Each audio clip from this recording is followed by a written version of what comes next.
Mr. Clerk, we ready? All right. Good morning. It's great to see everybody here today, Tuesday, March 12th, 2024, Commission meeting. It's always a pleasure. Like I've mentioned before on multiple occasions, there is many opportunities for public comment. You can either use Zoom, you can either use our public comment section, which is open for 1 hour, and you can also speak during any item that you please. So first off, I'd like to start off this morning by welcoming our Reverend Hetty Culver, Senior Pastor, First United Methodist Church. Reverend, it's truly an honor and a pleasure to have you here. Good morning. Good morning. Especially on Women's Month. So it's an honor to have you here. Thank you. Thank you. Always an honor and a privilege to be here as well to share the invocation. I actually am the senior pastor of the church right next door, so I had the shortest commute, I think, of all of you. Yes. Well, you have a beautiful manger that you put out every single year. Yes, we do. Yes, we do. Yes. Would you pray with me? Gracious God, we thank you for this beautiful day in the city beautiful. We thank you for the way that you have blessed this community and for the way that you continue to work through this city commission. God, I ask you to be with each and every one of these leaders of our city and all of those who work in this beautiful facility, all of the people who care for our community and work so hard to make it even more beautiful than it already is. I ask you, God, to bless the decisions that are made, both large and small, here today, so that we could continue to be a city that is welcoming and loving. God, we thank you for the ability to do this, and we thank you for your blessing on this gathering today. We pray all of this in your name. Amen and amen. Amen. Thank you. Reverend, thank you again. We extend our warm wishes, best wishes to your congregation and worshipers on behalf of the city, and we look forward to having you here again. Madam Vice Mayor, it'd be appropriate to have you today. Please lead us in the Pledge of Allegiance. Thank you. Your hand on your heart. I pledge allegiance to the flag of the United States of America and to the republic for which it stands, one nation, under God, indivisible, with liberty and justice for all. Thank you very much. Moving on to the first item of the day, item A1, presentation of proclamation declaring March 21st, Michael Tuberville Day in Coral Gables. Commissioner Castro. Are we waiting for anybody from the museum or no? I would expect they'd be here. I We can always come back to it. I understood. Elvis did plan on being here. I'll check on it. Okay. Perfect. Then we'll move on to item A2. Presentation of proclamation declaring March 2024 as Women's History Month in Coral Gables. Madam Vice Mayor. Yes, and we had a lovely presentation over at the sanctuary on Friday with some astounding women leaders in our community, telling everyone how they made their journey, how they made their choices, and trying to inspire the next generation to make similar journeys and have confidence in themselves. So it's with great pride I'll read this proclamation for Women's History Month. Whereas Women's History Month is a celebration of women's contributions to history, culture, and society, and has been observed annually in the month of March in the United States since 1987. Whereas the month of March, we take time to celebrate the accomplishments in the countless ways women of every race, class, and ethnic background have strengthened and contributed to the fabric of the nation, and acknowledge that we all benefit from the leadership and contributions of women in education, medicine, government, law, business, military services, and every other field. Whereas we recognize the example of women who are committed to embracing everyone and excluding no one from their common quest for freedom and opportunity, knowing that people change with the help of families, teachers, and friends, and that young people in particular need to learn the value of hearing from different voices, from different points of view as they grow up. And whereas today, equity, diversity, and inclusion are powerful driving forces that are having a wide-ranging impact on our country. As members of families, civic and community groups, businesses, and legislative bodies, women are at the forefront of reevaluating the status quo. In response, women in communities across the nation are helping to develop innovative programs and projects within corporations, the military, federal agencies, and educational organizations to address these injustices. And whereas the 2024 Women's History Month theme, Women Who Advocate for Equity, Diversity, and Inclusion, recognizing that it takes courage for women to advocate for practical goals like equity, diversity, and inclusion when established forces aim to misinterpret, exploit, or discredit them. Throughout 2024, we honor local women for the past and present who have taken the lead to show the importance of change and to establish firmer safeguards, practices, and legislation reflecting these values. Following decades of discrimination, we are proud to celebrate women who work for basic inclusion, equality, and fairness. Now, therefore, I, Vince Lago, as Mayor of Coral Gables, along with the members of the City Commission, do hereby proclaim March 2024 as Women's History Month in Coral Gables. So I'm going to add an anecdote. When I started in law practice 37 years ago, it was indeed a different world. It was a world where men were looked at as being the individuals who would be hired. Women would never be at the forefront leading the case or leading the cause in the courtroom. They couldn't do trial work, but much to the chagrin of my grandmother, I pursued trial work, and I pursued some of the things because I felt that I could do it and that we shouldn't shy back from it just because we're women. It takes courage, and that was one of the things that I imparted to the women at the sanctuary event on Friday is you need to have the courage to step forward, to do it, jump in the pool, you can do it. Just have confidence in yourself, and the more you do it, the more confidence you will build on yourself. So thank you all. Well said, Madam Vice Mayor. Thank you, Mayor. Thank you, Vice Mayor, for this proclamation. And thank you, Vice Mayor, for your being so courageous, right? So you led the path for all of us here so that we can enjoy the working conditions that we have. We can be able to excel in our positions and our leadership roles. So we really appreciate that. So I think we have a lot of the women leaders of the city up. So I think I would like to call them up here as well for the picture. That's Thank amazing. you so much. That is amazing. I love it. Do my colleagues have anything else they'd like to add? Well, I think we celebrate Women's History Month, but I think every day should be a recognition of the women in our community because, and I've said it here before, you've had to work twice as hard as the men in our community to get to where you are, and that's commendable. Like the Vice Mayor said, it's courage, it's sacrifice, but all of you have done it, and we're a better community because of all of you being here today. And I think our city has always set a high bar to ensure that we have successful women in leadership in our city, and you are all an example of that, and I thank you for all that you do for our city. I want to add that something that the Vice Mayor said, because my mom experienced it when she was young, that she was not, for women, certain careers, secretary, but if you wanted to be something, a professional, veterinarian, whatever, it wasn't for you. And the mayor talked about the challenges at home if it wasn't encouraged. And I know some of you have daughters, and I think it starts early when they're young. Parents, dads and moms should encourage the young girls to dream the dream and that anything is possible. And just because they say no, that doesn't mean it's a no, that you can continue on and be anything you want to be in life, reach for the stars. And I know a lot of you are just, I think all of you are inspirations, but it really starts when they're young. So I hope this message is a message for future generations. Don't hold them back. Let them go. Let them rise and soar. So again, thank you for all that you do. Anything else? So first off, as I mentioned, thank you for being here as always. And as we gather here to commemorate Women's History Month, we not only celebrate the monumental contributions of women throughout history, but also recognize the ongoing efforts to achieve gender equality in our time.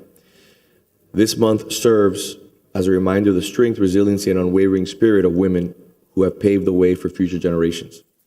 I'm incredibly proud to lead a team where the majority are women, both in the private and the public sector. Talented, dedicated professionals who exemplify leadership, creativity, and compassion every single day. Their contributions are not just vital to the functioning of our office, both in the private and the public sector, but are fundamental to the progress and prosperity of our community. They are a daily inspiration to me and constant reminder of the power of diverse perspectives, inclusive leadership. For example, in the private sector, in my office, we're a pretty significantly large office. Over 60% of the employees that we hire are women. Every single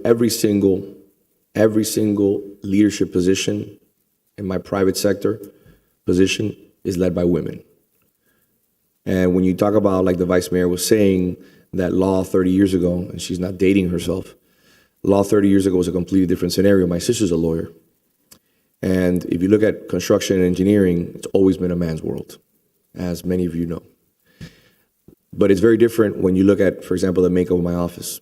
When you're talking about my CFO, when you're talking about my head of construction, when you're talking about my head of pre-construction, when you're talking about my head of accounting, business development, marketing, public relations, when you're talking about superintendents, project managers, the majority of them, all the leadership positions are all made up of women. And the reason why is because we've had incredible success with their attention to detail, their integrity, their hard work, and their follow through. And if you know about construction and design, that is critically important in our industry. So I've learned a lot of good things being surrounded by women. And as a father of 2 daughters, I'm personally committed to fostering a world that affords them and all young women every possible opportunity to succeed. I want them to grow up in a society that values their contributions, respects their rights, and celebrates their achievements. My role as a parent and as a mayor intertwines in my pursuit to make our city a place where gender does not determine one's destiny, where every girl and woman can realize their full potential. During Women's History Month, let us all commit to supporting the empowerment of women, not just in words, but through our actions. Let us work together to build a more equitable and just society for everyone.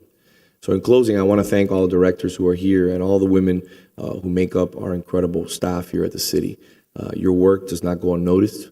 And like I've said before, you allow the city to be the city beautiful. So thank you for your leadership. Thank you. Let's take a photo. Yeah, we'd like to get this photo. This is special.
Mr. Clerk, moving on to item A3, congratulations to Captain Thaddeus Ovar Courage, recipient of the City of Coral Gables Firefighter of the Year Award for 2023.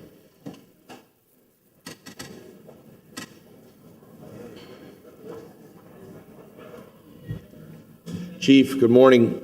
It's great to have you. Good morning, Mayor, ladies and gentlemen of the Commission. It's my distinct pleasure to introduce our Firefighter of the Year. He was nominated by his colleagues for Firefighter of the Month, and the reasons for him being nominated still resound. He's a senior fire officer. He takes that role very serious. He is a great mentor to our less tenured officers. He runs a shift. So everything that happens on that shift, whether it's with new recruits, whether it's training, whether it's mentoring less tenured officers or watching over our new firefighters, his hand is in it. For almost his entire career, he has served as the president of the Coral Gables Fire Benevolent Association. That is a civic group that has produced or been involved in almost every nonprofit event in the city. from our cadets to United Way to cancer to veterans to any need that a resident may have. He is always ever present when it comes to toy drives and Christmas trees giveaway and every special need that we encounter, that organization is quickly to address. So it is my distinct pleasure to present Captain Thaddeus Aldrich. Good morning. Thank you, Chief, for the kind words. Good morning, Mr. Mayor. Morning, council members, Mr. Manager. Welcome to the City of Beautiful. Again, the Chief echoing at everything the Chief said. Through the numerous years and 30 years of my career here, I've always tried to put my best foot forward for the residents, for the people who come through Gables every day on a daily basis, as well as my fellow firefighters.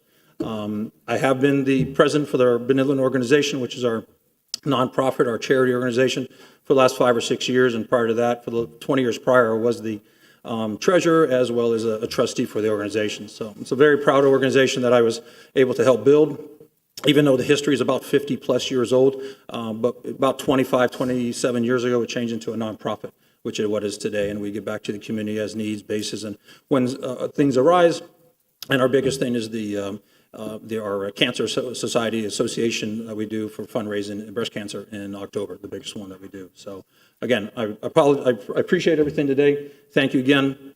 I'm honored to be here today and to receive this award, and I really appreciate it. Thank you again. Thank you for your hard work. Thank you. Let's take a picture.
Before we move on to the approval of minutes, I'd like to announce that we will be deferring items E5 through E10, which are time certain for 3 p.m.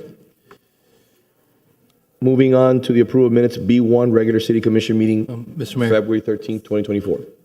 Elvis. Those items, E5, E6, E7, E8, E9, and E10. Yes. Not on. Sorry. Items E5, E6, E7, E8, E9, and E10 will be deferred to the April 16th Yes. City Commission meeting. Yep, Just they want to will make be. sure the date certain's on the record for purposes of notice. Perfect. And they can ask for the same time if they'd like, or we can move whatever benefits, the commission as a whole. Moving on. Sir, before I'll take you, let me just finish off with the approval of the minutes. Mr. Clerk, item B1. May I please have a motion on the approval of minutes from the February 13th City Commission meeting? I'll move it. I'll second. All in favor? Aye. Thank you. Coming back to item A1. Presentation of proclamation declaring March 21st, 2024 as Michael Tuberville Day in Coral Gables. Good morning. Hi, Elvis. Thank you for representing Michael and bringing such beautiful art to the museum. Proclamation. Whereas the city of Coral Gables has a rich and storied history with many individuals who have made significant contributions to its cultural heritage. Whereas Michael, a resident of Tampa, is a prominent antique dealer and museum lover who has dedicated over 3 decades to the preservation and conservation of the Phineas Pace Collection. And whereas Phineas Pace Collection is a valuable and unique collection of artifacts and documents that shed light on the history and culture of Coral Gables. And whereas Michael tirelessly efforts have ensured that Phineas Pace Collection remains intact and accessible to future generations. And whereas Michael's work has earned him recognition and accolades from historians, scholars, and community leaders. And whereas Michael has agreed to present his work for viewing and speak of the Phineas Pace Collection before prominent city officials and community leaders at the Coral Gables Museum, March 21st, 2024. Now, therefore, I, Vince Lago, as mayor of the city of Coral Gables, along with the members of the City Commission, do hereby proclaim March 21st, 2024 as Michael Day in Coral Gables. In observance thereof, I encourage the citizens of City Beautiful to join me commending Michael for his dedication, hard work, and unwavering commitment to preserving and conserving Phineas Pace Collection for the benefit of the community of Coral Gables. Congratulations. Thank you. Mr. Director, welcome to the city of Coral Gables once again, as always. Thank you so museum much. has never looked better. Thank you for your leadership. Thank you so much. Well, to all of you, really, I want to just say in the record that this is a very, very important step in recognizing a figure that has been away in Tampa, but has been really thinking of Coral Gables for a long time. He acquired this collection in the 1990s, 1991, 1992, through 1997, when he basically acquired the entire estate of Phineas Pace from his son. And this is really remarkable story because he could have sold, piece by piece. In fact, what he did was to try to keep the collection growing. So he went out there and looked for other stuff by the hand of Phineas Pace or documents that related to Phineas Pace's story in Coral Gables. And that, of course, is DNA of Coral Gables, right? And just to give you a sense of the immensity of this collection through the documents, through the objects, we had sort of like this legend of Phineas Pace being called the colorist of Coral Gables, and nobody really understood why was that. And then, of course, there was a color palette, but what we didn't know that he had been appointed by Merrick himself, and there is a letter to that effect, to become the architectural inspector of Coral Gables. So he would be charged with visiting, houses or businesses that were not in compliance with the aesthetics of Coral Gables that he helped develop. So just with the help of this collector, we were able to put together the exhibition of Phineas Pace last year and to learn a lot. And this now is really a very momentous occasion because it's going to come on the 20th. We're going to set up this whole collection for you guys to be able to see it. And on the 21st, we are doing this very special program, this luncheon. We're going to present the proclamation, and he's going to talk about the collection, about what he knows of Phineas Pace. And Phineas Pace, just so we understand, is really much larger figure than we can imagine. Not only he had a career before, he was a very accomplished painter. He traveled throughout Europe, but he also was bankrolling from Coral Gables, where he was making a living, the first Montessori school in America that his wife opened in Philadelphia. It's really a very interesting story from a Quaker boy, very poor, in Philadelphia, that ended up designing a whole city, a dream city, right, in the city of Coral Gables, but also thinking of the impact that the introduction of the Montessori method of education had in America throughout 100 years. The next year is also 100 years of the introduction of the Montessori method in America. So I really thank you, and I'm going to make sure, of course, that And of course, you're all invited for this very special event that is going to be on the 20th, 5:30 to 7 p.m. And I hope to see you guys there, right? So you can talk to him. Thank you. Perfect. Thank you very much. Just a couple of notes. I mean, I went to the prior preview expedition, and it was just an amazing treat to be able to see not only where all the Phineas Pace design homes were throughout our city, but the technique that was used to make that plaster, that special plaster with the color in it. So you get a true appreciation of the techniques that were used and the artwork that was used that shaped the design choices in our city. So we're very honored to be able to have this opportunity to try to acquire this collection, and I'd urge folks that are passionate about these items to look at it and look at ways you can contribute to the acquisition of this entire collection, because it does belong here in Coral Gables. Belongs to Coral It Gables. really does. And we're blessed that he didn't, I guess, sell it off into Philadelphia where his roots were, that we get this opportunity to have it here in our own museum. Thank you. I remember all your efforts before this even happened, and how much you were showing me how important it was to into the museum to get all these art pieces to the museum. And I have to congratulate you for all your efforts. Really remarkable. Thank you so much, and thank you. Take a photo.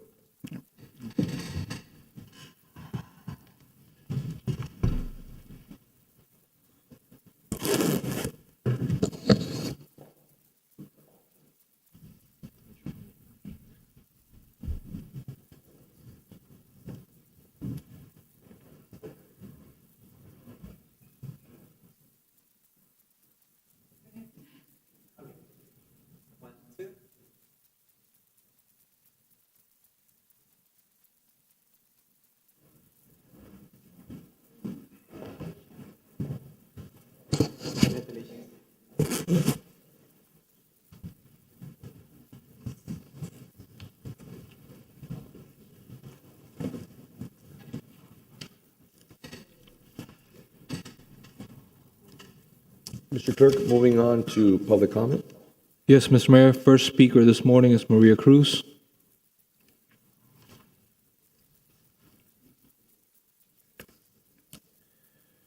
Yes. Mrs. Maria Cruz, 1447 Miller Road, Coral Gables, Florida, where we've lived since 1976. I had some comments written, but I'm going to start by making a comment about A2. Many years ago, one of my students said something that I've always remembered. If you look at any organization, hospitals, government, schools, if the executives do not show up to work, you may not know. But if the cleaning lady doesn't show up to work, if the bathrooms are not cleaned, if the bus driver doesn't show up to work, we have a problem, and the phones start ringing. I think it's about time to recognize the women that work for this city that are not executives, but they're mothers, they are single parents, and they deserve to be recognized. I know they couldn't all be here, but when we have an event in the evening, we could have invited some of them to come and be recognized. And I'm sorry, but that's not acceptable. All right, my comment today, and by the way, I'm wearing my winter is coming, because winter is coming, believe it or not. There is an elephant in the room, and I didn't have the other prepared, so I was not talking about that.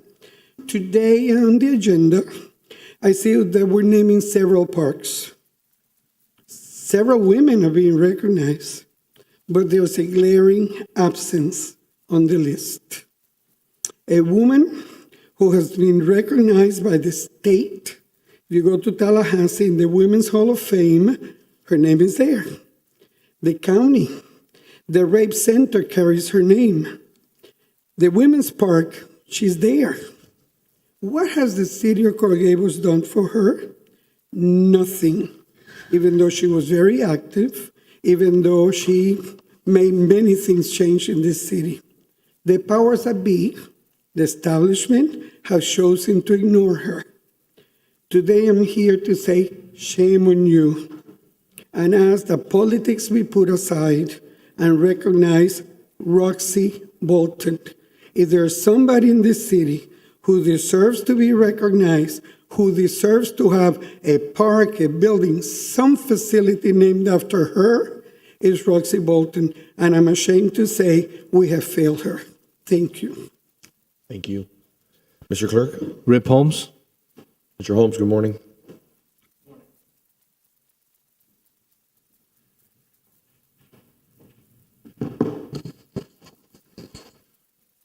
Thank you all. It's a great new city commission we have with a great new city manager. So I'm going to make two comments. One is a rather high praise for the city manager, and then the other one will be in promoting the present design, the safe design of the mobility hub. So get ready here. I'm going to coin a phrase today. Amos Rojas is the second coming of Jesus Christ for Coral Gables democracy. And here comes the key line on this, for trying to return Coral Gables to a place that's safe to raise kids, children. What's more sacred, what's more religious than children? We have lost Coral Gables as a place to raise children from infancy, 0, to 18 independence. That's gone. I hate to say this, but our last two mayors have killed it. Well, it's not really them, it's the Supreme Court, it's the Citizens United decision. That's what killed it. But with this new city manager, what is more sacred? What is more worthy of the phrase, the second coming of Jesus Christ, than to try to restore in Coral Gables, to try to restore Coral Gables as a safe place to raise children free from overdevelopment and the crime that comes with it. And in second place for that nomination is, I'm going to nominate him for a Profile and Courage Award with the Kennedy people, the swing vote, Kirk Menendez. Let me move then to the second item. I think I have a couple of slides. Yes, sir. Okay, so if you can go to the one that talks about women shoppers, women outspend men.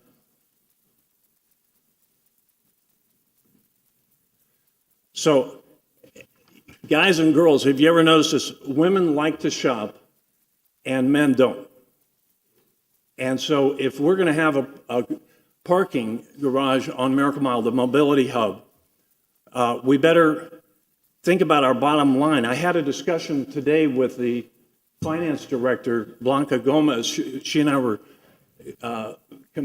had different views on what statistics have been published as to how much that this garage will affect the city's tax base.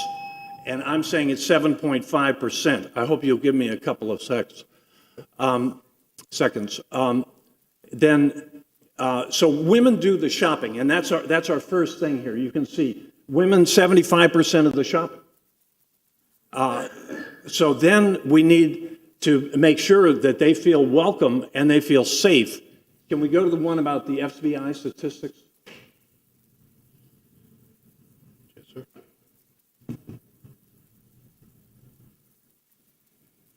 Boy, he's great. I'm so bad with these slides, and thank God for Billy Urquia, right? He gets it organized.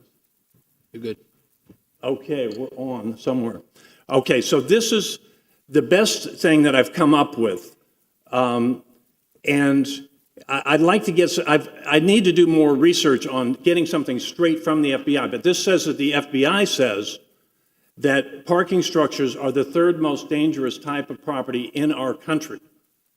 And of course, And I found, working on these garages since I came back here, and it was published in the Miami Herald in 1998, women do not like garages. They're unsafe, they're dark, darkness breeds a mugging or sexual assault. And so if we think about how do we protect the city's tax base, because it's not about helping the private property owners, helping me, it's about helping the city pay the unions their COLAs and keeping a balanced budget and all that. So if we can make women feel safe, then they will do more shopping, and the city will have more money to pay the unions who deserve higher rates, but we got to make sure we generate the money from the women shoppers. So now if we go then to the next slide,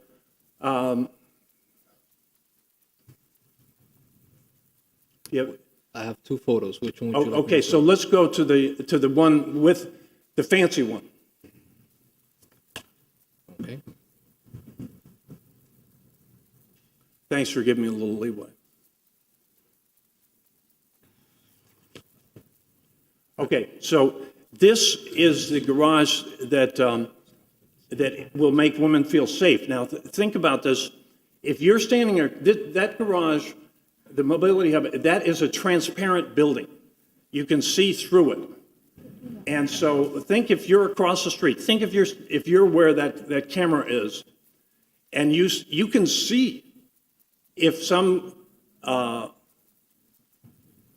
ugly guy is assaulting some beautiful woman, shopper, who's paying the bills for the city, and you can yourself, just look at that thing, you can call 911 from your phone and protect that woman, and the mugger will, as he leaves the garage, will have the police with their flashing lights waiting for him, and he'll never get out of the garage. Do you follow me? And you, watching that thing from across the street, will have apprehended, and you can make sure that our women shoppers are safe. Finally, we go to the last slide, and I'll wrap it up.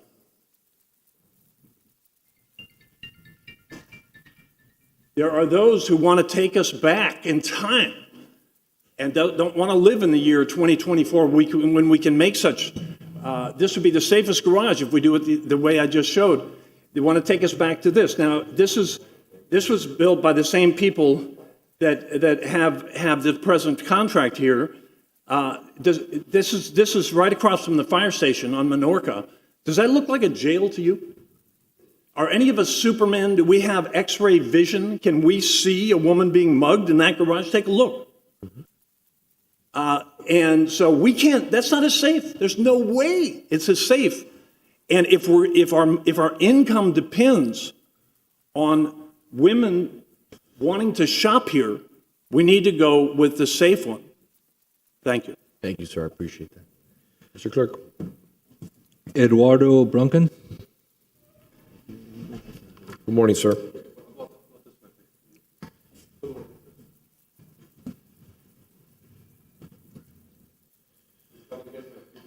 Not at all. Good morning. Thank you for being here. Good morning. How y'all doing? My name is Eduardo Brunken, resident for over 25 years, living on Obispo. I started playing pickleball around 5 or 6 years ago. And when I used to say the word pickleball, people would go, what the hell is that, right? Now you all know what pickleball is. You're getting bombarded, right? ESPN, corporations, billionaires are investing in this sport. Right now, they're estimating there's around 6 to 7 million people playing in the United States, going to be 40 to 50 million by the year 2030. So if this was a stock, it's going this way, and we're going to go here, we're here. So the growth is there. It's not a fad, because at first there was that argument, is pickleball is a fad, right? Like racquetball, whatever. Totally different sports. Why is pickleball the fastest growing sports? Any reason why you think it's growing so fast? I'll tell you, I guess. Number one, it's easy to play. Anybody can play pickleball. There's people that have never played pickleball in their lives or played any sports in their lives are enjoying the sport of pickleball. You don't need to be as athletic. Reason number two, like in tennis, basketball. I can't go out and play basketball now. or volleyball, or it's just too physical. Even tennis is too physical. And probably the most important is social. And that's what differentiated between us and racquetball and tennis and some other sports.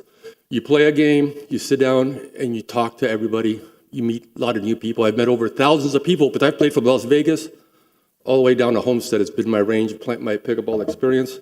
And the people that play pickleball are very good people and very community-oriented.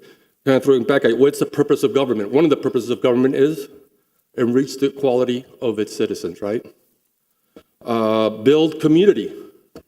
I don't know what other thing out there that is doing that on a consistent daily basis, okay? Also, it's very affordable.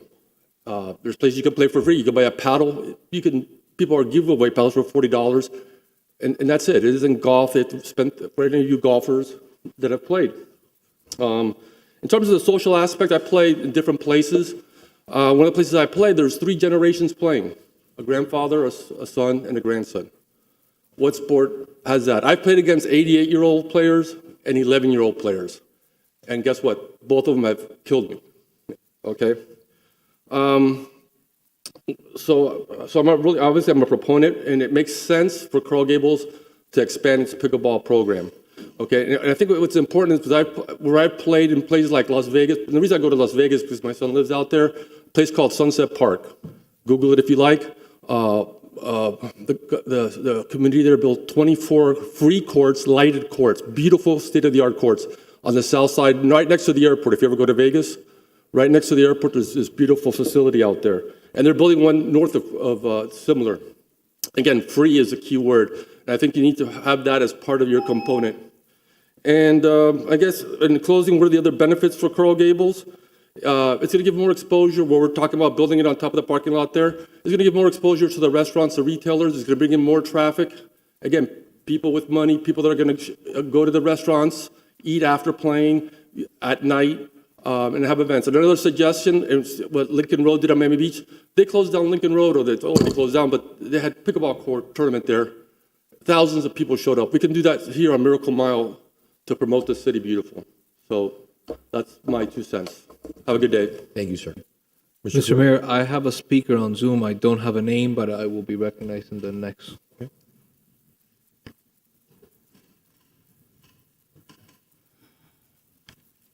Ma'am? Honorable City members, can you hear me? Yes, ma'am. My name is Sarah Gaglione, a pickleball enthusiast. I work for United Community Bank at 3399 Ponce de Leon Boulevard, Coral Gables, Florida. Pickleball has changed my life in a variety of ways, as well as my family's. Pickleball courts frequently become hubs of activity, providing a venue for neighbors to gather, compete on the courts, and form lifelong friendships. The game's doubles format promotes teamwork and collaboration, creating a sense of community that goes beyond the court. One of the most appealing characteristics of pickleball for me, my family, is that it offers a low-impact workout that is appropriate for most people regarding of age and fitness level. I have my mother who is 80 years old, and she is now playing. Pickleball promotes a sense of community and togetherness among players. Whether participating in a local league or a pickleball game, players create connection based on shared experiences and a love of the game. The sport continues to grow in our area, and the construction of new courts will motivate community members who have never played pickleball to try it, as well as attract new players and relieve the overloaded pickleball courts in the areas. Thank you, council members, for your time and attention. Thank you very much. That's it, Mr. Mayor. All right. We have nobody else for public comment? No, sir. All right, we'll close the public comment. We'll move to the consent agenda. Before the vote adopting the consent agenda is taken, is there anyone who wishes additional discussion or review of any item on the consent agenda? Anything else? I'll entertain a If not, motion. may I please have a motion? Motion. Second. All in favor? Aye. Thank you. Moving on to item 2.1.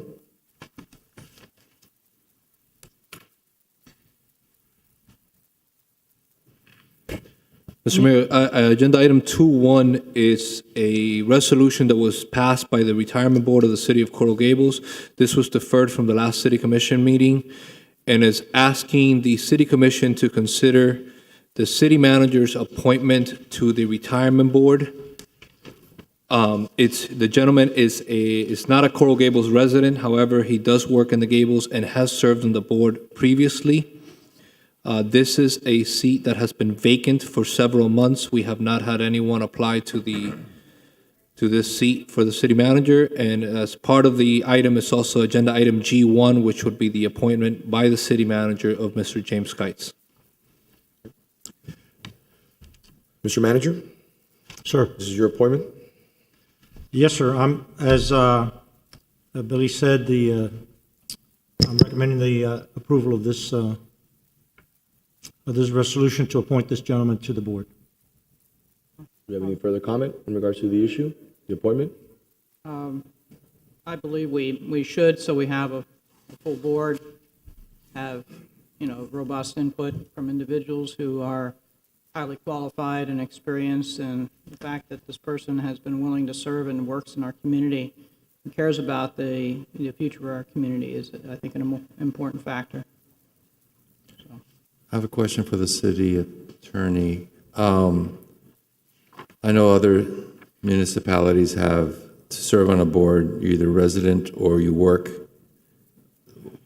Do we have that mirror what other cities do? So for the majority of our boards, a residency is a requirement. We have at least one board, or maybe perhaps a few more, but at least one where you can live and be a resident or have an office in Coral Gables, but that does not apply to the retirement board. So in order to have a non-resident serve on the retirement board, we need a waiver, which would require a forfeits vote by the city commission. Do we know why some boards have it and some boards was just the evolution of laws, So specifically with Board of Architects, my understanding, it's a large board and it's a big time commitment. So I know that specifically with that board, we have, at least as far as I know, it's always been open to individuals who at least have an office in Coral Gables or work in Coral Gables. I don't know the reason for not having that for other boards. But the code does allow for non-residents to serve on boards. It just requires a forfeits vote. Is not for this matter, but maybe for the next meeting, could you and your staff do a comparison with other cities near us, like City of Miami, where I used to work? If having an office in in the city qualifies across the board, or is it like ours? Some boards yes, some boards no. I want to see if we're sort of behind the times. We can certainly do that. Okay, thank you.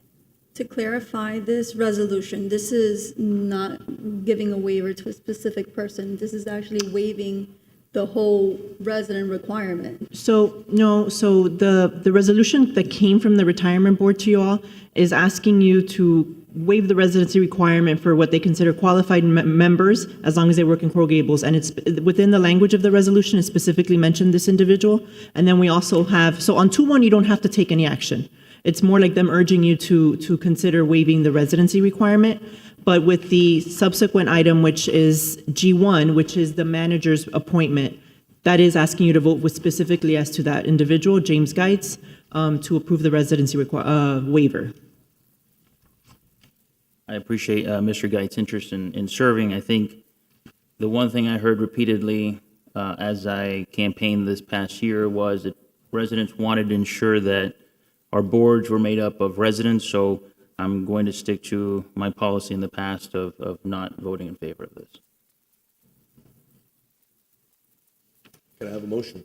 There's no further conversation on the issue. Well, on a item, I think we can have further discussion when it's called. I think we're hearing them together because they were If we listed as wanna- related, Mayor. I mean, I think there are certain boards where we need the special qualifications of individuals, such as, on the disability board, we had no resident applicant at all.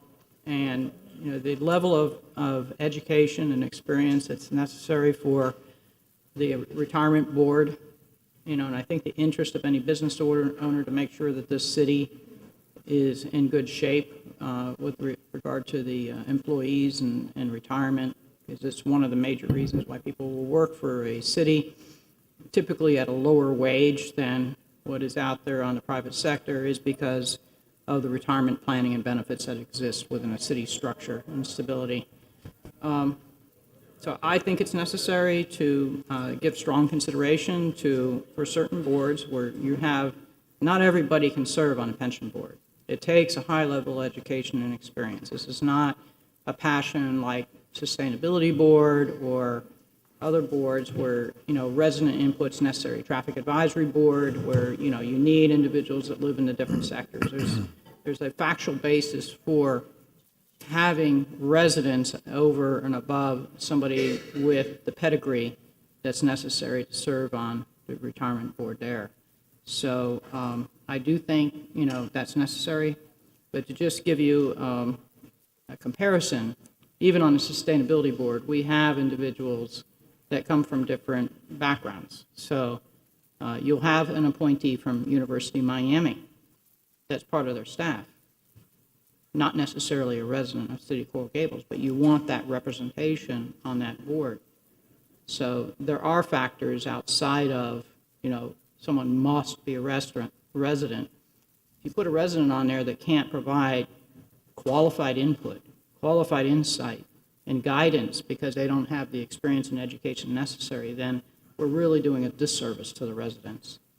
So I am in favor. I don't know if we have the 4 votes here today to move this forward, or if you would prefer to do this comparison with other cities that may not have the same dynamic or needs with pension boards that we do. The one thing I will mention to the city commission is that we have not received any applications for this vacancy in the past, I would say since we made the appointments last June. So the vacancy has been there, and this is not one where the incumbent continues to serve. This seat has remained vacant for the last 8 months. Yeah, I would not support the first resolution or move it, but as the second one, I would consider it given what the city clerk said. So as to G1 is what you're saying? Correct. I have a motion from the vice mayor. May I have a second, please? On which one, 2-1? On G1. G1? I'll second. I'll second. Yeah, I mean, or we can just defer to the next meeting. I'm good with G1, personally. Okay. Mr. Mayor, before the vote, I do have a member of the public requesting to speak on the item, Maria Cruz.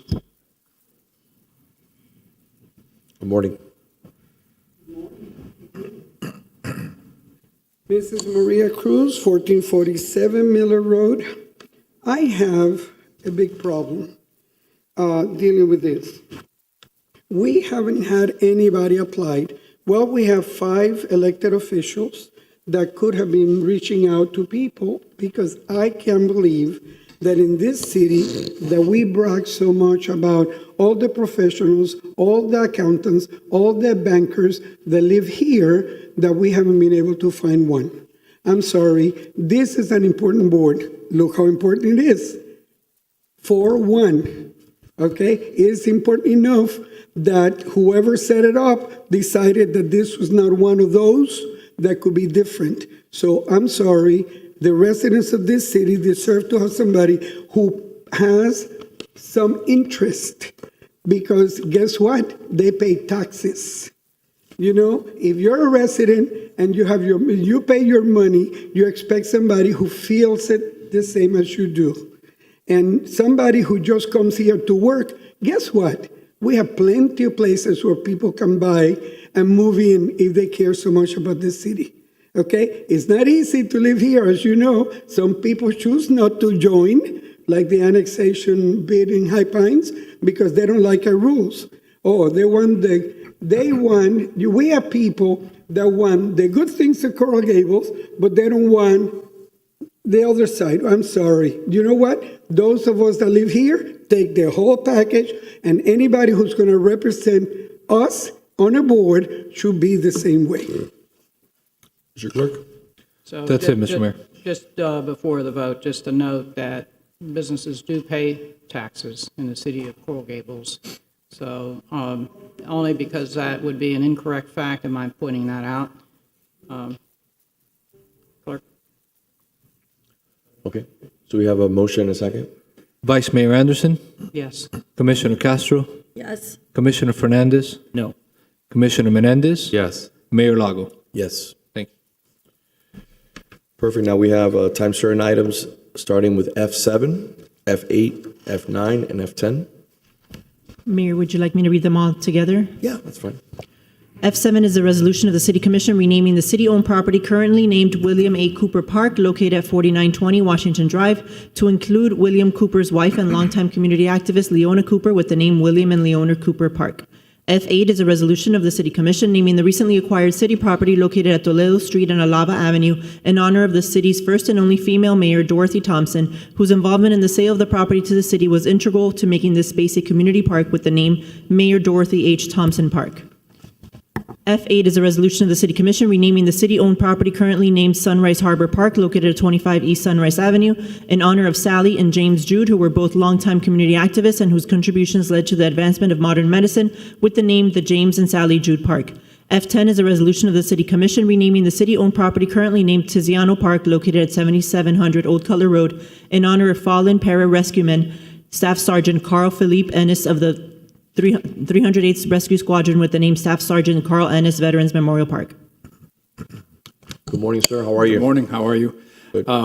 So today, this is a culmination of a few discussions that we've had regarding the park namings and the processes. We've gone through the process, and we're going to have a presentation on briefly telling you the process that we went through and discussing each of the different individuals that we're honoring today.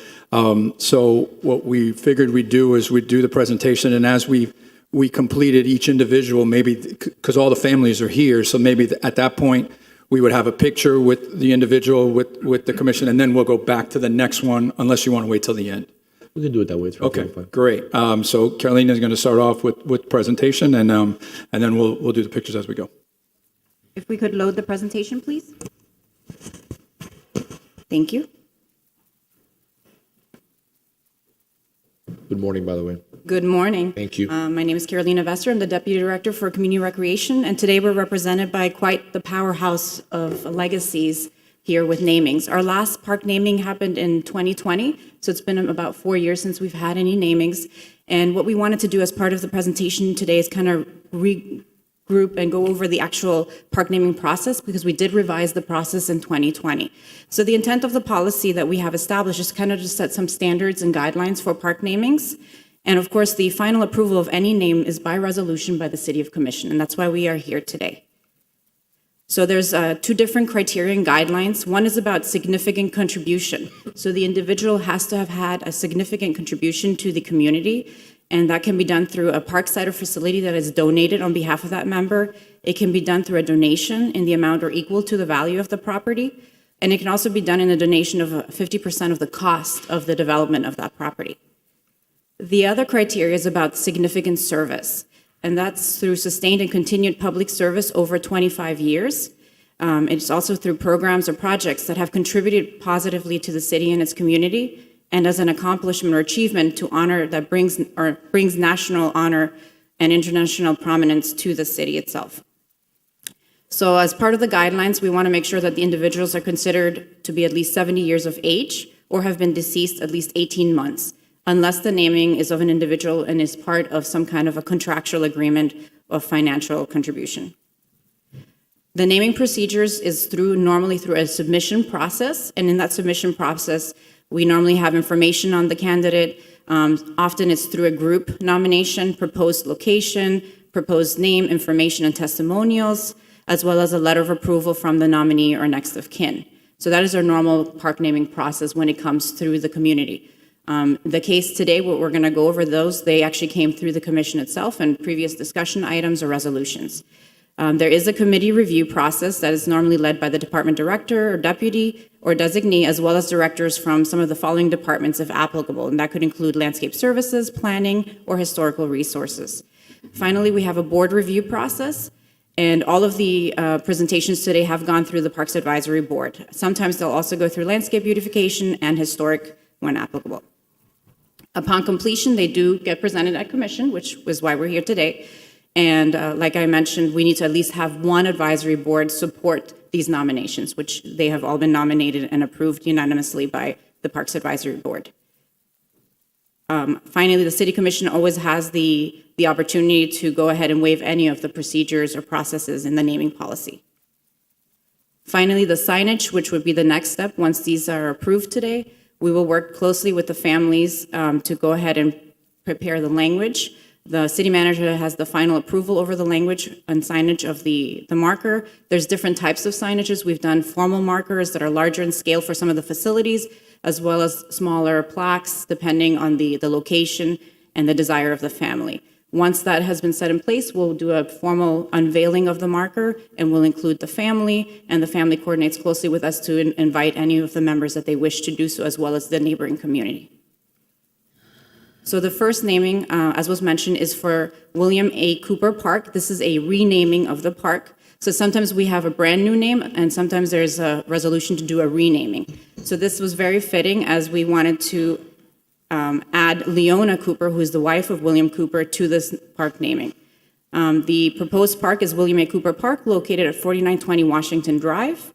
And this is, like I mentioned, is an updated park name to include Leona Cooper, and the name would be William and Leona Cooper Park.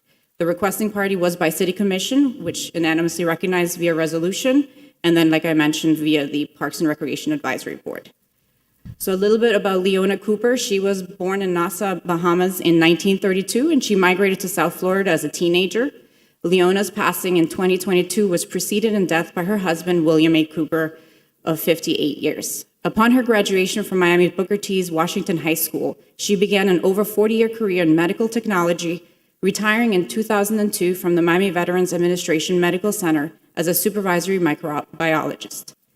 In the early 1990s, the Coopers formed the Lola B. Walker Homeowners Association and mobilized community support to save Black Gables. A lifelong Roman Catholic, she founded in 1986 the St. Martin de Porres Association. In 1999, Cooper was invested as a lady in the Equestrian Order of the Holy Sepulchre of Jerusalem. In 1992, Leona was presented with the Pro Ecclesia a Pontifice Award from Pope John Paul II. So I think we'll pause here. Yeah. So if we can pause, we do have the family. Carolina, if you'd like to introduce them. Yes, if I can have the Coopers come up.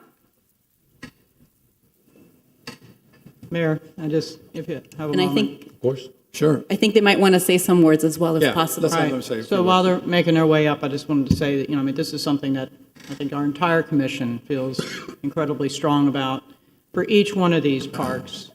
And it's kind of fitting that, it comes during Women's History Month because we're honoring it. So, Mayor, with your permission, I think I'd like to co-sponsor this and Of course, be an be honor. able to show that the commission does have broad support for these individuals and their contributions to society, because talk about a trailblazer.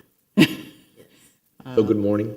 Good morning. It's always a privilege to see you again. Yes, good morning. I'm Lee Cooper Willis. I'm the granddaughter of William and Leona Cooper.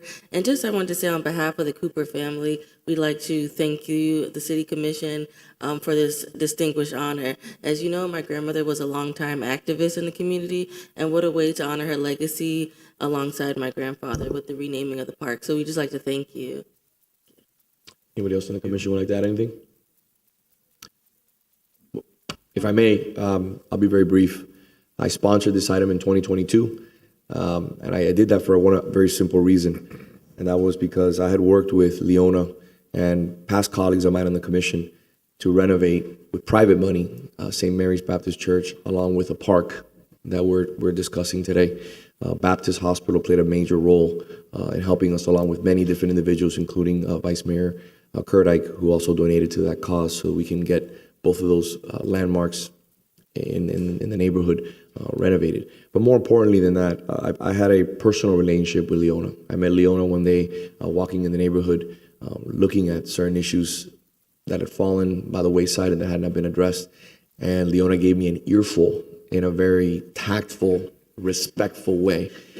Leona was an exceptionally brilliant individual who, had a passion for our community and could basically convince you to do anything by just sitting down with her and having a conversation. I used to go to her house, and I see my dear friend in the back, which I wish she would come up here. Okay. And sometimes they will play good cop, bad cop, and you'll meet the bad cop now, who used to come over. But sometimes the roles would be reversed, and it was good cop, bad cop. But we're talking about a community that is incredibly proud, a community that has exceptional leaders, and it's fitting, to have this conversation. I just wish that we would have been able to do it when she was alive, because I think that while she's listening to this meeting, I know she is. I think it's a privilege to have spent a lot of time with her, and for her to be not just a mentor and a friend, but to be a true advocate on behalf of the City Beautiful, because she always put the city first. And her resume, which we put up there, if I may, just briefly, is not her resume. If you would see the accomplishments of this woman, you would get goosebumps, because she was a woman that did it, like the Vice Mayor said, during some of the most difficult times in our community. And not only was she a leader in the city of Coral Gables, but she was a leader across the spectrum. When there was race wars here in this community, when there was an elected official, not only from the City Beautiful, that needed to have a conversation with somebody who was level-headed, who always put this community first, they went to speak to your grandmother. And trust me, she gave me many, many stories where you had everybody from state senators, congressmen, governors, mayors from all different municipalities that would go and have a conversation with Leona. And I enjoyed spending so much time with her in her house. And it was just a true privilege. So I want to say thank you for allowing us the honor to do this. It's incredibly fitting, and it's a long time overdue. Thank you. And Mr. Mayor, I think the hospitality that she always showed. I remember the first time I ran 8 years ago, I got to sit in her living room as well. And we had about an hour and a half conversation about all the issues that there were in the neighborhood, things that needed to be addressed. And she's like, I'm going to be on top of you and make sure that you get these done. She also did it with great humility. She knew that she was here to serve the community, and that's evident in her family, who is still serving the community today. And I would say you're Coral Gables royalty. Thank you. So we'll take a picture. Thank you so much.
If we may resume the presentation? But if I may, we have to take a vote in between each one. I It's asked up that to you unless you I wanna asked do the commission to allow me the privilege to move the gavel and obviously make the motion.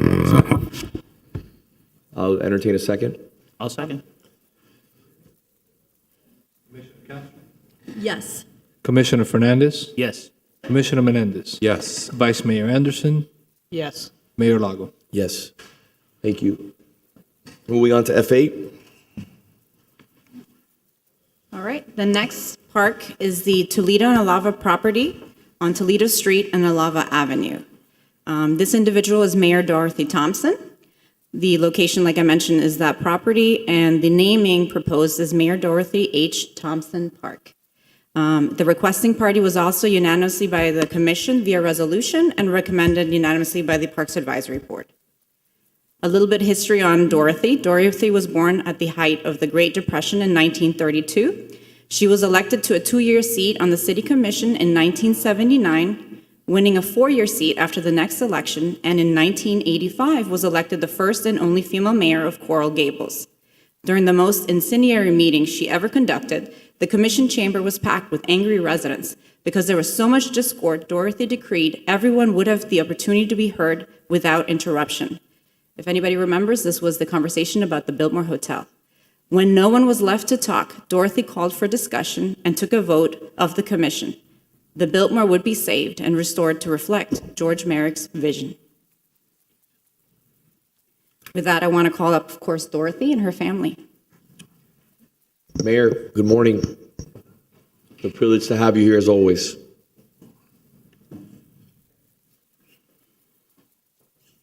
Please join us. Good morning to the commission, to the mayor and the vice mayor and the other commissioners and the city attorney, city clerk. And what was your name? I do know. I'm so sorry. Of course, I've met the new city manager, and I see in your first day here, your first commission. So congratulations, I think. I know it's congratulations to you, and I hope that you have a very good tenure here. As far as the prior people here, the Coopers, Leona and I were very good friends. She and I were the same age. I was 6 days older than she. Mine was June 24th, and her birthday was June 30th in the same year of 1932. So she and I would celebrate at different times birthdays together, different years, and that was a lot of fun to do that.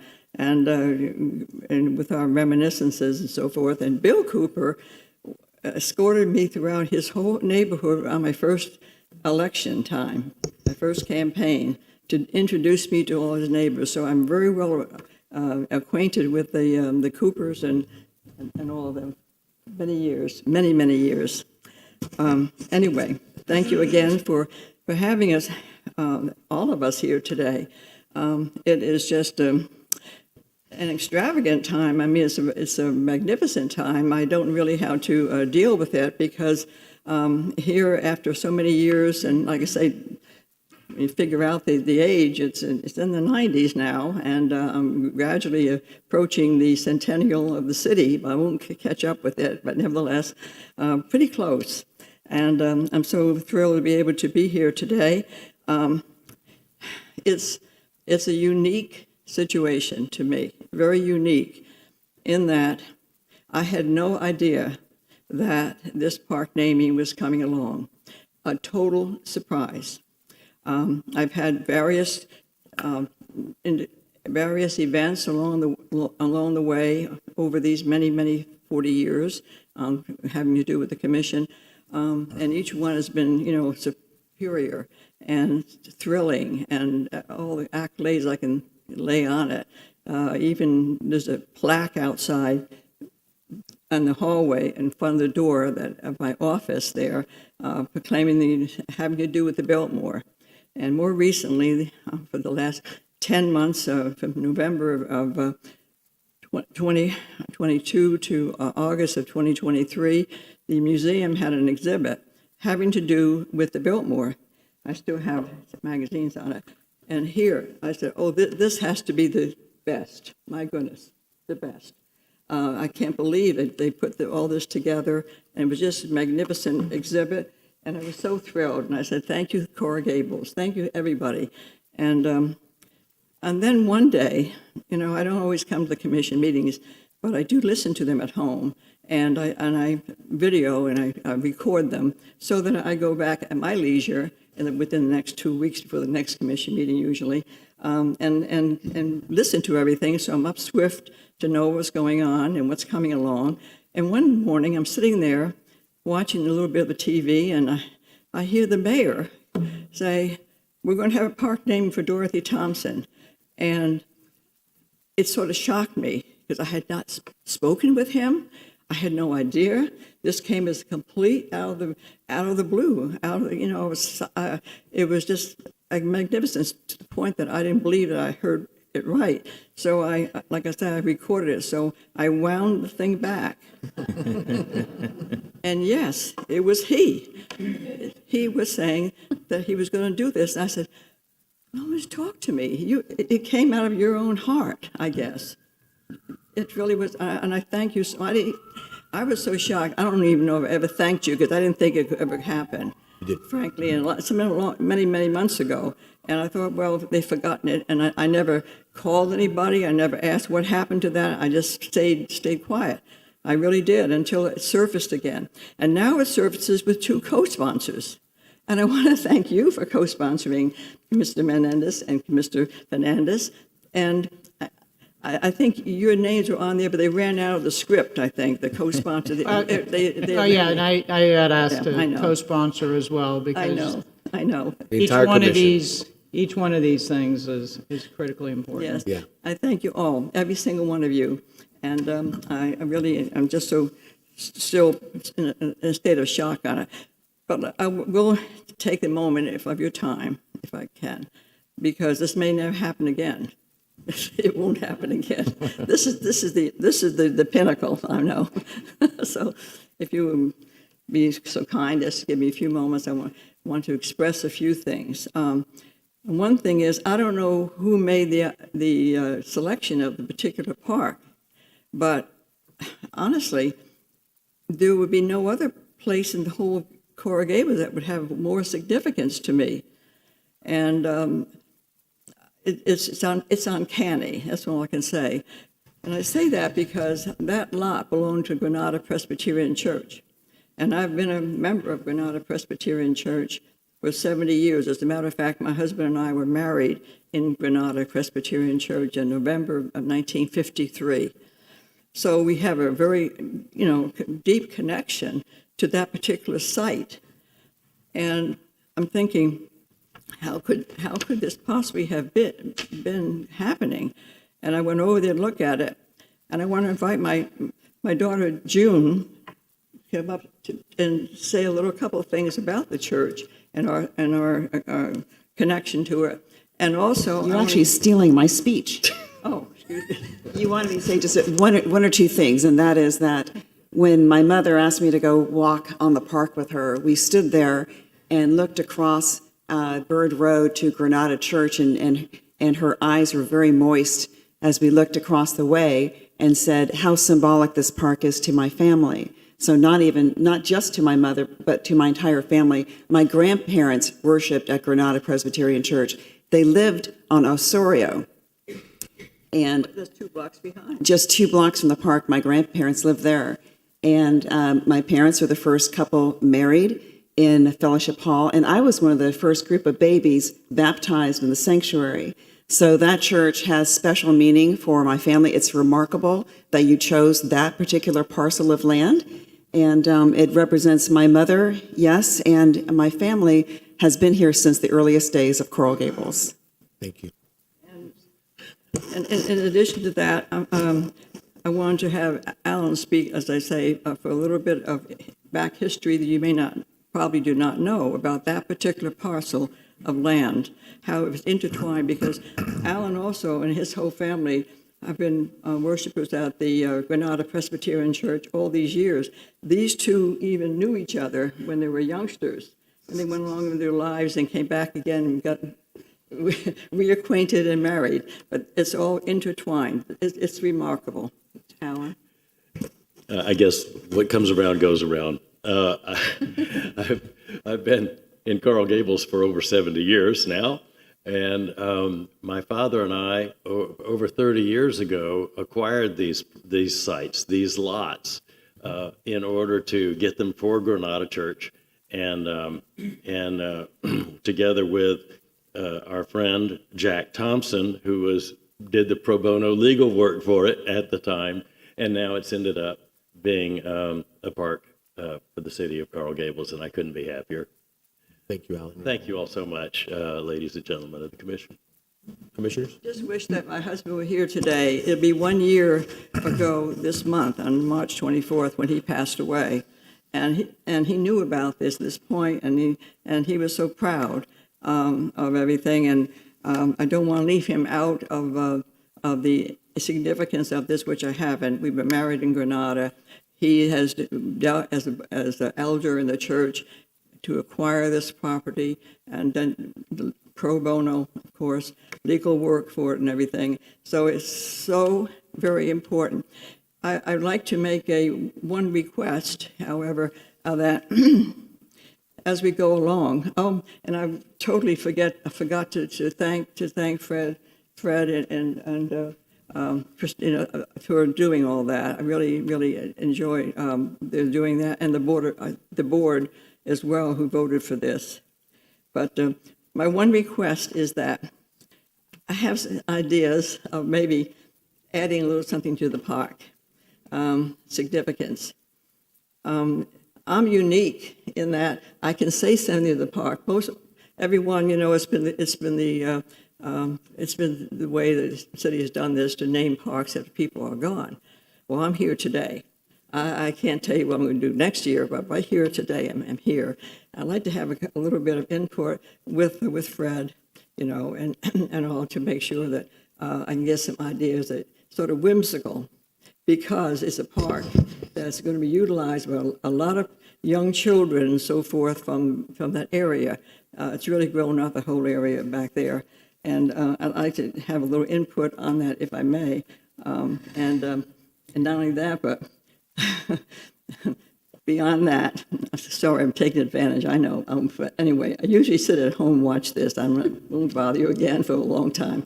I'd like to have Commissioner Menendez help me on a couple of things that I have in mind, because it's a whimsical part of it I'm talking about, because he's the guy that's always in the movies doing all these kind of things, and he's got some cute ideas, and I like to be able to have time together and talk with you on that, and bring it all back to the commission and whatever in the long run. But again, I'm so thrilled. It would be my honor. I'm so thrilled just maybe to see the park and not just be after I'm gone, and this is unique for me. I can't thank every one of you enough from the bottom of my heart. I really do, over and over and over again. I never will forget it, ever, ever. It's the pinnacle of my success. I thought different things along the way were, but no, this is it. This is it. Thank you.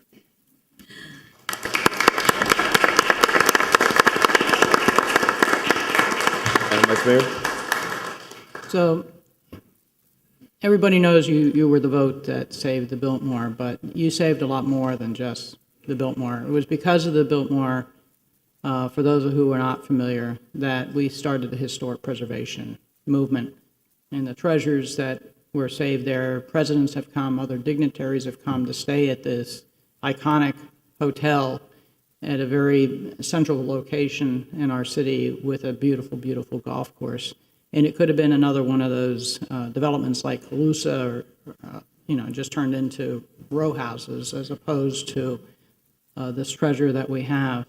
And because of that, we have homes and so forth that were preserved as well. So you were very well, deserving of this and much more. It's because of you I met Ellen Guccione, and I learned about all her contributions, and working with you and with your leadership, we're able to be saved. So if you get a chance too, while you're contemplating some of the whimsical things, have a talk with Dennis Awley, because he feels very strongly about the butterfly garden in there. and I know you're a member of the Garden Club, both of you are. He has some amazing ideas on how we can do that, and I have butterflies coming in my yard, and I have kids with nets coming to catch those butterflies because it becomes part of the whimsical things that we can add to the park. But you're so pleased you're here. I'm so glad we're getting this done now. And thank you for all your contributions to this community and the words of advice that you provide us. Can I give you a hint? Yes. What I have in mind? Yes. A hint. That is that I come from my hometown is up in New York State, up the Hudson River, and it's Peekskill in the Hudson, as a matter of fact. And way back in the 1800s, before I was born, incidentally, there was an author by the name of Frank Baum, B-A-U-M, and you know who that might be. Okay. He went to school there at the Peekskill Military Academy, PMA, and he went to that school there, and he got off from the boat, I think it was the boat at the time, at the Hudson River, this back in the 1800s, and he asked the way, can anyone tell me the way to Peekskill Military Academy? Yes. And they said, yes, just follow the yellow brick road. The yellow brick road is on top of that hill is where the PMA is. So he went to PMA, and that was his schooling time.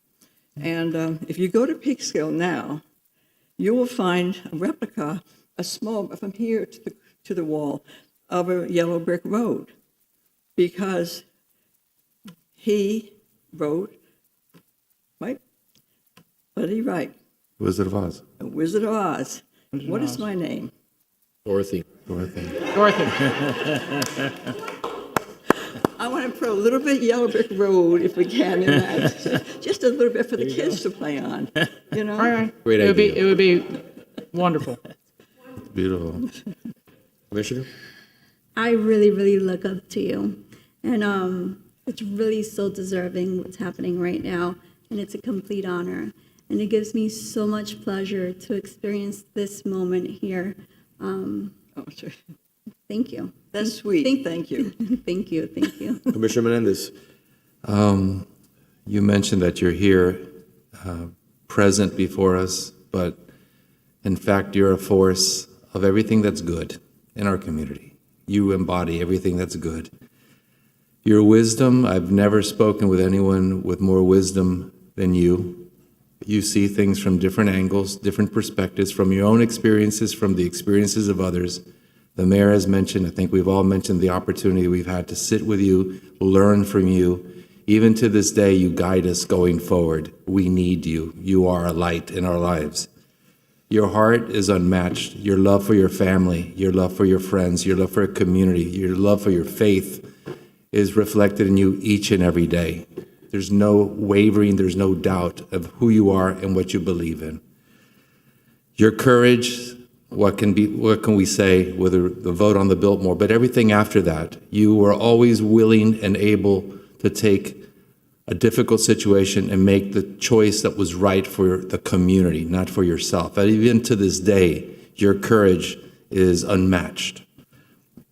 Your passion, I wish everybody had the passion you have for our community, because we'd be a much better community if everyone gave everything their heart like you do. You are my movie partner. I guess if you're Dorothy, I'm the Scarecrow, your Tin Man. And I told you, and you know, when I say things like this, I mean it from the heart. I love you, my friend. Feeling is mutual. Commissioner? That's the last time I let you speak before me. I've been here 10 months, and in those 10 months, I've had the opportunity to sit down with you a few times and just get feedback from you, advice, and I cherish those moments that we've had. I get to sit with you on that Crime Watch meeting, which was your idea to start here in our city. And for those who don't know, Crime Watch for Miami-Dade County, she was one of the leaders who created that. It wasn't just about Coral Gables, it was about doing better for our community, and that's what you've always done. And I'm glad that we're able to recognize you while you're here with us so that you can celebrate it with us. And I think this is an important moment. Thank you for all you've done for our city, for everything that you do every day. And you still watch the meetings and you still chime in. You give us your opinion, but you do it with respect. And more than anybody, I think you understand what it is to sit up here and make these tough decisions. And I appreciate the feedback that you give me. Thank you very much, Commissioner. It's my pleasure. It really and truthfully is. So, Mayor, before we take a vote, I just want to briefly give a little bit more color to why we have the honor to honor you today. So, a few years ago, we wrote a piece of legislation that I'm very proud of to have my name on it. We worked on it for a long time, and our city manager and our staff did an incredible job crafting that. And that was the. They won't put a P in there, will they? What happened? They won't put a P in my Of course. name now.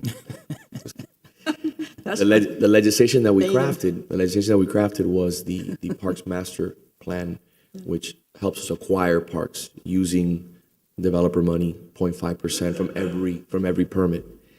And that's how we acquired this land. And I want to give credit where credit is due because it's important. I remember receiving a call one day with somebody who I have a lot in common with in regards to parks and buying as much property as we can to leave a legacy, which is something that's near and dear to your heart.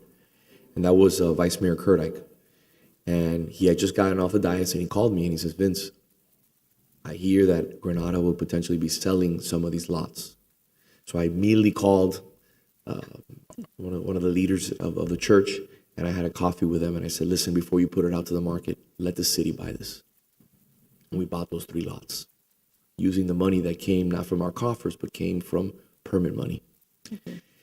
And I'd always heard your story and obviously the engagement that I had with you, and there's so many stories that I could share that you've allowed me to be part of. And one day I hope, and maybe it's part of your legacy, is the story that you can tell people, not today, because I know it's a story that deals with your husband and your time in Cuba. Mm-hmm. Yes. And it's a story that, to me, taught me a lot about you and where you stand on democracy and you stand on human rights and issues of freedom, and what you and your husband did as you were leaving Cuba with one of your most prized possessions, which was your car. That is a story that I hope one day you will share in your book, because I think it's important. Mm-hmm. And I don't know if you're writing a book, but this community deserves to have the story of your life, including in your families. But I think more importantly, not only is your legacy as the mayor and all the things that you did in your life, but I think your most important legacy is something that I touched upon earlier today when we were talking about Women's Month. And that is, for example, me, it's my 2 daughters. Your children are not only exceptional, but they're incredibly involved. Your son is a police officer here in the city, and he has given his life to the city. And your daughter, I mean, what can we say? Besides being involved in every philanthropic cause, from the Coral Gables High School, all the way to the museum, to many different other causes, she is a leader in this community in regards to philanthropy, giving back, and making sure that she's a voice in regards to reason. But to something that I always will keep close to my heart is the relationship that we've had over 11 years now in April. That's true. While I knew you while I was running, I didn't really have a really close relationship with you. I had served on the Planning and Zoning Board. We had exchanged, ideas and information, but we had never gotten close together. And something that I shared the other day when we went to the Merrick House was a little story that I'll be very brief, but it's a lot more long-winded than this. When you and I became close, you used to write me, you still do to this day, letters. Yes. Letters. And I thought that I was the only one receiving these letters. And there were letters leading me down a path, a yellow brick road, which was, vice mayor, commissioner, mayor, whatever my title was at that point. I think that you should consider the following. Not that you should do, but you should consider. It was an approach to me that I thought was so beautiful, so dignified, so elegant, that set you apart from everybody else. Because everybody has, you're either on you're on one side or the other. There's not real common ground. But then I later found out from the likes of Mike Mena, Frank Quesada, George Force, Pat Keon, Raul, Kaysen, everybody who I had the privilege of serving with in the past, Rhonda, Menendez, that you were actively writing all my colleagues in regards to leadership issues that you viewed as important to the city. So in closing, when I spoke to staff about sponsoring this item, this is one of the easiest things that I've ever been able to do here in the my city. goodness, thanks a lot. That's Because wonderful. you deserve this, just like Leona deserved this, and the other two families. This is the right thing to do, because it only elevates the standard and the quality of our city. When somebody drives by on Bird Road and sees this park and sees your name attached to it, it brings a level of quality. It raises the quality in our community, because that's what you've always exemplified here in the city beautiful. No matter what task you were, the task that was at hand. So I want to allow you the privilege. I want to thank you for allowing me the privilege to be part of this naming, because this is something that I will always carry close to my heart, especially since it's very close to my house. It's within probably a 5-10 minute walk from my house. And truly, this truly is the story of my life, my political life here. We take City Hall on a trajectory up to the Biltmore. You go straight where I live, plus through the park, through the Biltmore. It goes almost like a direct arrow. I like to be a direct arrow. So, there it goes, and it's sort of was meant to be. But I have to thank every one of you from the bottom of my heart. This is something that trumps everything. May I say that? Yeah, It trumps everything. Of course. Not to be political. Well, you are political, I'm sorry. But I really and truthfully want to tell you so sincerely that I say a prayer for you every night, all of you, because of what you've done. To me, this is, as I said, it's the pinnacle. It's the greatest, and I thank you so much. I'm going to be able to enjoy it, I hope, and I want to enjoy the children playing on the yellow brick road, and I want to enjoy life. Mayor, if I may just add one last thing, and I apologize. I just want to give thanks to the Granada Presbyterian Church, because we're here today because all the bricks fell according to plan, and there wasn't really a plan. There was a need. The city came in at the perfect time. Vice Mayor Kurdike, at that point, who had just gotten off the commission, called me. Our city manager and our incredible staff did everything possible to negotiate a good deal. So we have to give all our directors, all the staff, our city manager, city attorney, city clerk, they deserve all the credit. We pushed forward, we had the funds in the account, and Granada understood. Could they have potentially gotten more money somewhere else? Maybe, because those 3 lots are in a great location. But they understood the legacy and the opportunity of leaving this for our community.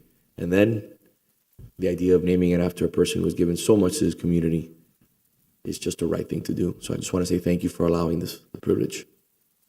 Thank you forever and ever. Thank you all forever. And if I may, if it's the will of the commission, if I may move the item, I'd be honored. Yes. Entertain a second. Moving the gavel. Mr. Clerk, do you have any public comment? No, Mr. Mayor. Okay. Commissioner Fernandez? Yes.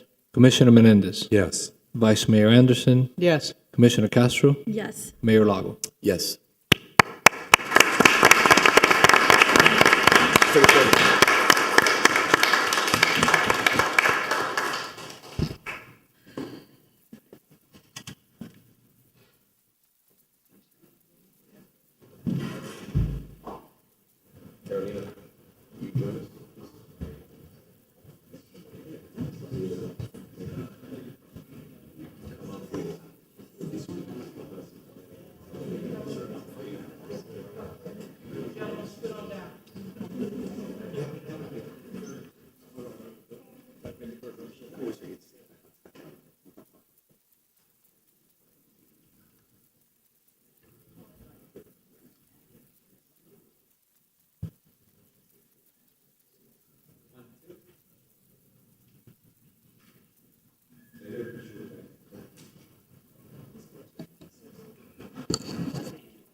I could use it.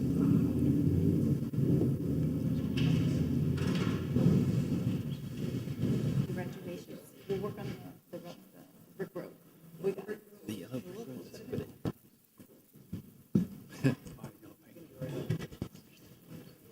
Mr. Clerk, moving on to item F9.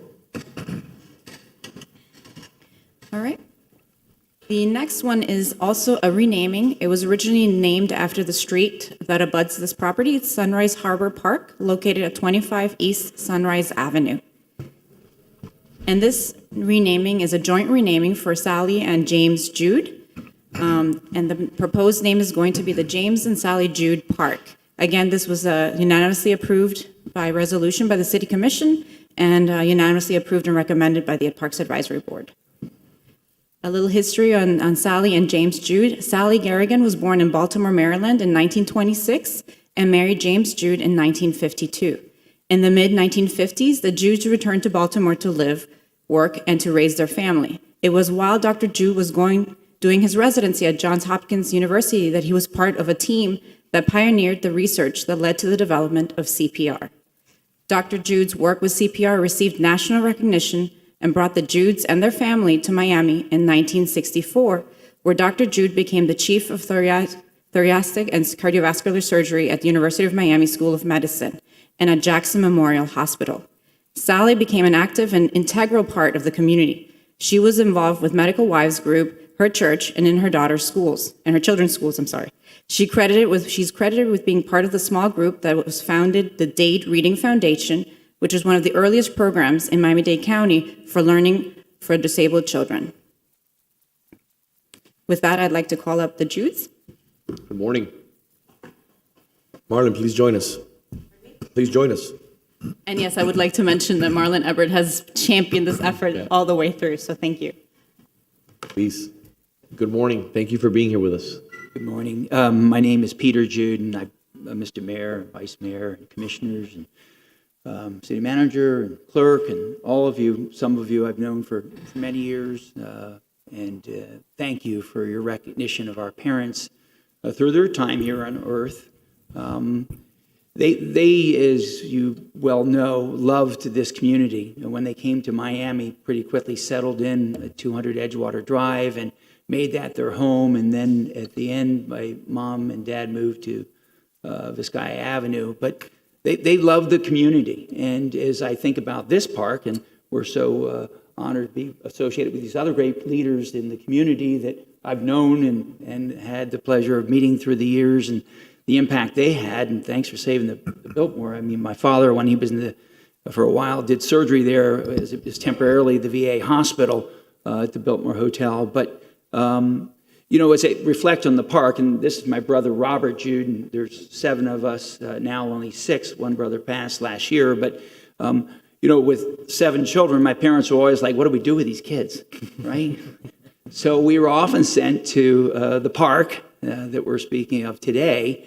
There was a summer camp there, and so we spent many hours there at the park. So thankful for the parks. Thanks for the park team that makes these things happen and makes the greatest of parks. I was mentioning the Ingram Park up top of Edgewater.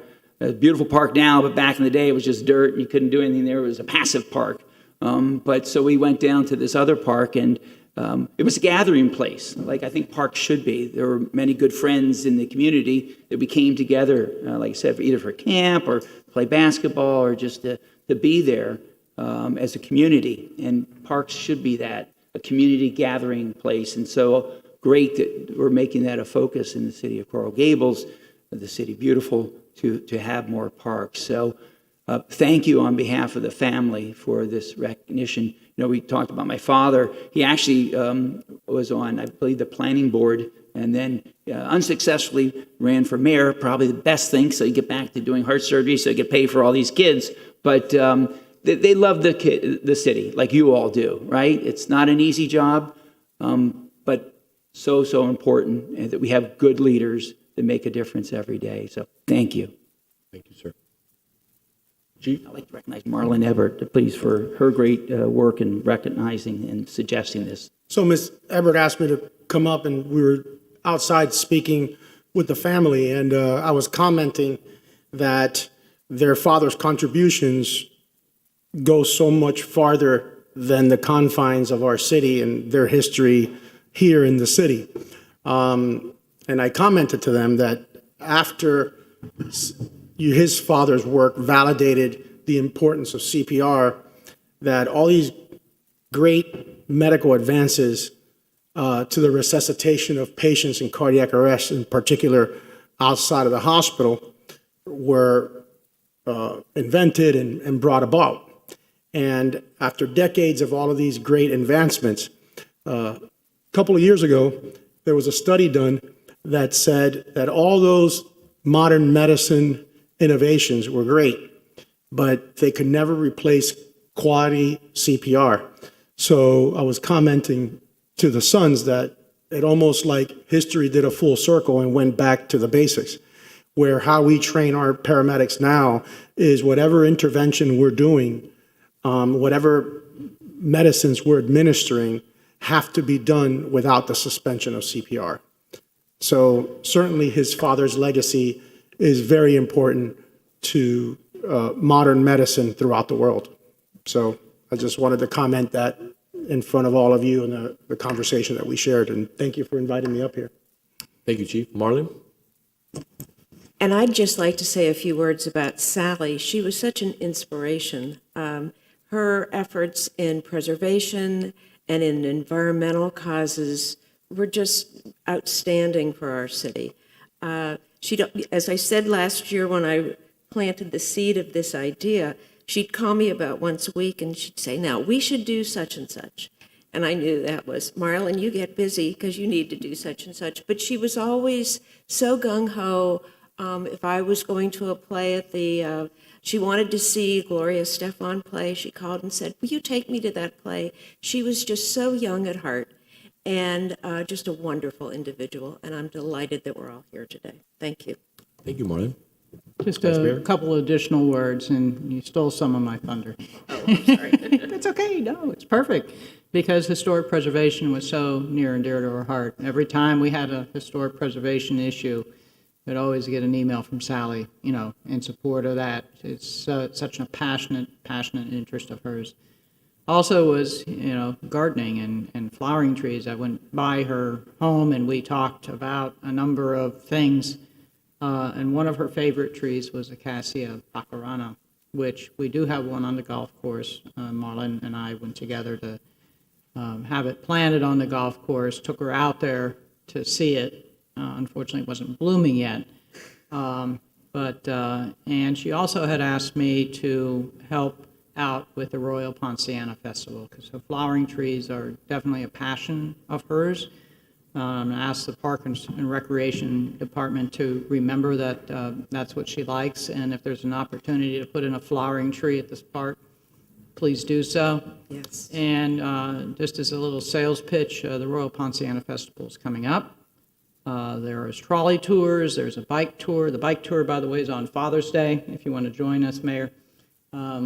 We will go around and have an educational piece on flowering trees throughout not only Coral Gables, but in our neighboring cities. Sally, yes, is quite an inspiration. I remember the last Royal Ponciana Festival, and she was there worried about everything. I don't know who's got, can fill her big shoes. So. I'd forgotten that. Vice Mayor Anderson and I, for her birthday, it must have been 2022. I think so. We had a tree planted on the golf course. We have a nice picture of that. We do, yeah. with a bow. Yes. I don't think the bow's still on the tree, but. That bow stayed on the tree for over a year. I'm going to go home that way and see if that bow's still there. It should be blooming this year, so wouldn't it be fitting to get a picture of the family there next to the tree? Yeah. So. Yep. Thank you. Thank you for reminding me. Anyone else? I just wanted to mention one thing that we failed to mention about my mother. My mother was a diehard activist in the environment, and she did, and as you all know, some things, solar systems that she donated. I think it was at the Biltmore. We didn't even know some of these donations she was making, but the environment, my father and hers, that was very important. And I hope that in the future that this city recognizes the need to keep the environment, because it's not as important to our generation as the next. But as we all know, the seas are rising, the environment is changing, and it has to be incorporated in our daily planning of what we need to do next in this city. And I think that's important that we all remember that as being part of her legacy. And my father's, they were both diehards. Anyone in the commission? I did not have the honor of meeting your parents, but I've heard so many wonderful stories about their involvement in our community and their philanthropy, their dedication to not just Coral Gables, but the community at large, that I feel as if I did know them. And seeing the two of you here, I know that the apples did not fall far from the tree. So I appreciate everything that you do as well for our community and for sharing them with us. So first off, I'd like to thank you, and as the primary sponsor of this, I want to thank Marlon. Marlon is the reason why we're here today. Marlon wrote me an email, and she also facilitated my ability to meet Sally on multiple occasions and spend some time with her. So a few anecdotes that to me put me over the top on why we moved forward with this, and we brought it before the commission in 2023, and then now obviously it's being ratified through the support of my colleagues. To think about somebody in our community, a power couple like your father and your mother, who not only revolutionized medicine, my father's a physician, so I have a little bit of understanding of what CPR is, and everybody here does, but just the understanding of what that means to modern medicine. It is groundbreaking, the thought of how many lives were saved. I also had the pleasure of engaging with your mother in regards to the Garden Club. She was just as strong as your father, if not stronger. A lot of the women that we're talking about today, Leona Cooper, Ms. Thompson, these were women to be respected. These were individuals who not only leave a lasting legacy, but they were individuals who put the city first above everything. I remember having conversations because she was intrigued because she had heard that I had gotten solar on my house, and that Rhonda was also had solar on our house, and was asking me a little bit about solar and what was our intent, and how was that working out, and we had some conversations that were again facilitated by Marlon, who was always a person who stood by Sally and made sure that she was taken care of, along with our vice mayor. And I have a lot of respect for that because again, through most difficult times, a friend like that who can stick by a person like Sally when she had trouble moving around or she had issues like that, that is to be commended and to be respected. So I want to say thank you for that, Marlon, because that was a gesture that many people don't mention, but again, it's just to be respected and to be honored. One thing that should be noted is my mother was not a driver. I know. So, and I don't know how many of you all knew that. So she needed help from everybody to get around. So and one of the last things I wanted we're deeply grateful for that. And one of the last things I wanted to mention was just her commitment to the Garden Club. You're talking about, Susan Rodriguez and all the other individuals that are involved. She was an advocate. She would talk about tree canopy. She would talk about, obviously, parks, open space. She had a real interest in preservation, like you mentioned. But again, this is our honor. It's again, we're not doing you a favor. You're doing us a favor. Because as people drive by this park, they're going to inquire. When I found out who Dr. Jude was, I was mesmerized. And I even went to my father and I said, are you aware that in Coral Gables, we had an individual who was, left an indelible mark in modern medicine? And he didn't know.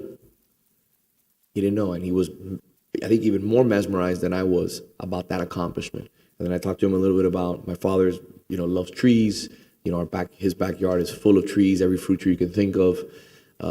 Started explaining a little bit about what her interests were in regards to the garden club, orchids, and all the different things. So your parents were amazing individuals who have left a legacy in this community. And I look forward to when people visit these parks and they ask, who was Dorothy Thompson? Who was Leona Cooper? Who was Sally Jude?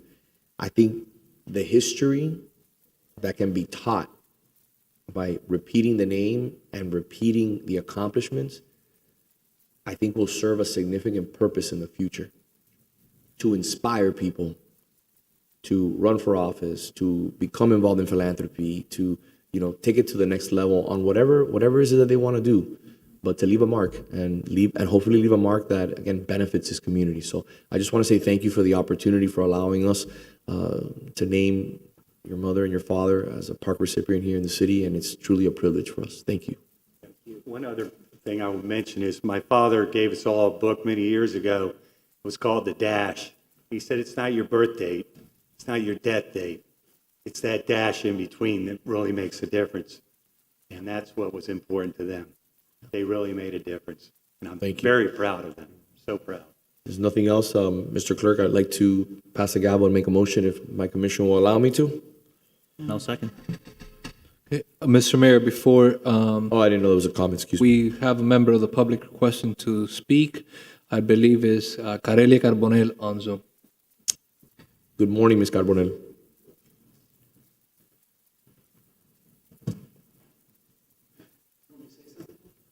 Oh, please, join us. If you mind, after you're done, if you might just fill in a little Sure. document there. Bruce Brockhouse, and I was very privileged to be a great friend of both Dr. Jude and Sally. But Sally was the one who pushed me to be better than I am.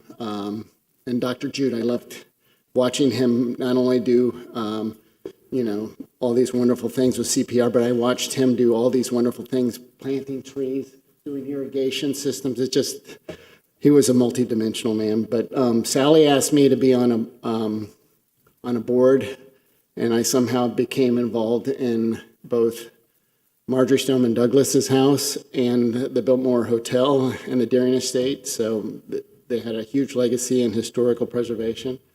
Also, Sally herself, when she moved from the house that they had on Edgewater, which was also had many passive and active environmental systems on it. She put in her house both passive solar and photovoltaic, geothermal air conditioning, and this is on a historical project. So we did both an historical project and this beautiful house that she preserved. Had all the systems that it used relatively no energy. So I just want to say this park really is a special place for them, and it's some place that I visited with Sally, and I think it's an honor for her and the city to have that park, and Dr. Jude too. And thank you so much for all that you do. If I may say one last thing, also, I don't know if the person is ready, but I just want to thank our staff, our director for parks and the assistant director. We had multiple conversations about finding the right location. We had lost track of what the current park, why was it named after the street. We tried to be as sensitive as possible to make sure that we weren't doing anything, removing anybody's name, and that we were just complimenting the city. So staff deserves all the credit for all your hard work. I don't know, maybe if I'm leaving anybody out, please tell me so that I don't regret it later. But I know that you worked for months and months and months to make sure that we did everything the right way and that we didn't step on anybody's toes. Mr. Clerk? Ms. Carbonell is on Zoom, sir. Ms. Carbonell, good morning. Good morning, everyone. Can you all hear me? Yes. I just want to say, first, congratulations to the three women that are being honored. Dr. Cooper, I feel very privileged because I have had relationships with all of them. Dr. Cooper, as she was on the board of Carrollton when I was there heading one of the departments. Also, Mayor Thompson, who is really our thread, historical ribbon, as I say it. Whenever I have a question, she has the answer. And of course, Sally Jude. Sally was served on our board, Historic Preservation Association board, for many years, and actually even before I became involved. And she, I think one of her last events was one of our events, which was about sustainability and preservation. But I do want to share one anecdote that Sally and I had during a board meeting, and we were all talking about the different architectural styles in Coral Gables. And of course, she was very much a Mediterranean proponent of the Mediterranean style. But there's so many other styles in Coral Gables, and there's the Art Deco and so many others, and of course the modern architecture. And she wasn't getting it. And one of the analogies to her from me was, Sally, think about these different styles as your children. All your children are, children are all different. And she said, you're absolutely right. And from that day on, she was absolutely, so appreciative of all the different styles and was a great advocate on behalf of, just preserving all. So anyway, with that said, I really think that these women are also worthy, and thank you to the City Commission and of course to Mayor Lago for spearheading this. So thank you. Thank you, Carelia. Thank you. Hope you have a wonderful day. Mr. Clerk, do you have anybody else? No, sir. All right, perfect. Then can we take a photo, please? Amazing. Mr. Mayor, let me just call the roll really quick. Okay, go ahead. Commissioner Menendez, Yes. Vice Mayor Anderson, Yes. Commissioner Castro, Yes. Commissioner Fernandez, Yes. Mayor Lago. Yes. Thank you.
Congratulations. Thank you for all you do. You're a newbie, but Thank you.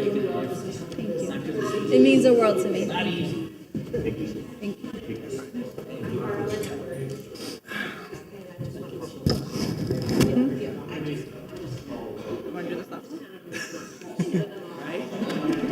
Mr. Director, Madam Assistant Director. We have one more. I know, I'm not telling. I know it's been anybody to be four. It's been a quiet, lot. So Yeah. you could. It's on you. It's not on me.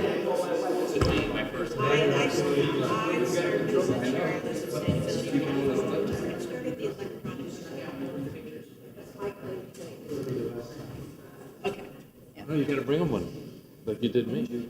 Oh, thank you. No, I didn't have to, because you already have it. It's very far. Sorry to get you in trouble, but. We do have one more, so we're gonna continue. Please, you just threw me under his motorhome. All right, last but not least, we have the location of Tiziano Park, which is located at 7700 Old Cutler Road.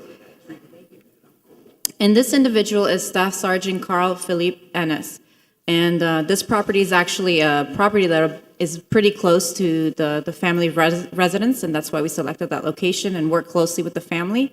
The proposed park name will be Staff Sergeant Carl Ennis Veterans Memorial Park, And we added the Veterans Memorial Park with input both from the advisory board as well as with the family, that we thought it was very fitting, given the history of this individual, that this would become our first Veterans Memorial Park in the city of Coral Gables.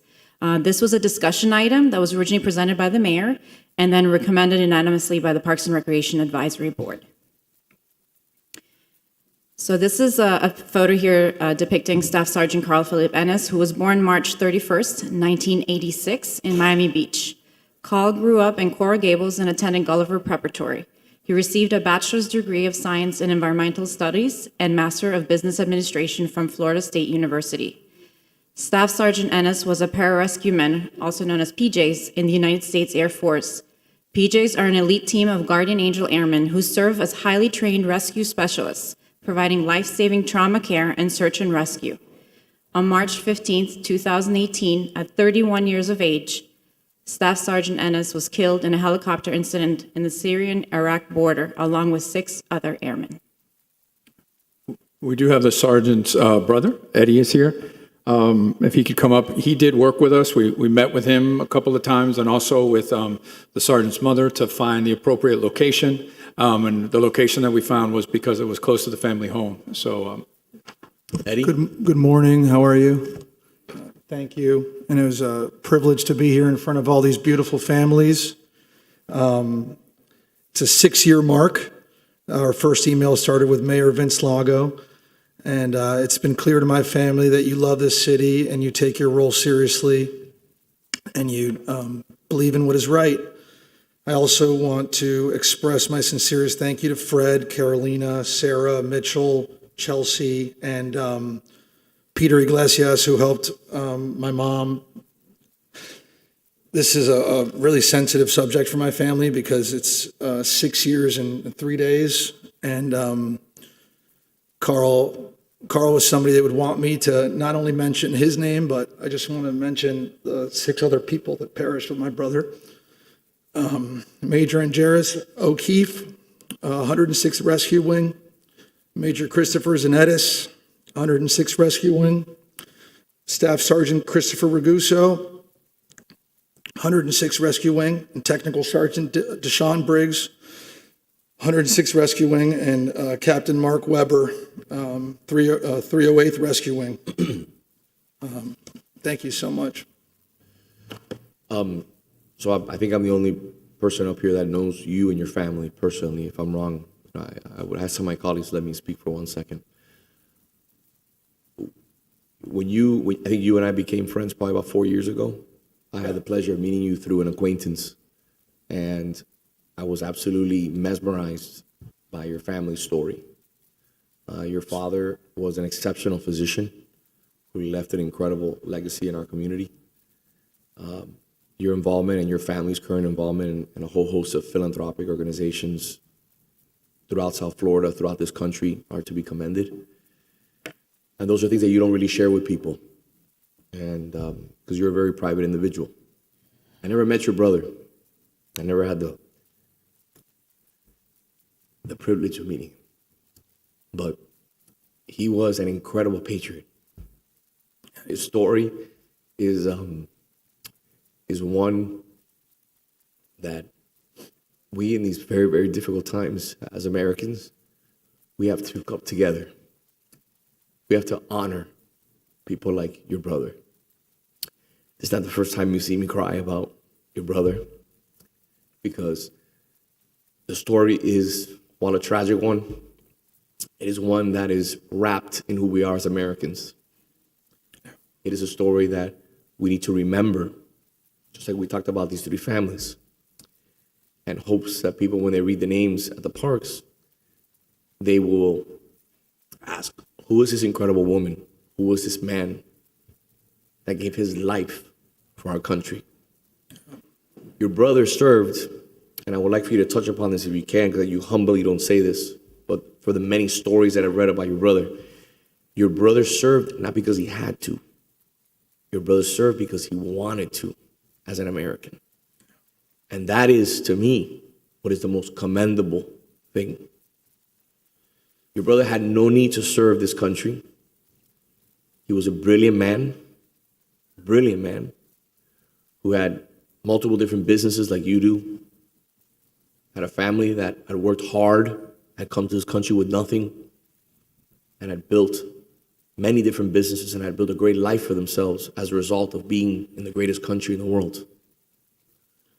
I'd like for you to, if you don't mind, 'cause Yeah, I think I it's mean, right to do justice to your brother's legacy on that front. I think my brother's military career was influenced by my father, who was a founder at Mount Sinai and a founder at Cedars Hospital. He served in Vietnam.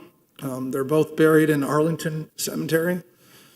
Carl and I both attended Gulliver Preparatory, and the pararescue creed is that others may live. And my dad instilled that kind of work ethic and giving back. And that's what I think chose or made my brother choose a military career path. And I want to thank everybody. And it's just my mom, Dr. Colleen Ennis, also wanted to be here. She's not in the country right now. So I'm here representing the family, and it's just an honor. And my mom is retired and lives in front of Fairchild Gardens, so she drives in front of Old Cutler every day. And my in-laws live in Gables Estates, so it's really nice to just have something to remember my brother by.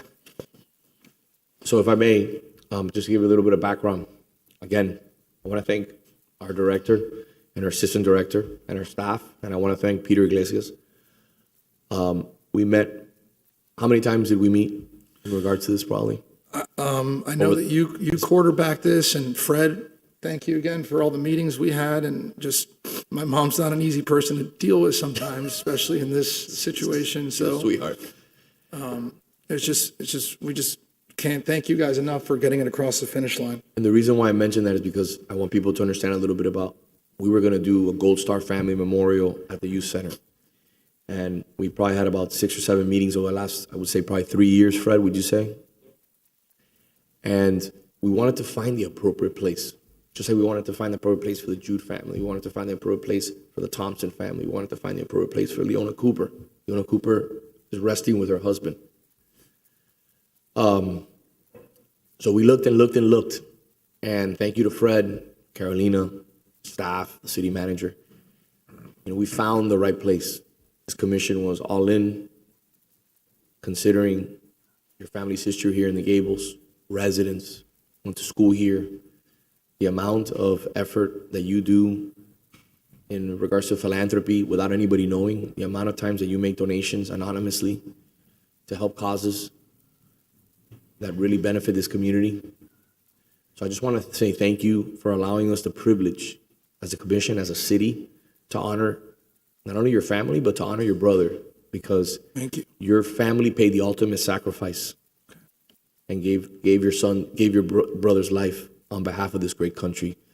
So I just want to say thank you again, and we look forward to cutting the ribbon and opening this park. We'll have his unit join when we cut the ribbon. We'll have everybody come down from the Patrick Air Force Base. Thank you, my friend. Thank Can you, we, before you leave, the commission would honor me with the privilege of making the motion. I'll entertain a second. Yes. Commissioner Castro, Yes. Commissioner Fernandez, Yes. Commissioner Menendez, Yes. Mayor Lago. Yes. Can we take a quick photo? Just so, I haven't seen your mom in 6 months, and I just want to say thank you to her.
I'm not the sponsor of the item. No, I know, but I'm, no, let's just do five, let me do 5 minutes when I go to the bathroom. That's it.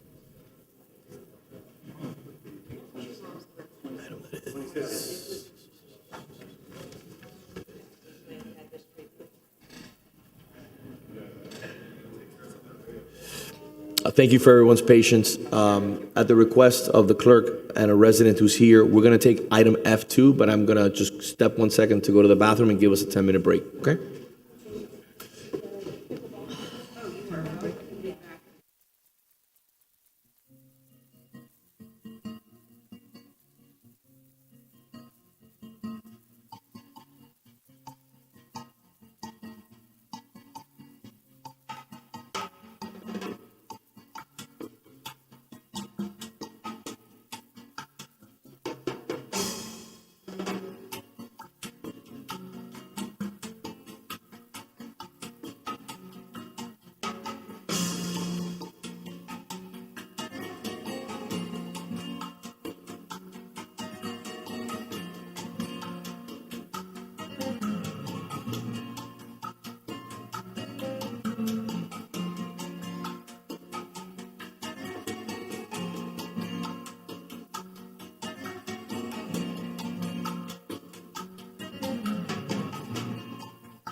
Mr. Clerk? Yes, Mr. Mayor. I'd like to see we can start with F2. 1 second, sir. I'm sorry, Mayor, F2, oh, that's the pickleball. Yep. All right, we're good to go. Okay.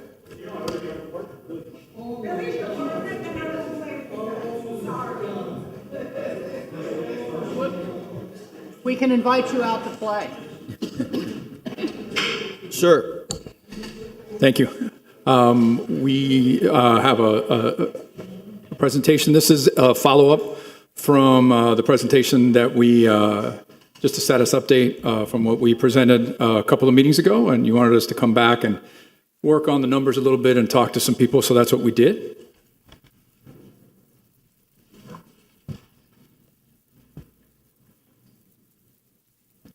So this was the proposed rooftop plan. It had the 8 courts, still had a row of parking on the top.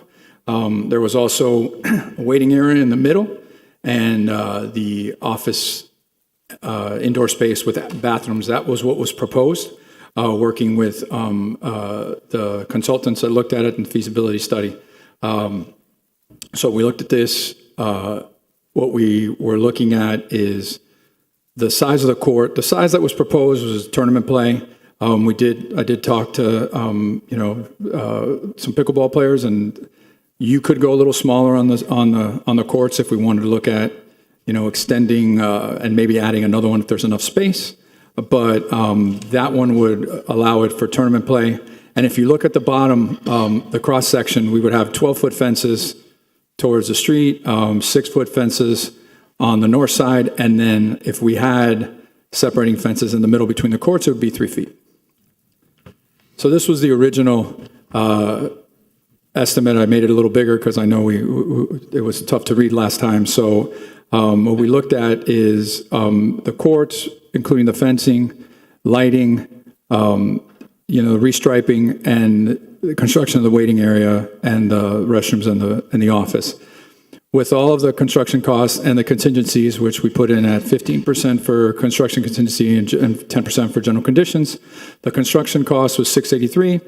When you factored in the design and the consulting, that turned out to be a project of $785,623.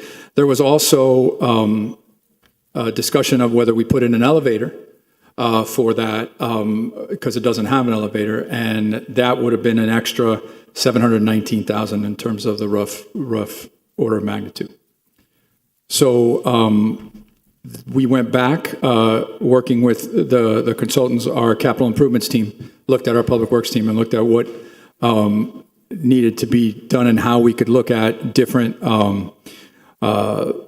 reduced scope. And there were a couple of items that our public works team, our capital improvement team, thought that needed to be included that weren't included in the original rough order of magnitude, which was the demolition work and the surface preparation. It still has a number for the courts, and we'll talk about that a little bit later. And it had the same numbers for the fencing and the lighting.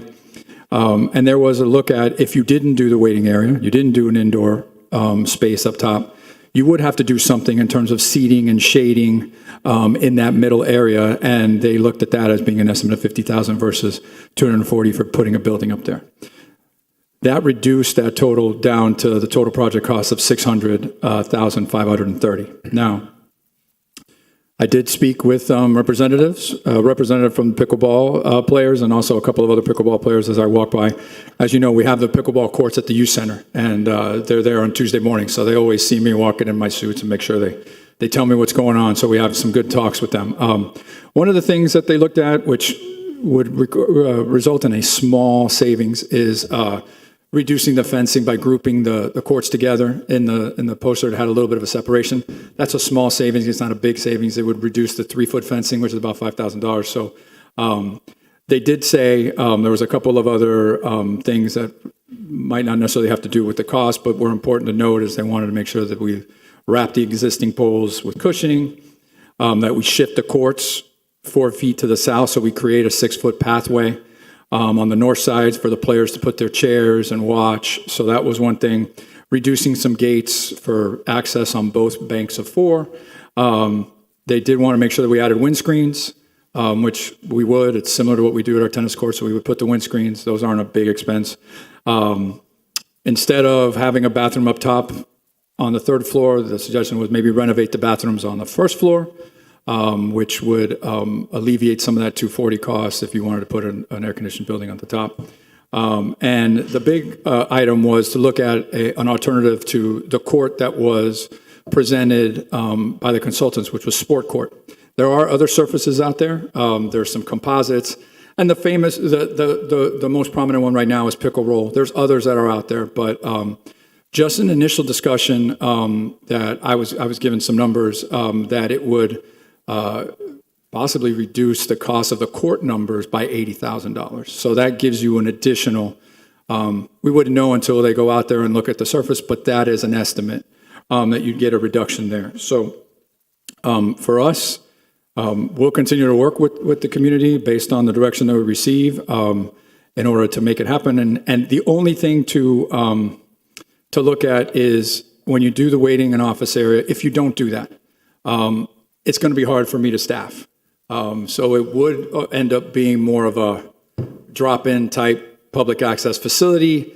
It would be hard for us to do court reservations, for us to organize things. We could organize things like tournaments and things where we go out there with a tent and we do a one-day thing. But in terms of having people out there without an indoor space up top, can it be done? Maybe it'd be tough on staff to be outside the whole time.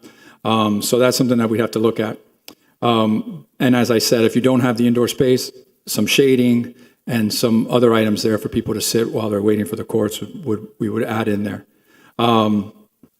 We talked about the court surfacing and the fencing reductions.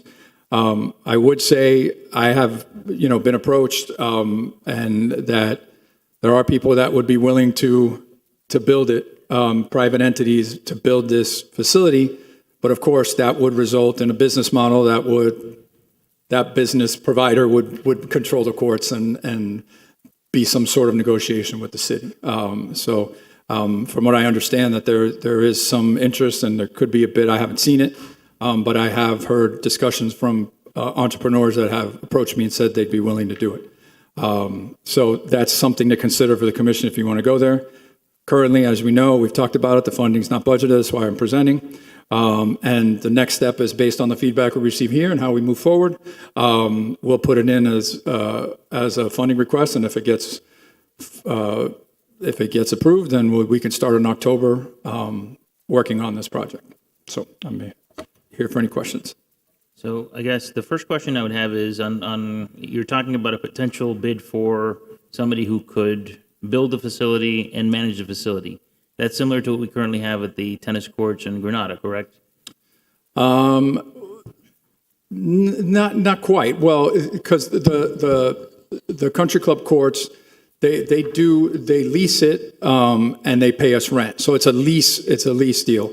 So the difference being is that they're an operator. They still operate within our regulations and our rules. Whereas I don't know, it would all depend on whatever deal is worked out. The way I would look at it is I know that there's other municipalities and other organizations that have had facilities like this. There's a big one that's coming in Fort Lauderdale. Those are much bigger scale, 40 courts or something like that. But that's the kind of thing. I have been approached before, not on pickleball, but similar things where I would be approached by someone giving me wanting to do 5-a-side soccer. Indoor, they call it indoor, but it's the soccer with the walls and that kind of deal was, yeah, we'll build it, but then we'll rent it out and we'll control it. So they're basically using public land for a private enterprise, which, some organizations do if they don't have the cost, if they don't have the funding to build it. I think the manager and the assistant city manager have been in contact with a gentleman, Rene Prats. Yes, he's the one that he approached city manager's office. They asked him to come talk to me. He gave me just an overall presentation of what they do. Really, not anything on specifics on what it would be for the court and anything else. I haven't seen what they would propose. I was copied in an email. So I think the manager's office is going to be meeting with him and his representatives in March, and I think it's a good idea to have you. Yeah, I think they have me on that meeting. Yeah, I think they're going to because I think you mentioned Fort Lauderdale. They did courts at Fort Lauderdale with no cost to the city or whatever up front. I don't know the details, but no, it's and similar to, like I said, I've come across from these suggestions before, and what it is yeah, they put up the capital costs, and then in return there's a management deal where the city has some sort of revenue sharing or some rent, or depending on what the deal is. I've had over the years many different ones, and it was always for soccer, for 5-a-side soccer. I haven't done anything for pickleball, but those are the things that you look at.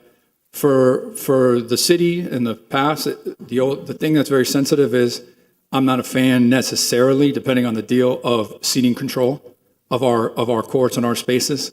Especially for a long-term time. I like having control of the courts. I like presenting it to our residents as play, and whatever we charge admission-wise is something that is decided upon by the commission. So that's why I like it that way. But I can understand sometimes if the one in Fort Lauderdale is a 40-court. It's a massive facility, which is multi-million dollars, which is a different animal than what we're talking about here. Yeah. No, I just asked the manager, assistant city manager to include you, and obviously I would imagine your assistant director on that to see where that goes. Maybe that's a solution. Maybe it's not, but it's worth having a conversation. Okay, if I can add a few things, and I've been asked by some residents and so forth about elevator, and we covered that issue with the city attorney's office doing research, because we do have other pickleball facilities that are open for individuals with disabilities, and our first responders are doing what they do so fantastically, taking care of us. So we'll pause for a minute on that. Because we have other facilities that are ADA accessible for individuals, and wheelchairs. If you have a van, you can use those facilities. And we've also talked about the bathrooms and the footprint in the bathrooms, and there's several different styles of handicap accessible bathrooms, type A stall, type B stall. That we can look into, and I'll have further conversation with you on that, so maybe we can save some dollars there. There's also some folks that have reached out that want some additional features on the courts and have expressed an interest in raising some money. So I think we have a lot to explore, if they want to get serious about raising the money, because I think this is a benefit also to the mile.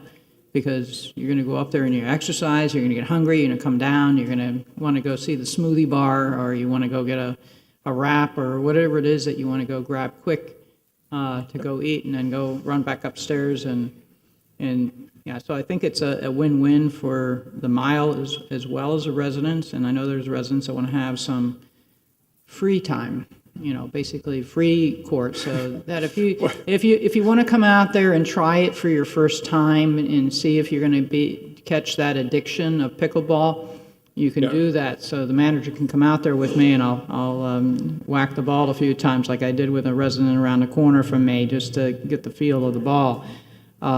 So love to, continue this conversation. We have spirited discussions about free.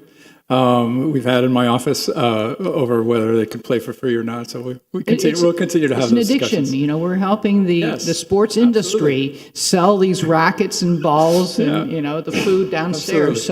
Absolutely. Through the mayor?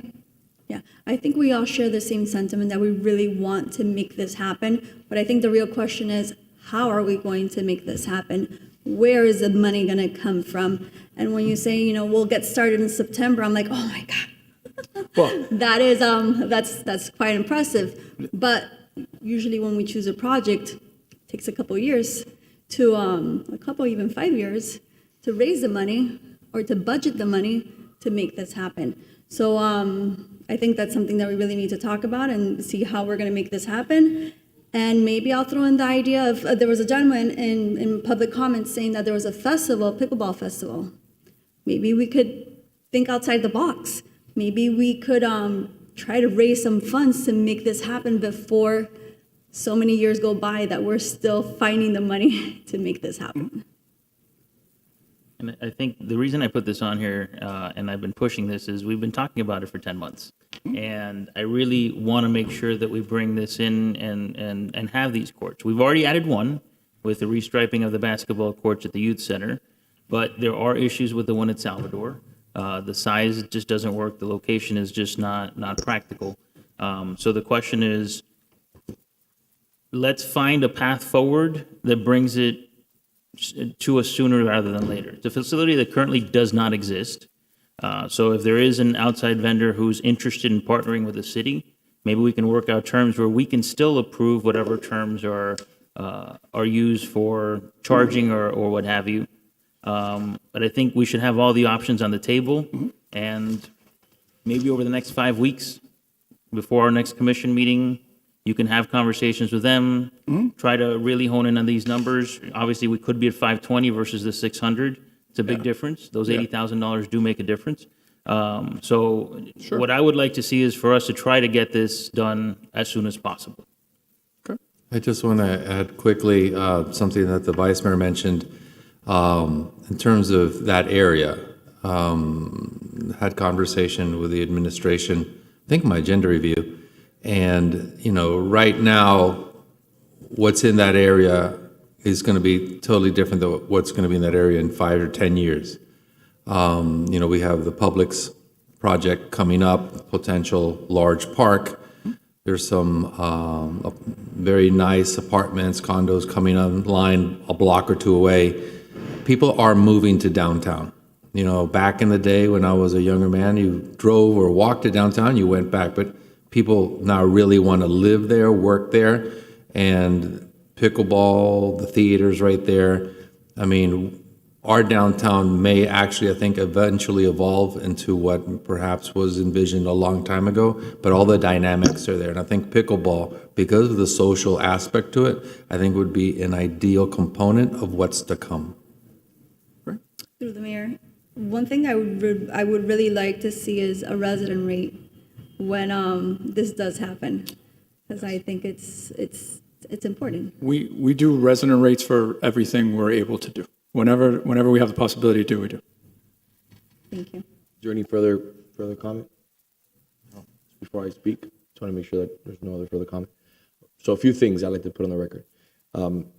I like your preliminary ROM, a rough order of magnitude.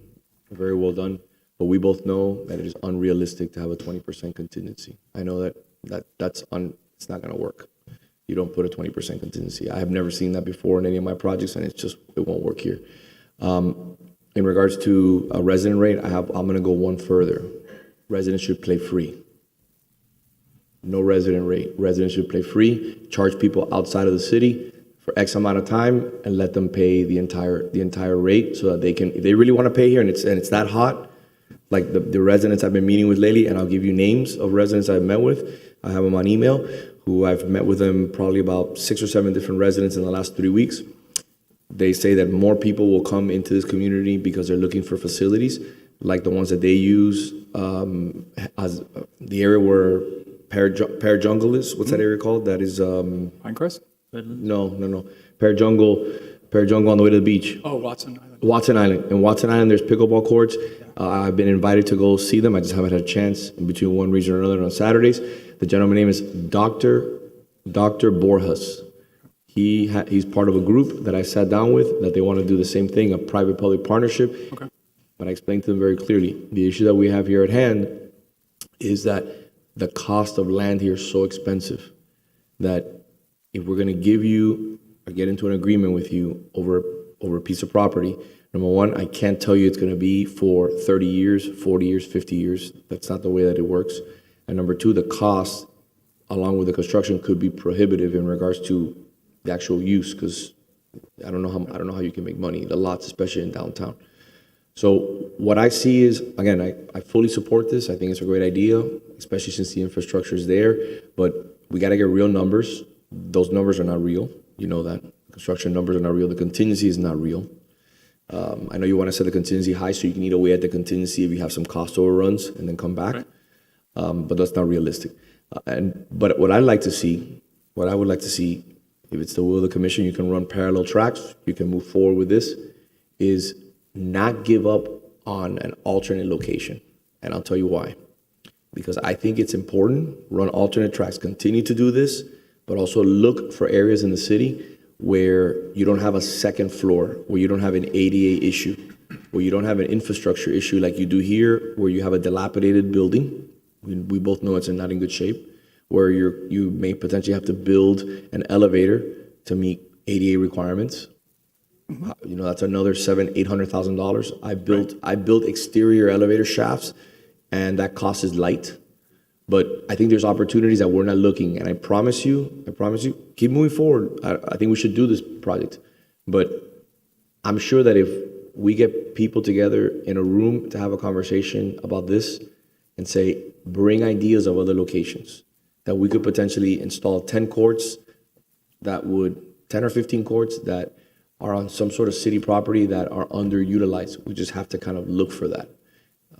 Even if it takes buying something in downtown where there could be a potential agreement.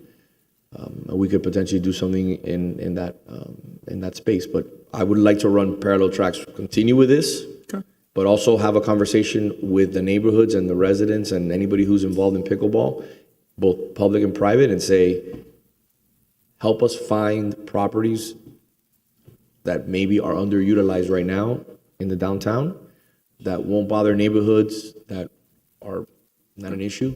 Maybe a city parking lot. Maybe we have a city parking lot that we could potentially use as a pickleball court. Mm-hmm. We run the numbers. What are we making on the revenue there? How much could we charge? And that kind of stuff. But in regards to residents, I'd love to see it be for free. Okay. Mr. Clerk, do we have any public comment? Yes, Mr. Mayor. First speaker is Maite Haley. Ms. Haley, good morning. Good to see you. So, I have to say, you guys know me as a happy, sunny person. A lot of you have known me for a long time. I'm very disappointed today. I'm very disappointed because I keep hearing the word explore, okay? And I keep putting this off. Coral Gables is behind the times with this, okay? We've got Palmetto Bay with courts. We've got Pinecrest with courts. And all of these, by the way, are standing room only. You cannot get reservations at Pinecrest today. Thank you, Mr. Clerk, for giving me that bit of information I did not know. I got it out of him. Water Oaks, public courts by Dade County, way out west. Those courts are packed with lines of people at 7 o'clock on a Saturday morning. Doral has courts. Miami Beach has many public courts, including the 6 at the golf course. There's courts at the Polo Park. I did not know about the courts at Watson Island. That must be very new because I don't know anybody who's played on them yet, and I'm very in tune with the community, so I don't know if there are any there. Dade County is about to open up 8 courts at Tropical Park for a total of 12. When those courts are built, there'll still be a lot of waiting time. The demand is here, and I'm going to show you in a little bit some pictures, but I wanted to start off with that because I'm just very disappointed that this community that prides itself on recreation, that has a fabulous recreation department that I've been associated with when I was a child here, which, by the way, I might say I'm probably the longest, the person who's lived in Coral Gables the longest in this room, 1968. You and I might be close, Kurt. I beat you. You beat me. Okay. But I've been here since 1968. Youth Center, old youth center. Took my son to the new youth center. My husband have been coaches. I used to do the baseball stuff back on the charts before we had apps. I mean, we've been involved in community recreation here, and we've got some fabulous facilities, but we are behind the ball with this new sport, and we've got to get on it. It's just shameful for us to be so far behind. So I wanted to just talk a little bit so Fred and I have had discussions. Fred's been great. He's just awesome talking about all this. First of all, I wanted to just address a little bit about these 2 things that have come up today. One about not under necessarily city control, but having somebody else come in and do that. I've been hearing about this. I know the name. I know what's happening with that. I just caution you on that because I really think every time the city loses control of certain properties like that, we don't necessarily get the best deal. And your citizens, your residents don't necessarily get the best deal. So let's be really, really careful with what we might do with somebody that we negotiate with. They may be a very good operator. I don't know. I don't know who it's about. And the numbers might be really high, and you might be pricing families out. I've really pushed for making sure families can afford this. And, not everybody lives south of US 1, east of the highway. Okay, we got a lot of working families here who would love to do this recreation. We've got a great parks department who can run this. We can do this in here. So I'd be careful with that. And Mr. Mayor, to your point about some other type of facility, I'd hate to see us find a beautiful green space and then asphalt it over with pickleball courts. If we're going to find new land for this, let's use it as green space. Let's keep the trees that my church friend loved. Let's do that kind of thing and not pave it over and make sure it's got even more use than just a pickleball court. And on top of that, that's adding another layer to explore some more. It's just taking too long. It's taking too long, and that's part of why I'm very frustrated with this. What I do want to tell you is, if you decide to do this as a revenue thing, whether it's city run or run by someone else, there's money to be made here. But I would urge definitely some kind of resident preference, some kind of resident rate, because that's what we do at the youth center. That's what we do at the adult activity center. That would be the right way to approach it. And I would insist, not that you're going to pay attention to me that much, but I would insist of, like, if we have 8 courts and we have, I think the number was 624 court hours available, that we do, about 30 court hours available for free and do them at prime time. So take 4 courts on Tuesdays and Thursdays and make them free for couple of hours in the morning, couple of hours in the afternoon. That will also help build revenue sharing programs. And Fred and I have discussed that. He doesn't necessarily agree with me, but that's okay. We'll work it out, as we always have. We always do. as we always do. Parking revenue is going to increase if we do this. Right now, let's go ahead and show the pictures. I took some random pictures at a few times over the last few weeks, and nobody's on the top of that floor. In fact, I didn't take pictures of the second floor, the one that's sandwiched in between, but it's only about a third full too during the weekdays. And we wouldn't necessarily be using it during the weekdays during office times. Yeah, if you can just flip through them. There's about 5 of those.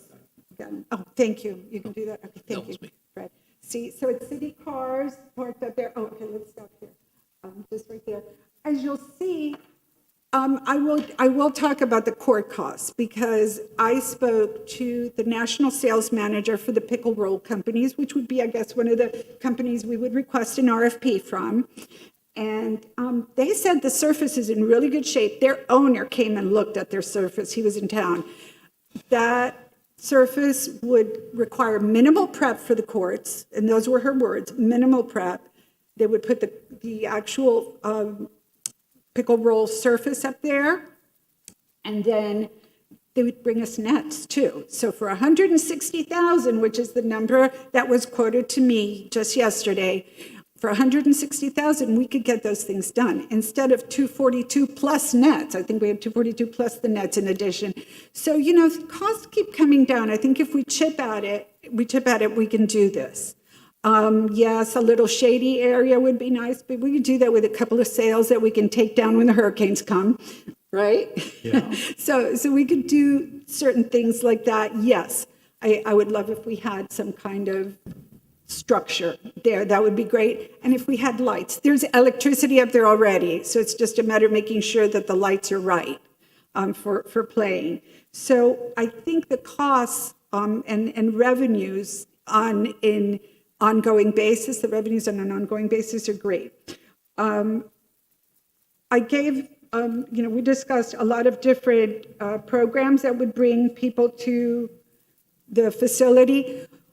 We talked about getting rid of the Salvador Park courts. Those courts are an accident waiting to happen. I've been hurt on them. I know people who have bruised ribs on them, and you're lucky nobody's come back to the city on that. But I think it's a serious problem there. The overruns are very narrow, very dangerous. They're not standard, and I think if we build 8 courts up here, we can net 6 new courts and give those back to our tennis community for a practice wall, for all of us pickleball players to practice on, for lacrosse. I've seen lacrosse kids practice on the walls back there.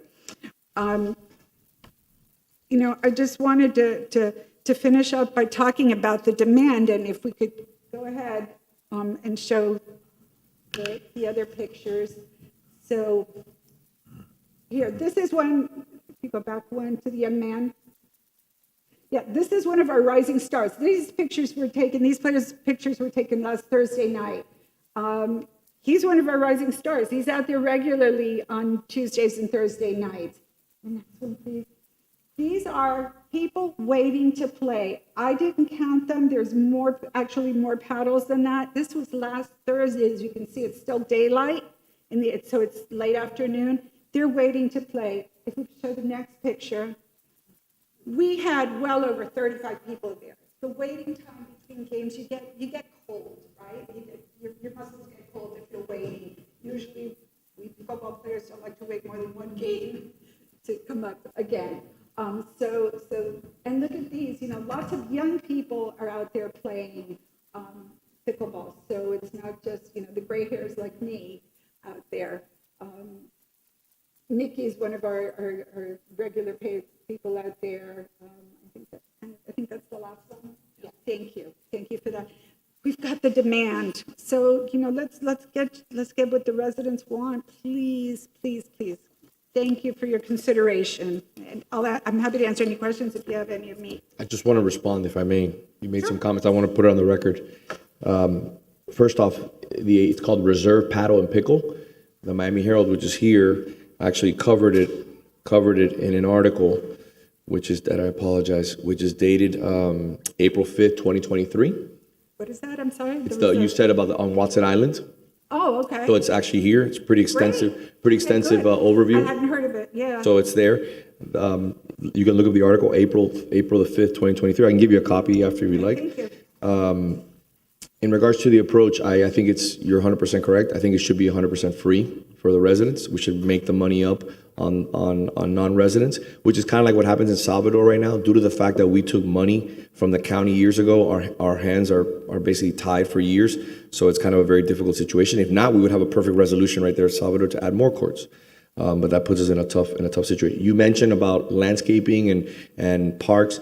Again, my job and something that I've advocated for and I've delivered on is bringing more parks to the downtown. I would never take a park and make it into what I said was, in the record, it says, how about a parking lot? Like get a parking lot that exists and we can take already an existing parking lot and renovate it and use it for something. Again, but we'd have to figure out what is the revenue that we're getting, how much are we losing, and can we make that up one way or another? So I think that those are important distinctions to make that I wanted to make sure that I'm clear. But I support moving forward. I just think that having something at the ground level, and I think that if we were able to find something, I think we put our heads to it, I think we'd be able to find something that could work.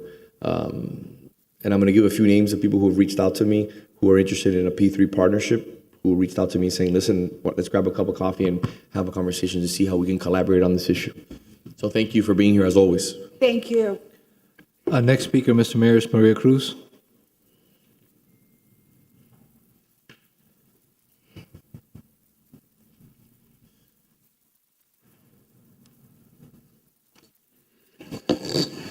Maria Cruz, 1447 Miller Road, Mrs. Maria Cruz. I don't want to sound very cynical, but it gets to a point where here we go again. Here we go again. The community wants something, and we start finding reasons to make it hard. When I was sitting here listening, I had not even signed up. I just signed up to speak. Burger Bob's keeps appearing in my mind. You know what? It's impossible to do anything and go against a wall. If the community wants it, you know what? There are priorities. We have budget priorities. There are things that we do that the community doesn't want, but we want it, so it gets done. Well, this is something that the community wants. You know what? Go through the budget and find the money to please the community. I'm tired of the excuses. Somebody must want the rooftop for something, because the rooftop is not a good idea now, okay? Somebody must want something, because, every time the community wants something that the electeds, whatever we call them, don't want it, there will be some problem. And the longer we push it ahead, the more expensive it will be. Look at Burger Bob's. We started with, 200 something, maybe? And now we're $500,000. And at the rate we're going, nobody will be able to go there, because guess what? We won't be able to afford it. The same thing is going to happen with the pickleball. If we have to charge people because it takes us 5 years to get it done, it'd be for nothing, because, most people, even though we think that, everybody in Coral Gables is filthy rich and there's money flow on the streets, it's not the case. I think this is something that the community wants. She's proven it. Mike has been here so many times that I've lost track. You know what? Let's see what's in the budget that we really could push later. I'm not talking about the water tower, by the way.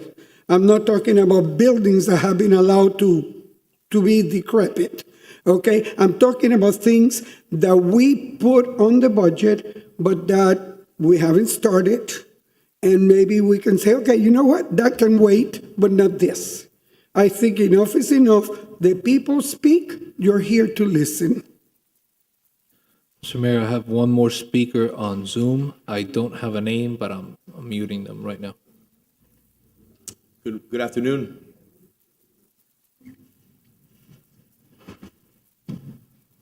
Ma'am, if you could unmute your phone. Yes. Can you hear me? Yes. Okay. I spoke earlier. My name is Sarah Gaglio. We don't have enough courts in the area to accommodate the community. We need regular pickleball courts. Not only that, it also for the surrounding communities that do have pickleball courts. Everybody who lives in Coral Gable are coming to our community, which is going to make it impossible for us to be able to play as well. So you need to do something for this community, please. Pickleball is a growing sport. It's inevitable. We need to do something. Please. Thank you. Thank you. Mr. Clerk. Next speaker on Zoom, Mr. Mayor, is Lily Azell. Mrs. Zell, good afternoon.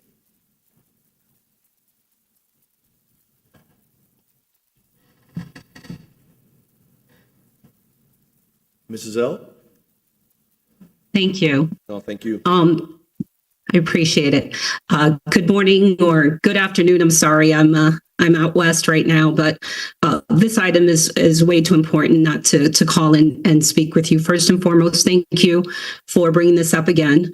I spoke to you all about a year ago now regarding this need that as the USA Pickleball Ambassador for Miami-Dade County get calls and emails constantly. And let me just say, my name is Lily Azell. My address is 601 Northeast 36th Street, Unit 1212, Miami, Florida, 33137. I'm at the forefront of the need that is occurring in Coral Gables. As the lead USAPA ambassador, which is our governing organization, I've been talking in front of probably about 20 municipalities in our county and Miami-Dade County at large. There were many reasons. I think the last time I went in front of you all was when there was a parking lot that was an idea with a parking lot, and it was a real estate situation. Land, again, is too expensive. There was another study that I went in front of you all again regarding going into some other parks, and there were issues with that. Obviously, the price tag was way over what was you all were comfortable with, understandably. So we came back to the drawing board, pickle roll, and that parking lot came as a result of the immediate need that Coral Gables residents had. Way overdue. And that's how this started. Pickle Games of Miami came in January. It was 30 courts that were placed in the Miami Marine Stadium, a festival. Maite was involved, obviously, with Fred, and we're very appreciative to him and all his work he has done, and listening to the community about purchasing some of those courts because that we could have that done immediately. That's how this parking lot came to be. So I urge you to stop the studying, please, because this has been done for quite some time. There's always going to be someone that comes in and that can do it and can do it better, or this public partnerships. It takes a long time to get anything done with those things. It took a few years for the Fort Lauderdale project to take place up there. A lot of issues, a lot of commission meetings, people up in arms about it. There's a need now. And Coral Gables is way behind the times, and it's very sad that your residents are asking for you to do something, and we're still in this situation. So I urge you, yes, let's take an analogous path. I agree with what was said by Mayor Lago. Let's take a path alongside, but let's get these courts up so your residents can have a place to play. Look what pickleball has done in Lincoln Road. There's a shift on what's happening in Miami Beach with the type of tourism coming in there. People want their city back. Coral Gables is nothing like that. However, there's a revival that can take place in your downtown. If people are walking around, people are spending money, people are visiting those restaurants. Let's think about giving your residents, your students, your public school kids, a place to come and play with their parents. I urge you to please put this in front and vote on something like this, because we've been studying this now, and I know Fred has been diligent working with the community, as many of you have. But I urge you to please, put this in front of for a vote. Thank you. Mayor, if I just want to give a little context, one of the first sites that I had looked at was the parking lot that is close to the police station. Okay, and then since there was discussion of possibly using that for something else, and the idea was to use that after we cut the ribbon on the parking garage next to the police station itself. So that would be ground level. I don't want to exclude any possibility, especially if we can get a deliverable faster and open to everybody in the community. And then the second was the top of this parking lot, because it is underused. I mean, it was something that I noted for staff that, look, can we do it? It's flat enough. I don't want to make it overly constrained. I know that when I go out to play, I usually sweat enough that the need to use the restroom is not that high. So I think the idea is we need to get it going. The beauty of having the government do it is we can do this in phases too. We can have a transition plan to improve facilities later on. So I don't want to foreclose any opportunity, especially if we can deliver it for fewer dollars and quicker. So let's forge forward. That's what I say. I think we can do it, and just put a warning that pickleball is addictive. So it does catch on. Mr. Mayor, really quick, I have one more member of the public requesting to speak on the item. Okay.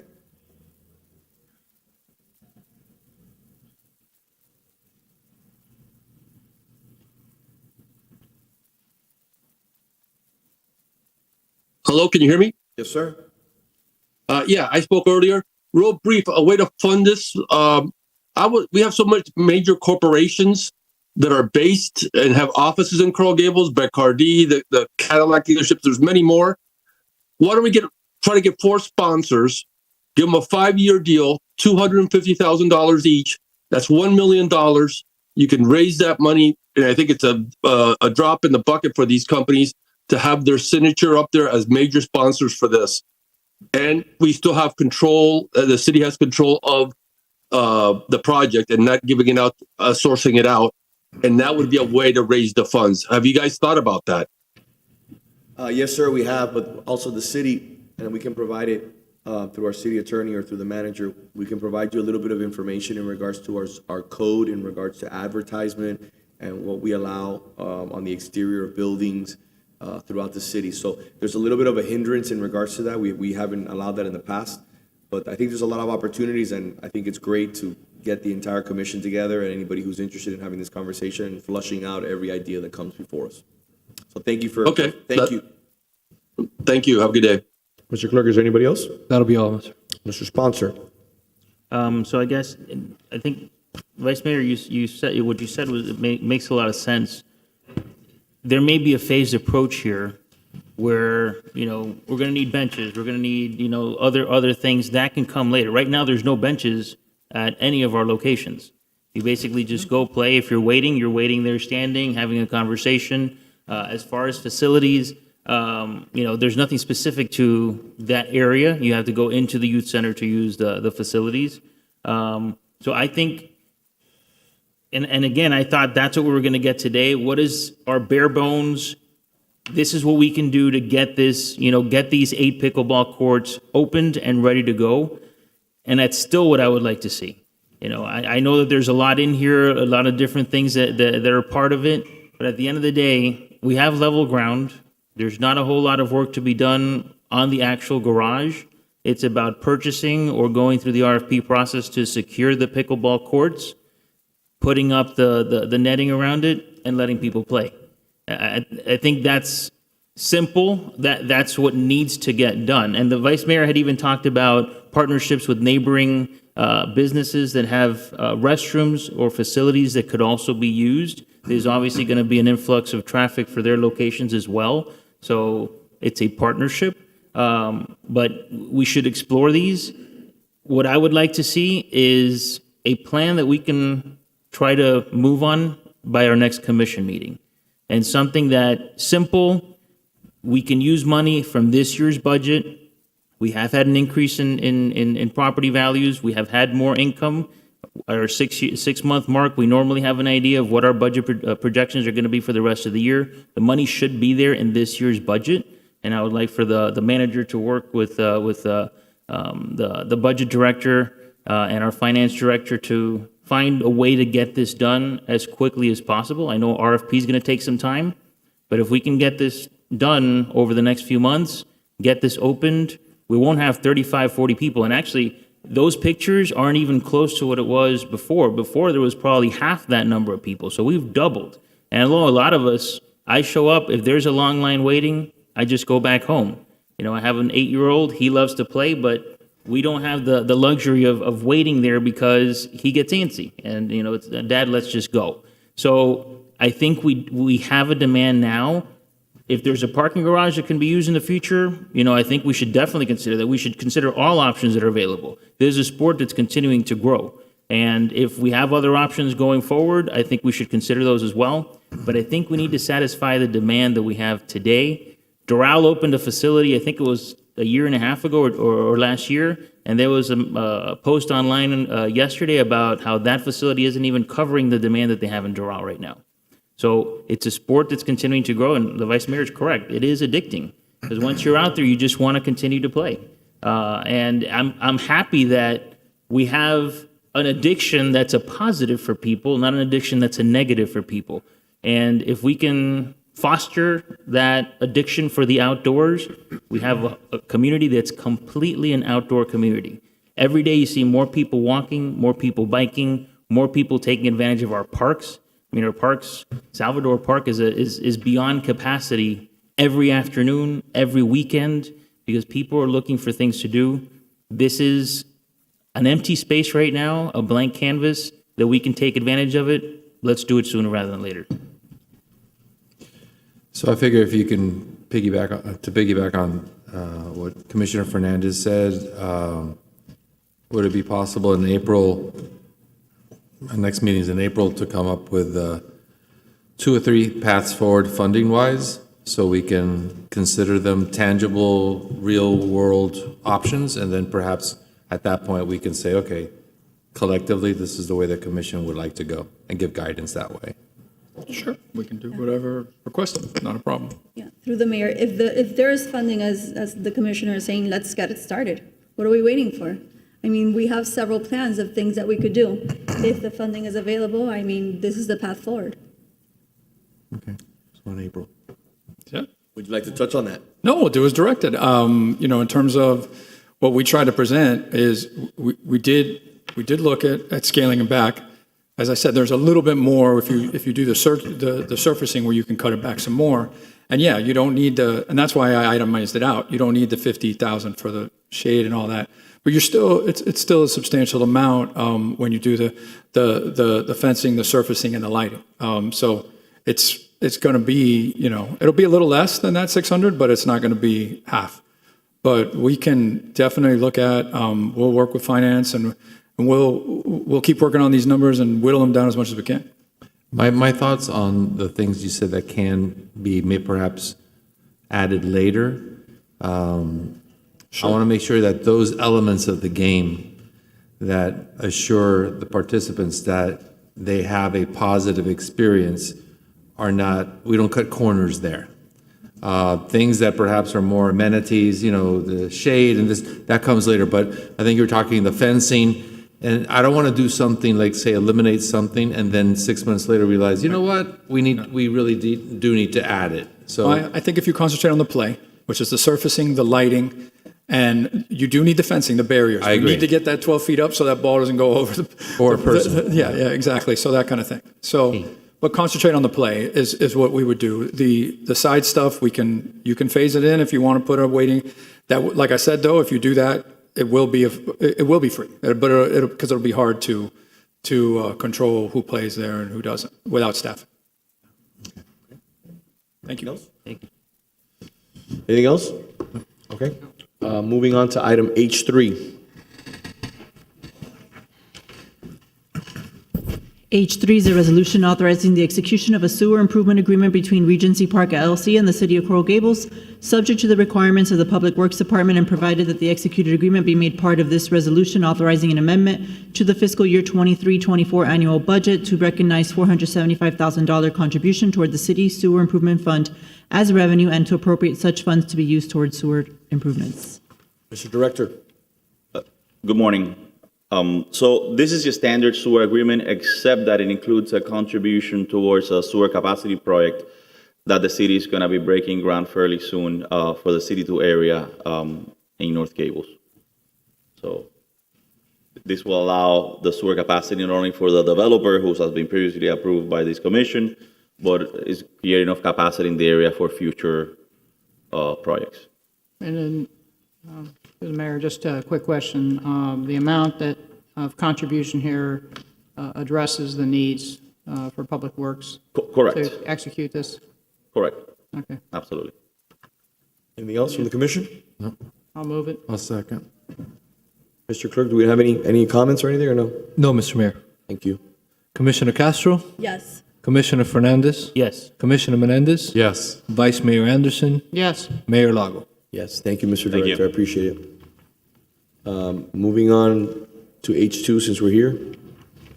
H2 is a resolution of the City Commission authorizing the acceptance of modification number 1 of grant funds to agreement number G23MI0016A funds in the amount of $313,237.79 on behalf of the Coral Gables Police Department as part of the Office of National Drug Control Policy High Intensity Drug Trafficking Areas Program to support fiscal year 23-24 operations of the South Florida Money Laundering Strike Force, authorizing an amendment to the fiscal year 23-24 annual budget to recognize the $313,237.79 grant modification number 1 as revenue and to appropriate such funds to put toward the cost of the program. Chief, how are you, sir? Good morning, Mr. Mayor, Commissioners. This is a pass-through that we do. The Coral Gables Police Department and the City of Coral Gables are responsible fiduciaries for both the strike force and this HIDA. So this is a pass-through. Because of the amount, it has to come as a resolution item. Okay. Thank you. Is there any comments from the commission? Nope. No, I'll move it. Second. Commissioner Fernandez? Yes. Commissioner Menendez? Yes. Vice Mayor Anderson? Yes. Commissioner Castro? Yes. Mayor Lago? Yes, thank you, Chief, for your hard work on this issue. Could we move on before you leave? Come back to, we'll do F11 since you're here. F11 is a resolution of the City Commission directing city staff to fund and deploy school crossing guards at Coral Gables Senior High School and directing city staff to conduct a review of current traffic patterns and conditions near Coral Gables Senior High School. Mayor, there's a number of items that are talking about similar issues, F11, F12, All right, I think you want to as well do, as F7 and F8. I think we can knock bundle them them all out. out? Let's bundle it up and, Well, not. F11, F12? No, F4 and F5, I misspoke. So- We've got Vision Zero, electric scooters, crossing guards, and e-bikes. So I'll read F12 if you want to hear them all together, Mayor. That's fine. And you said also F4? 4 and 5. Okay. It's an overlapping discussion, about public safety. Yep. So I'll read in F12, which is the other resolution that's on. I know there's 2 other discussion items, but the other resolution is F12, a resolution of the City Commission in support of County Commissioner Regalado's efforts to allow cities additional oversight and regulation of e-bikes, motorized scooters, and micromobility devices on county roads within incorporated areas of Miami-Dade County. So before you begin, can you tell me what was it that happened today? There was a traffic accident regarding one of our employees? Yes, one of our employees was hit while crossing the street on their way to work to the station. Subsequently, the individual driver that struck the employee also struck 3 or 4 fire vehicles. Again, the charges are still pending. The employee, thank God, was taken to rider trauma and from my understanding is in good condition at this point. The driver of the vehicle was also transported to a nearby hospital and that's under investigation, so I don't have any idea of the charges that have been filed since. What is that? Was that in front of the station? Right in front of the police station, yes, sir. They were walking. The reason I ask, we talked about this last year, I think it was, that intersection right where the entrance police, it's chaotic. It should be a four-way. It's Correct. two-way, and people either think it's a four-way or think it's a zero-way. And I don't know if there's any update on. Last week, in light of the other accident, I was in touch with Miami-Dade Traffic Control and Streets. The decision that we couldn't actually have the assessment of that intersection done until the parking garage was finished. The parking garage is finished. So last week I had a meeting with them for a couple of different issues.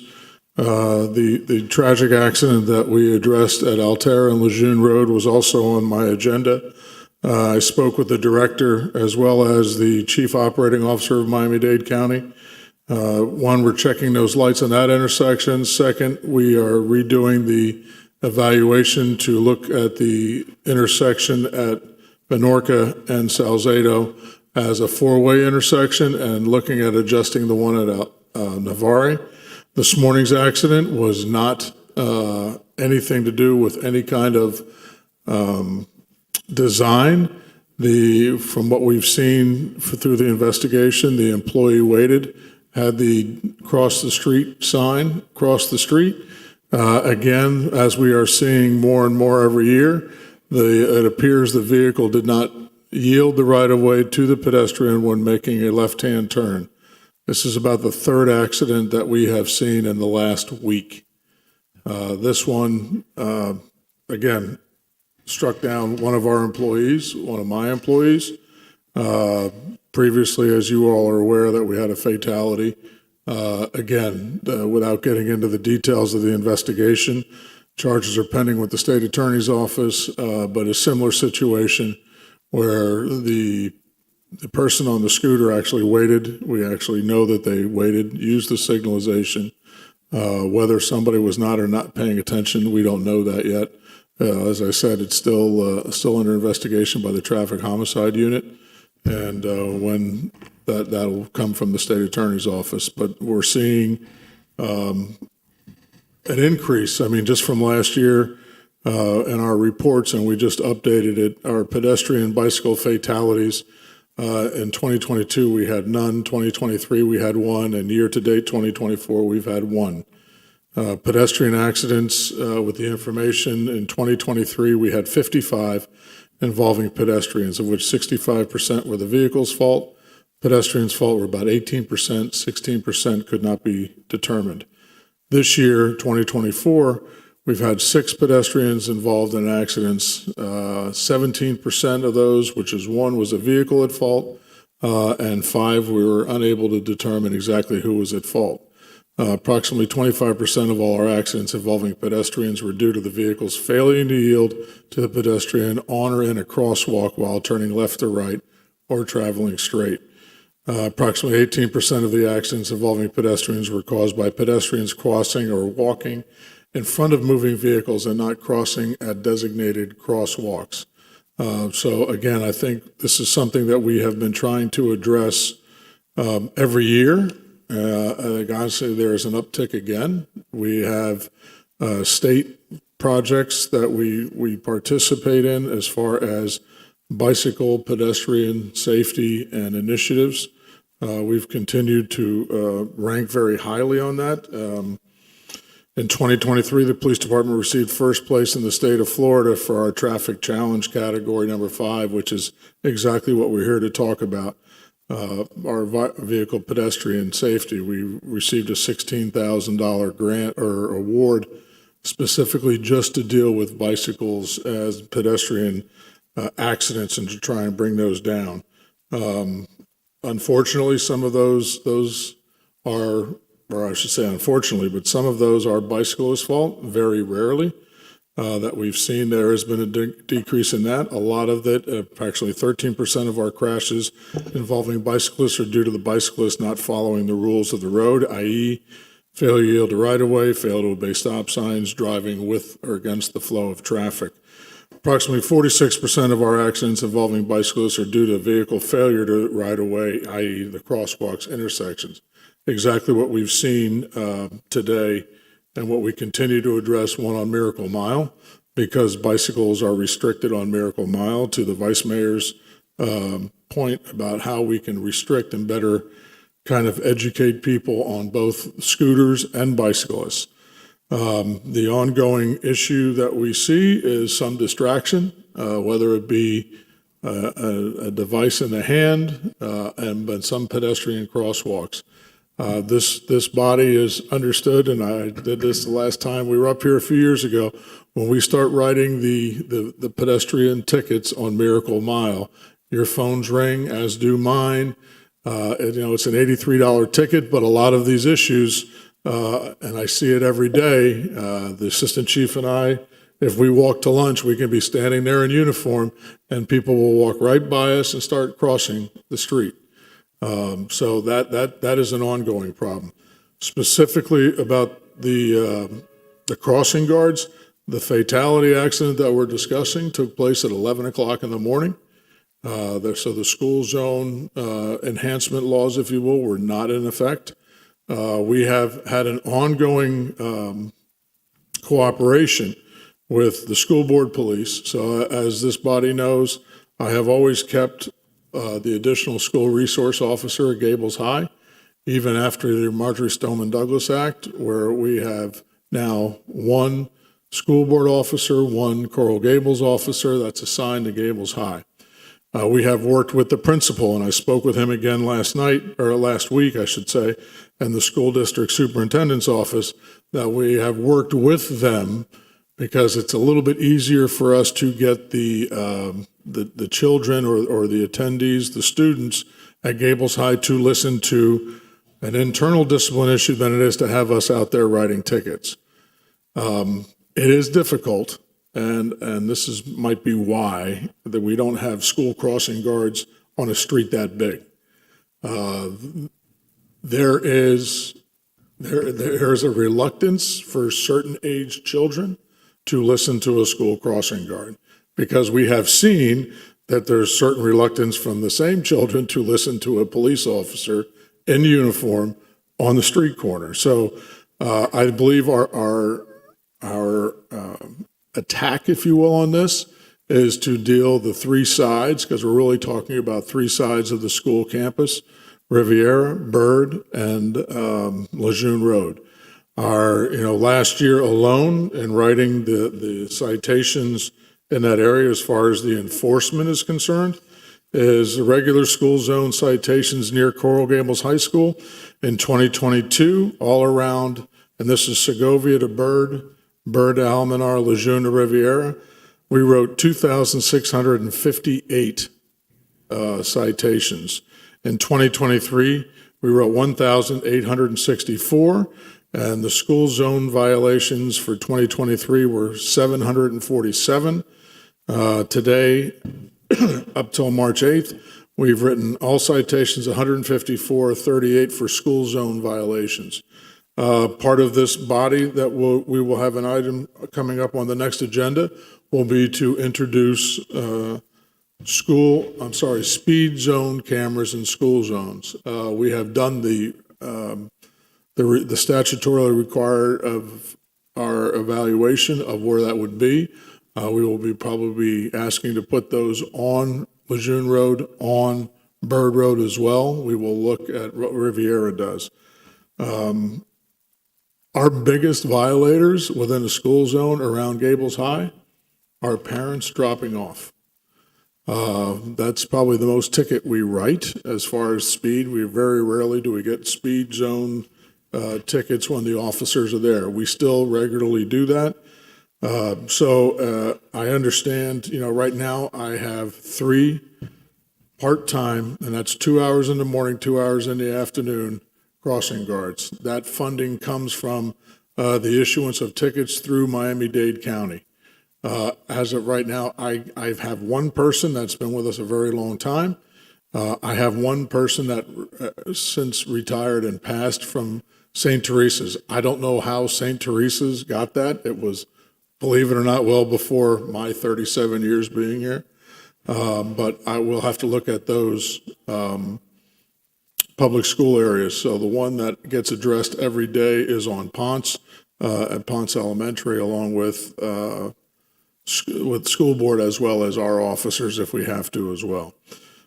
Is it taxing? Yes, I think there's a routine that we have to stay in front of. Again, this accident, this tragedy all the way around until, the investigation is complete.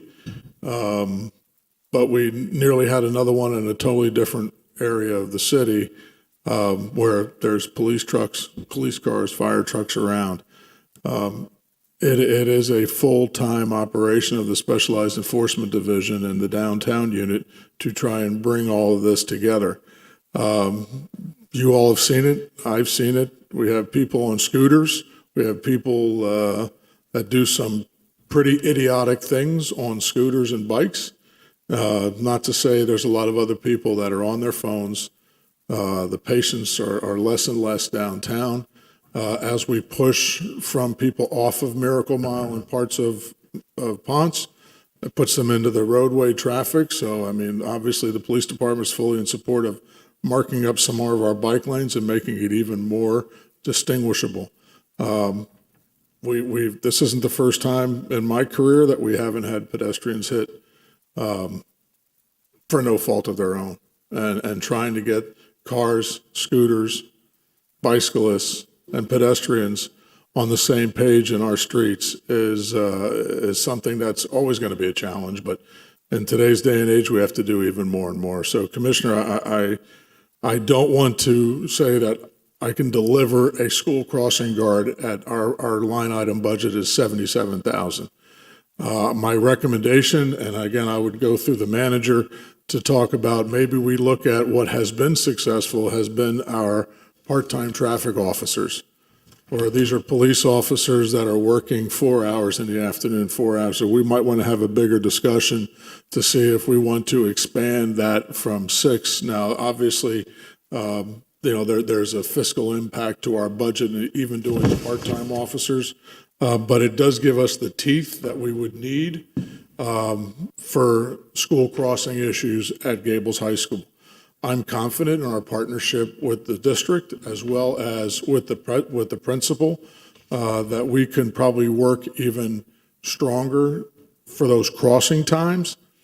But we don't see the tragic accidents as we have in this one. This one was, again, the person on the scooter, from everything I can tell from the preliminary investigation, did everything required by law. Yeah.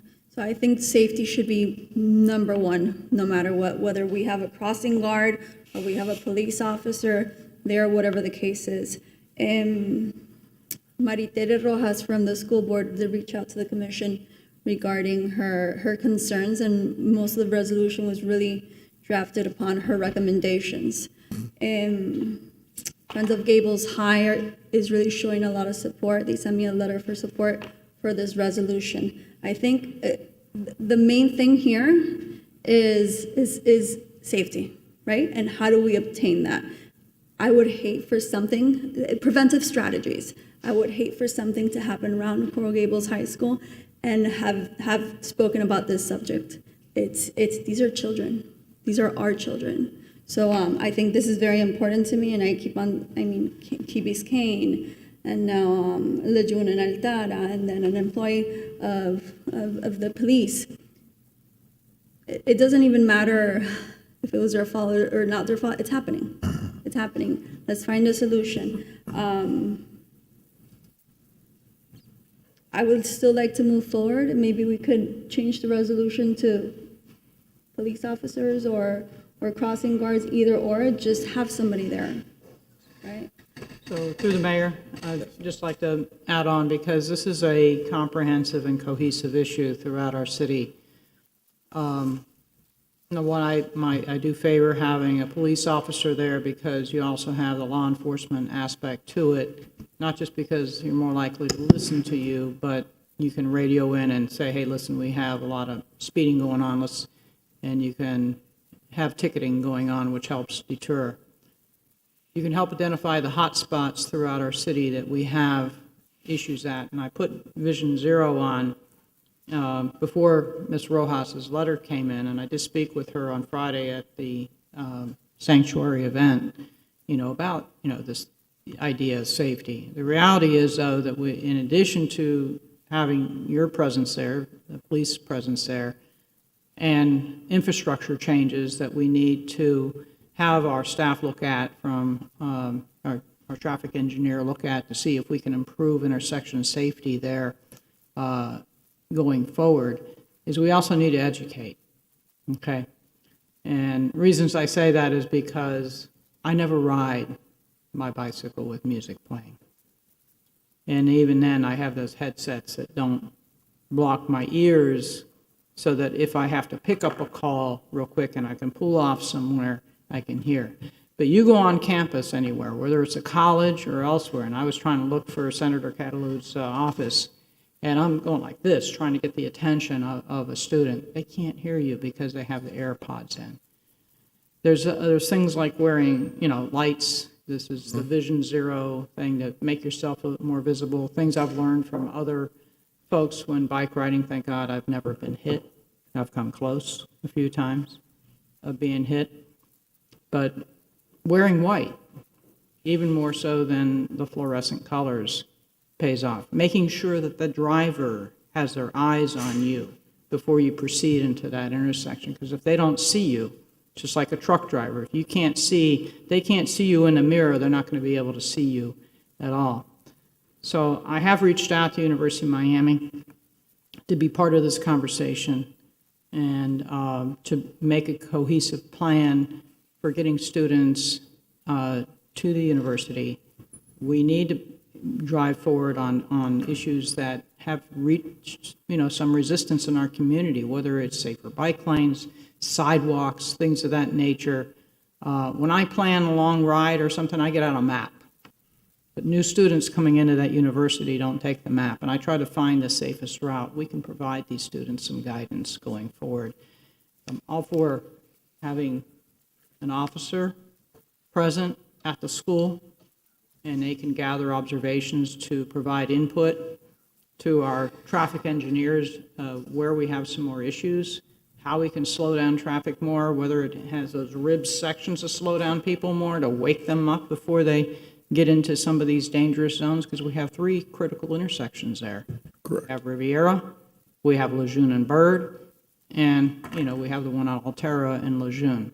All involve cooperation from the state and the county for us to do anything. Correct. Both of those roads, so to your point, Mayor, or Vice Mayor, is, those are state roads. So we will obviously have to partner with them about what that is. To your voice, Vice Mayor, I mean, we are giving out all the information, including the lights. So we have been downtown dealing with basic laws. We give out the lights that I just mentioned about people can wear on their clothes. I'm not going to lie, we use it at night as a tool since you have to have a light on your bike and someone's not riding. It gives our officers reasonable suspicion to stop somebody in the neighborhood. So we also readdress that. And if there are residents and we have those lights, we'll give them a set. So it is our multi-pronged, and the department's convinced or committed, I should say, to actually part of working with the university to find which ways we can go. As sidewalks get added, I think that's going to help us a little bit on these issues. But again, I don't think, and again, Commissioner Castro, I don't want to thwart the idea. I think we need someone that could stop children or teenagers from crossing the streets, and also make sure that tickets can be issued down the road if the motorcycle unit's there. So I don't want to poo-poo the idea of not having somebody there. We have done this in the past. The principal has been committed to having the security from the school. So if children or students don't listen, then they suffer discipline consequences which is probably a little bit bigger of an issue than getting a citation, because I just don't think citing a 16-year-old non-driver a ticket for walking against the crosswalk lights is going to work. And really the only thing a crossing guard can do is, and if you've seen it, is walk out with the traffic, stop it, put up the 2 stop signs, and then wait till everybody goes. So those kind of streets, and again, I think the speed cameras are going to help, because once we put those in, then I can realign some of my resources to deal with the actual people that are stopping, dropping off. I think talking to the state about seeing if there's something we can do ADA compliant with making sure people are crossing at the intersections and not the middle, because that's another issue that we have seen when pedestrians have been struck, and I'm not saying specifically around Gables High, they're walking in the middle of their street. They're not well lit, and the only place that we can really write those is on Miracle Mile, because there is a crosswalk. So it's not necessarily illegal to cross the middle of a block unless there's a center crosswalk. So that's why we write them there. But overall, I'll take each one of you to lunch one day and we can walk down Miracle Mile, and they think this is a Halloween costume because they just right in front of me. And I have had people argue with me in uniform about, do something else. I was at the Miracle Mile Saturday driving through and going north on Ponce, trying to make a left onto Miracle Mile, cutting in front of Houston's. And arrow turned green, the car in front of me made a turn, and all of a sudden had to stop because half the 30 people that were there decided just to cross, even though it said don't cross, because their car's turning. No, it is a problem. I had a couple other anecdotes to add to you, but since you're talking about the mile, we have cars that actually U-turn right in the mid-block crosswalk. Yes. So the other thing that, and I'm going to dovetail into your item as well for the e-bikes and lights, is that on the bike, I have the flashing light going daytime or nighttime. Mm-hmm. Because you're going past intersections and you need that driver to realize that you're there. And they're not always doing the head turn both directions. But if you have a flashing light, it's more likely to catch their peripheral vision and they'll be able to see you. So on the e-bikes itself, I stay away from kids anytime I bike because they drive erratically. There's a reason why we don't give children license, is to drive powered vehicles, and that's because they don't understand the capacity and the dangerousness of what they're doing with that speed. And they can't manage the power behind it, and they end up hurting someone. So I'm in favor of Regalato's proposal to give cities additional oversight and regulation on e-bikes. There are e-bikes that are capped out at 20 miles per hour. Saying that you're going to ban e-bikes is not the answer. Controlling the age of who can drive the e-bike can. Controlling the speed, the maximum speed that they can go, is a reasonable thing to do. Not to say that I can't go pretty fast downhill on a regular bike. You'll go faster than me, Vice Mayor, I can promise you that, unless we're going downhill. But, I've been riding for a really long time.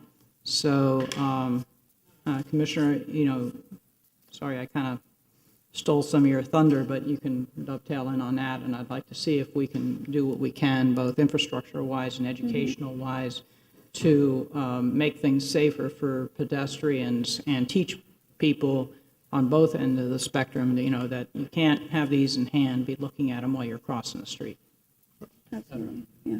And I think it's not just here in the downtown. I was down in Cocoa Plum about a resident. I know the Vice Mayor is also working with them and with the county. The crosswalk at the entrance of Cocoa Plum. The issue you have there is the folks that are driving north in Old Cutler are coming through, and the folks that are trying to make a left turn around the circle are just focused on the vehicle that's coming. Mm-hmm. And they're trying to make that cut across, and they don't have enough time to stop if somebody's in the crosswalk, and they haven't seen them. They're too focused on the vehicle. So I think citywide we do have issues with that. That may be a topic for larger discussion on our crosswalks, and it'll be a conversation with the county as well, whether in some places we need elevated crosswalks, which will force people to slow down. I don't know that that's the situation here, but this is a situation you and I have spoken about for years, because in the SCRC, this would come up every year, beginning of the school year, the issues with, and like you said, the biggest issue is the parents dropping their kids off in the center lane and having them cross. They literally open the door on the left-hand lane and have them run into the school. I've seen it at Carver, where when somebody is walking hand in hand in the middle of Grand Avenue, and we're up here. So I mean, and we have written. I mean, last year when we did this, it wasn't just warnings. We wrote 186 bicycle violations last year, which averaged about 37 citations a month for bicyclists that are violating that.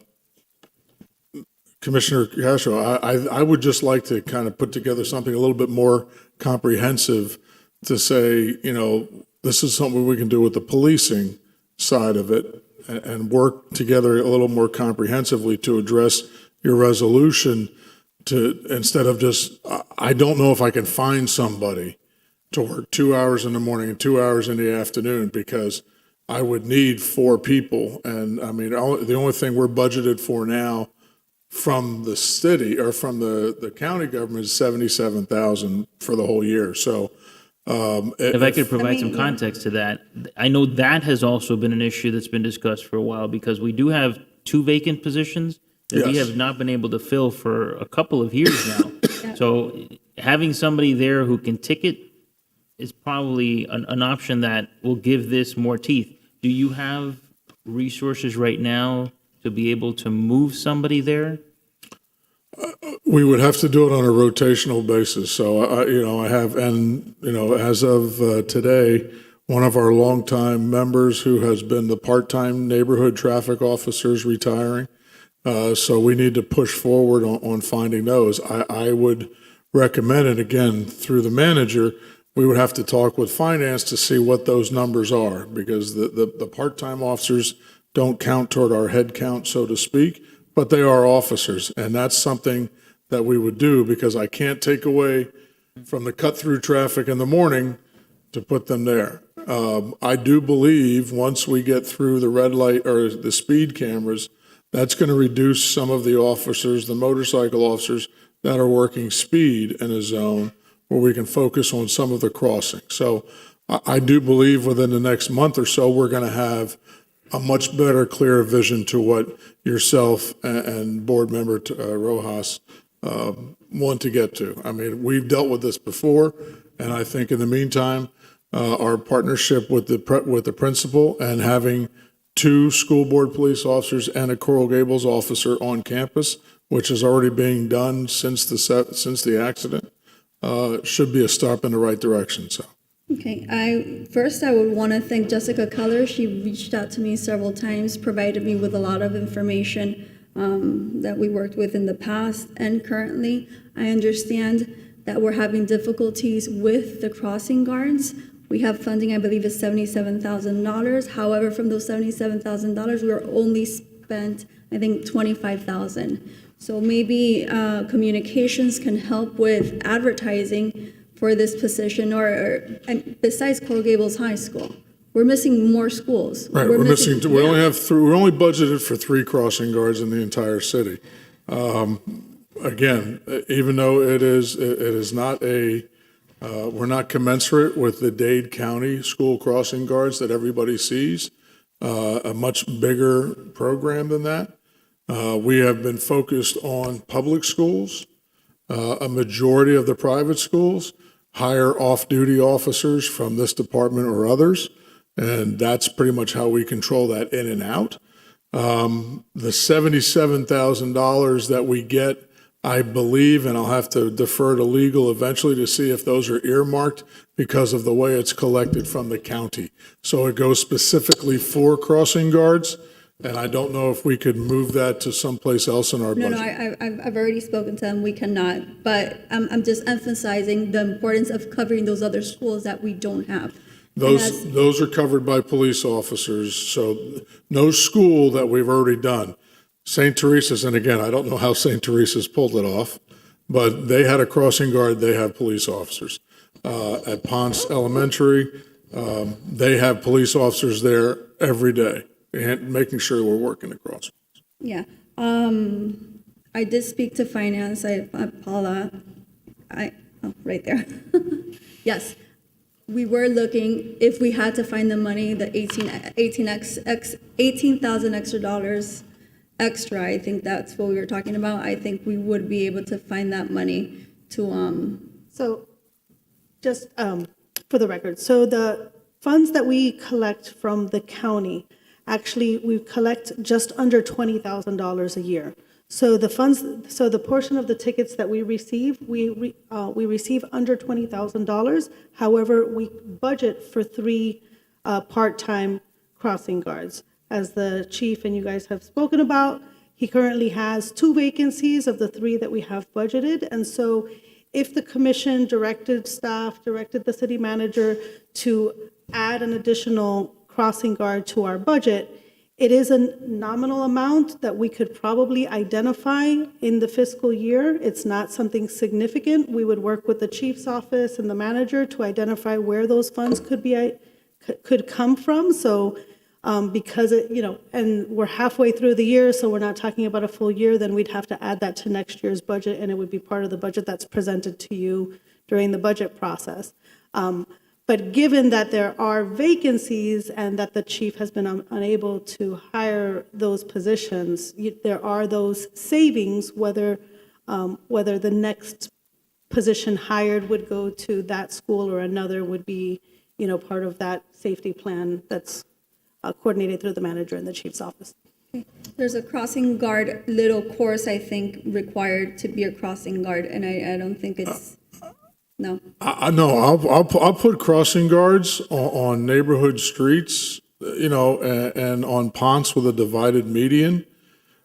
I don't believe it's safe to have a crossing guard trying to stop traffic or making sure traffic stays stopped at Lejeune and Bird Road. I mean, you have to have the authority to issue a citation and direct a car over.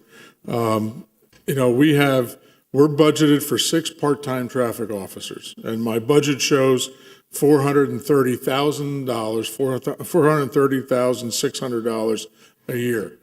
Those we can move around. So again, that's something I think we should explore, Commissioner, to say, listen, during the year, we can have them there. In the off years, I can use them other areas, and they're multifaceted. It's finding somebody to work 2 hours in the morning and 2 hours in the afternoon part-time with very little training, and the background that we have to have because they're going to have access to children is almost like having a part-time police officer. And those are much easier for me to hire because there's other jurisdictions that their officers may want to work part-time, and there's ability. So if I got the 2 positions, I would obviously fill Ponce, right? And then possibly Ponce Junior High down there, where we would keep them in a much more of a residential area. A school crossing guard on Douglas Road, on Coral Way that I see every day. They work the light, they stand out, then they come back, and if somebody blows by them, there's no consequences. I really do believe that we have to have consequences, and the other issue that we have to have is modify the children's behavior with the school resource officers as well as an officer. So I'm all for pushing to try and find these crossing guards. I just don't think it's safe to have somebody with no jurisdictional authority to stop somebody, pull them over, and work that. I understand what you're saying. Okay. I understand what you're saying. I can agree. That's why I can imagine what's happening out there, especially given the ages that it's a high school. When I'm talking about the crossing guards and the course, and I'm really talking about the ones we haven't filled. Right. Right? So if maybe communications can help us advertise this a little more for those schools, that would be priority. I mean, I'd appreciate it very much.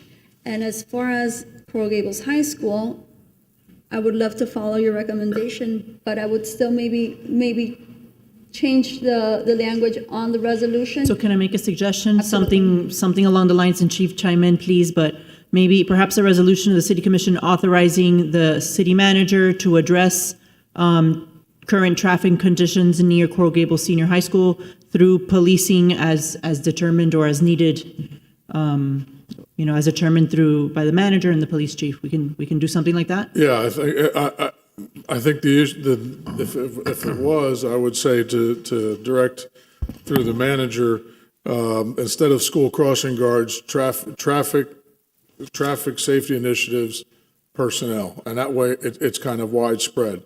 I may have to put regular officers there, but in the meantime, it's working in conjunction with them. I think would be an easier lift for us to do that is successful.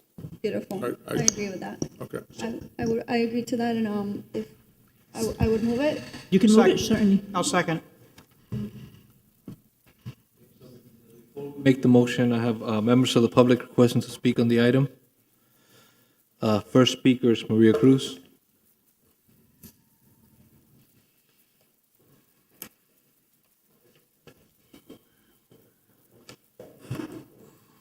Maria Cruz, 1447 Miller Road. That's Mrs. Maria Cruz. I've been lucky, I guess, to take my oldest granddaughter to Coral Gables High every morning between 6:45 and 7:15. And I've seen a change. For the last 3 or 4, from the beginning of the school year, we had at least one motorman and a unit on the corner of Riviera and Bird in the morning, stopping parents that were dropping kids in the middle of the road. They were doing wonderfully there. Then on Lejeune, right in the middle between Merrick Park, I guess, around that area, and the school, there were several motormen. I remember Officer Wheeler, because I happen to know him, and some units. They've disappeared. The last 3 or 4 weeks, we haven't had anybody there. I am telling you, you take your life in your hands. Because I'm going to tell you, the kids, when they were there, you could see them, a mob, waiting for the light to change. They wouldn't dare step on the street. Now, it's like 3 or 4, and they cross, they don't care about the light, and they keep going. And that's the same on Bird and Lejeune, and the same across the parking lot. It's horrible. And I'm telling you, because I drive it every morning, what has happened that we do not have any police presence there. I would say for sure, at least 3 weeks, maybe 4. I've been telling my daughter, I don't know what's going on, but they're not there. They're not there. The parents are back to the beginning of the year. They stop, they drop the kids get in the middle of the road, the kids get on this. The traffic has become a nightmare because there's no presence there. If I could say something, we're having a vacancies quite. As of today, we have 33 police officer vacancies, also light duties. So we have Officer Rosario, who is still recovering, another officer who is on light duty from the motor unit specifically. We continue to have 11 in backgrounds. 4 are in the academy right now. We're using 2 academies. We had 27 people, I think, showed up for the orientation on Thursday. So we are continuing to move forward with hiring those individuals. Some of those people have just been on light duty. Officer Wheeler, who is a stalwart as far as working for years, is retired. And, Officer Smith retired. So these are people that have gone on. We've put in new motorcycle officers as well. We're also focusing on the downtown issue. So we are moving people around. People are working overtime to work those positions. Whether they're on calls or not, I don't know. I would have to look at whatever days we're talking about. Again, because the traffic accidents aren't just around Gables High. I understand we're focused on Gables High. Miracle Mile. We've had a motorcycle fatality at the foot of George Merrick. and we've seen it happen here. I understand, Vice Mayor, your thing as far as people not paying attention, but I challenge any of you to ride in a rescue unit or a police car with our lights and siren on, and people don't get out of the way. They're just not paying attention. I mean, it's alarming. It is. So again, I think we continue to work those areas. Major Boblitz actually has the Specialized Enforcement Division. And when we have these issues come up, and again, I have to go back to this, this tragic accident on Altera was at 11 o'clock, and everything seems to have worked right. I mean, we are checking with the with Dade County, who controls all the traffic lights. It seems to be cycling correctly, and if we can change that, we can change that. Monitoring or managing parents' actions and children's actions, or students, not even children's, is something that, you know, as police we have to do. But I do believe that when the speed cameras get in place around there, and part of that speed camera law is also, if you go 20 miles an hour over the speed limit during school, not even during the school zone, it's another ticket. So I believe that is going to help allocate some more positions that we can actually repurpose those officers that are there. Some officers have been transferred out of the motor unit, and I've had one or two put in. So, you know, I think focusing on the part-time traffic officers could be a quick fix for officers who like to do traffic. And some of ours have been with us a very long time, so. With all the vacancies we have, it only puts a lot more pressure on the officers we do have. And I want to say how appreciative I am and how much it means of all the overtime they are working and all the hard work they're putting in. Yeah, listen, I can't say enough about the officers that are here and that continue to come in every day. And there's a lot of young officers that, because of our contract, we have to start with the young when we have to hold people over. And I think that that takes a toll on them as well. So, you know, I can assure you that our background unit in the police department and HR under the director are pushing ahead. And, you know, we've had probably more people apply to us recently, and we're going to continue.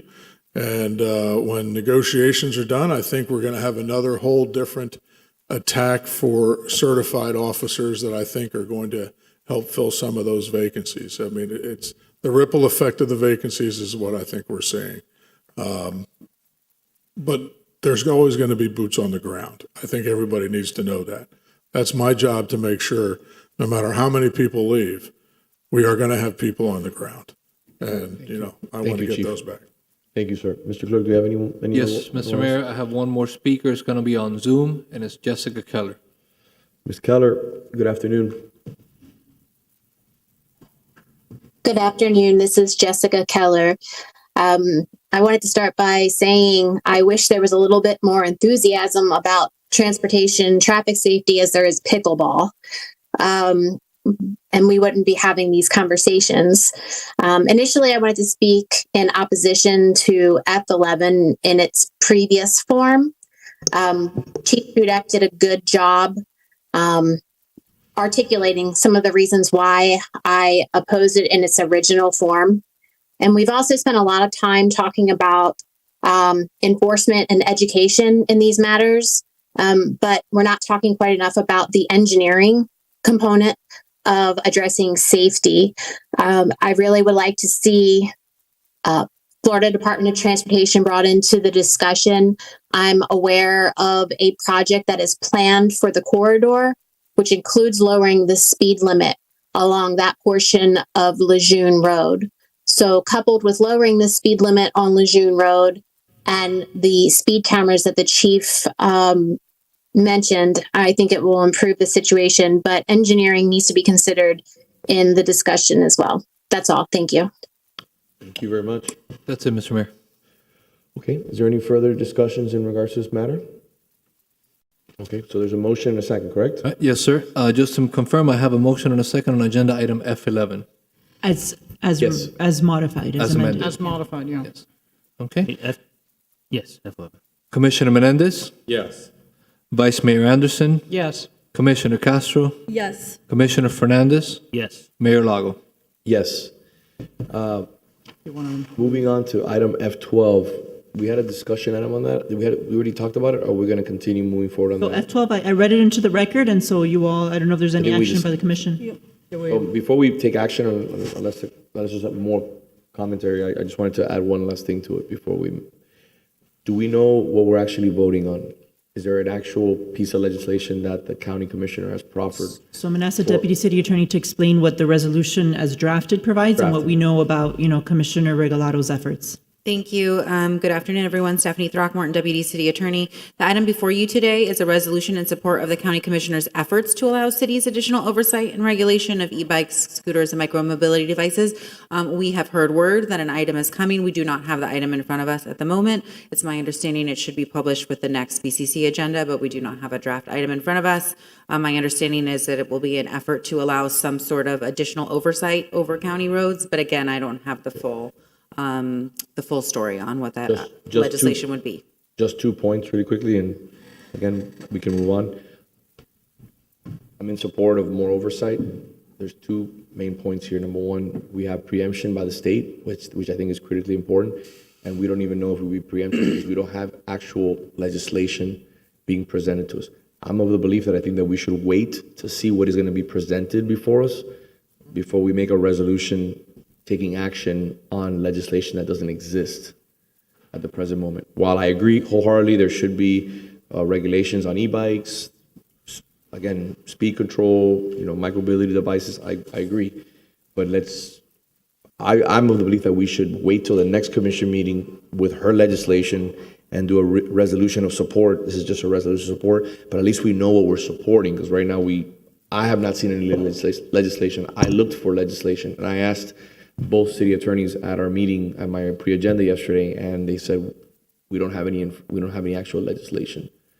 So I think That's correct. Unless we want to move forward, we can support. So through the mayor, I do agree, but I do think we can share our thoughts with the commissioner directly. I agree. Each one of us, I did express some thoughts as well, when you're talking about age limits on, powerful machinery, depending on its needs, so. So, if I may, Mayor, on that point, though, please address the state Sure. preemptions, because we're very limited. Even if the county were to let us have some oversight, we are very limited as to what we would be able to do on those county roads nonetheless. Sure. Given a fair number of preemptions adopted by the state with sort of an all or nothing situation when it comes to e-bikes and scooters, there are some limits. We have speed limits and set for scooters within our city on our sidewalks. We allow scooters on our sidewalks. We allow bikes on our sidewalks unless it's posted. And we have postings in certain areas, namely on Miracle Mile and up and down Ponce and a few blocks. E-bikes under state law need to be treated exactly like bicycles. So whatever regulations you have in place for bicycles also apply to e-bikes. There used to be the ability to regulate the age of e-bike riders. That was taken away in recent legislation, and attempts to bring that back this legislative session did not succeed. So while we welcome the opportunity always to have more additional oversight in our county, in our city from county roads, I'm not sure how much we will be limited in what we're able to do by the state preemptions. So again, we'd have to see what those, what the ability the county would give us, and then in accordance with state law, what we could or could not do. Okay, so what I'm thinking is let's go ahead and defer this item to the next commission meeting till we have some clear idea of what she really is presenting. Of course. And we'll work with Fernando and the manager's office to make sure to keep you all updated on whatever bills or whatever legislation gets proposed at the county in the next few weeks. My recommendation, if I may, again, call Mr. Escada, and he can give a real oversight in regards to, and a real understanding in regards to what the proposal is, even potentially before it even hits the BCC. We have reached out already, and we will continue to do so. I reached out to Yes. Thank you very much. All right, thank you. I think the last item before we go to lunch is E1.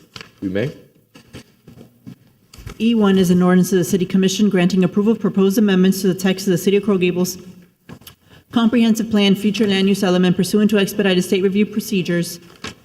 Article 14, process section 14-213, comprehensive plan text and map amendments to provide for additional building height up to 137 feet and 6 inches with park incentives is developed pursuant to the Design and Innovation District regulations, and clarifying the Design and Innovation District as a transfer of development rights receiving area, providing for repealer provisions, severability clause, codification, and providing for an effective date. This is a public hearing item. Good afternoon. Jennifer Garcia, client official. Thank you. So this may look familiar to you because we already adopted this back at the end of October. This is related to some, and I'm sorry, let's go back. And due to some procedural requirements by the state, we have to re-adopt it. The timing of adoption of this kind of conflicted with some requirements of the state, so we got that all ironed out right now. So here we are re-adopting this. This is related to the creation of the Parks Incentive Program, which is limited just to Design and Innovation District. I can go into detail if you want to about that, but really this is just the re-adoption of that. Fine, Thank you. unless my colleagues need any further input. Mr. Clerk, do we have any comments from the community? No, Mr. Mayor. Okay, we'll close public comment. I'll entertain a motion. I'll move it. Second. Vice Mayor Anderson, Yes. Commissioner Castro, Yes. Commissioner Fernandez, Yes. Commissioner Menendez. Yes. Mayor Lago. Yes. Thank you. Just really quickly before you leave, on item E3, do you think that's going to have a significant discussion on the item, or no? Or it's just nothing has changed from the first reading? E3 is regarding, There is a change, but I don't think it would be very controversial. Okay. I don't know if we have any speakers. Do any speakers on E3? We do. Yeah, Okay, well, we'll do it after lunch then, so we can have more conversation. All right, we'll see you at 2 o'clock. We have a time certain, E4 and E3, and 11, excuse me.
You ready? All right, moving on to item time certain at 2 p.m. E4 and E11. Mayor, I'll read both items into the record so we can consolidate them for purposes of the public hearing.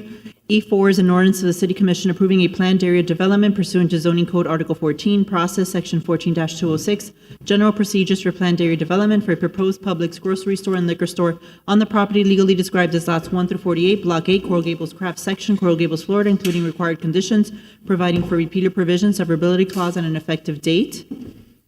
E11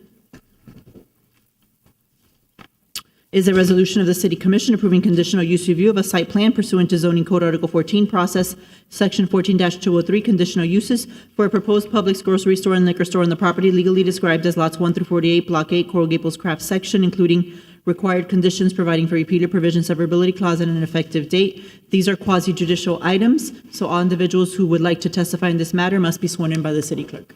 Mr. Clerk? Those who will be testifying on this item, please stand and raise your right hand. Do you swear or affirm that the testimony you'll provide today will be the truth and nothing but the truth? Thank you. Mr. Clerk, can we have public comment? Yes, Mr. Mayor? Thank you. Would you like to do let's do public comment first. Okay. Thank you. First speaker today, Mr. Mayor, is Maria Cruz.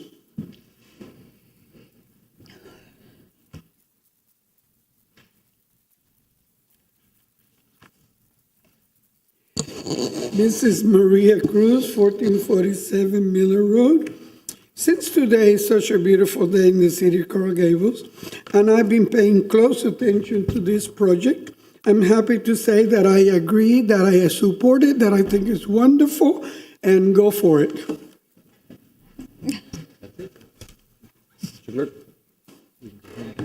Sorry, next speaker, Jackson Rip Holmes.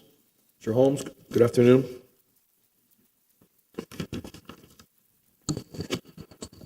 Greetings. Thank you for allowing me to speak. I did not even know about this project literally until today, but I want to praise the choice again of our new city manager because I had described Coral Gables City Hall for about a year as a torture chamber, which I sought to avoid, and that's why I didn't know about this project. And by the way, it's a tame project. I'm not going to object, except it doesn't have my name on it. No, I'm joking. But the thing is that, I'm like breathing this huge sigh of relief because I'm very concerned with the whole parking picture. So anything that involves parking is something that I'm either trying to get involved with or, nervous as can be. And the thing is, where am I getting to? And then I'll close my remarks. Now we have a city hall. Instead of my describing it as a torture chamber, I'll describe it as a place you can go and actually feel good because of our new city manager. So then I'll conclude my remarks there. Thank you. Thank you, sir. That's it, Mr. Mayor. All right. The applicant? Good afternoon, Mr. Mayor and Commissioners. Mario Garcia Serra with offices at 600 Brickell Avenue, representing Publix Supermarkets, Inc., the owner of the site located at 2551 South Lejeune Road. I'm joined today by Mr. Hank Porcher, Publix's selected fee developer, as well as Mr. Brian Fisher, our project architect. This project was approved on first reading during your second meeting in January, and you asked us to address several items between first and second reading. We have a summary. If we could bring up the presentation, please, Coral Gables TV, so we can walk through.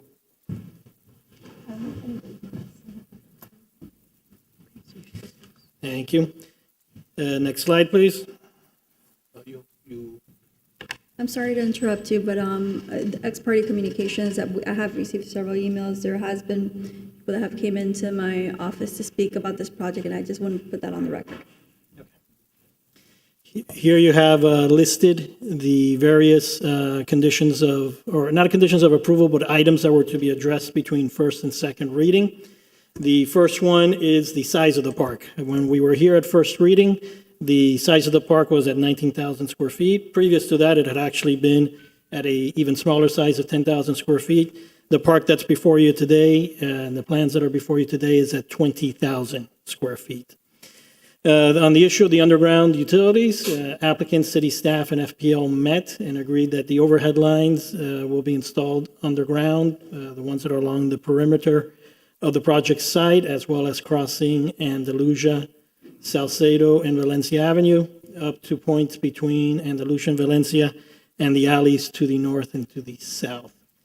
On the rooftop parking level, which was a particular concern of Commissioner Menendez, we have revised the design so as to expand the use of trellises, and landscaping has been incorporated to soften the visual impact of the rooftop parking level. We will show you a rendering of that when Brian makes his presentation. The east elevation wall facing the park, in consultation with the city architect, we've proposed the design of the wall that has been revised to add more variety in architectural features. We'll show that to you shortly.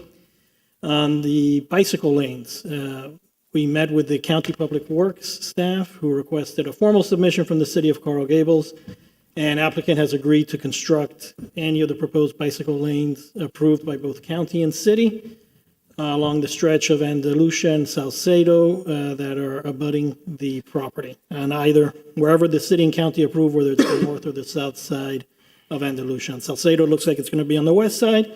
It looks like there'll be a need for some work on the block between Andalusia and Miracle Mile, just to do a transition there.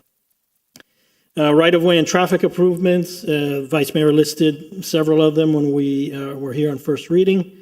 The reduction of lanes on Valencia, dedicated northbound left-hand turn lane at Valencia and Salcedo, audible pedestrian countdown signals and do not block the box signage, and markings for the intersections of Lejeune with Valencia and Andalusia. These are all subject to county approval, but we will go ahead and design them and submit them for city and county review. And then lastly, the replacement of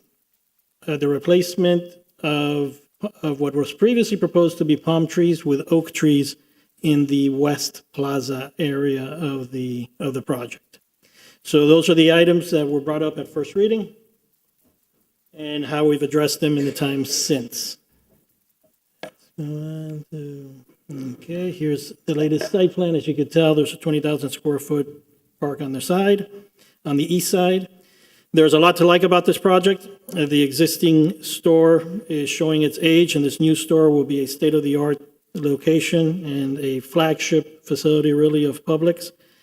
We have a low-scale project which will maximize the shopping experience, minimize the visual and development impact of this development, and will provide a major public benefit in the form of a park, a public park in the central business district.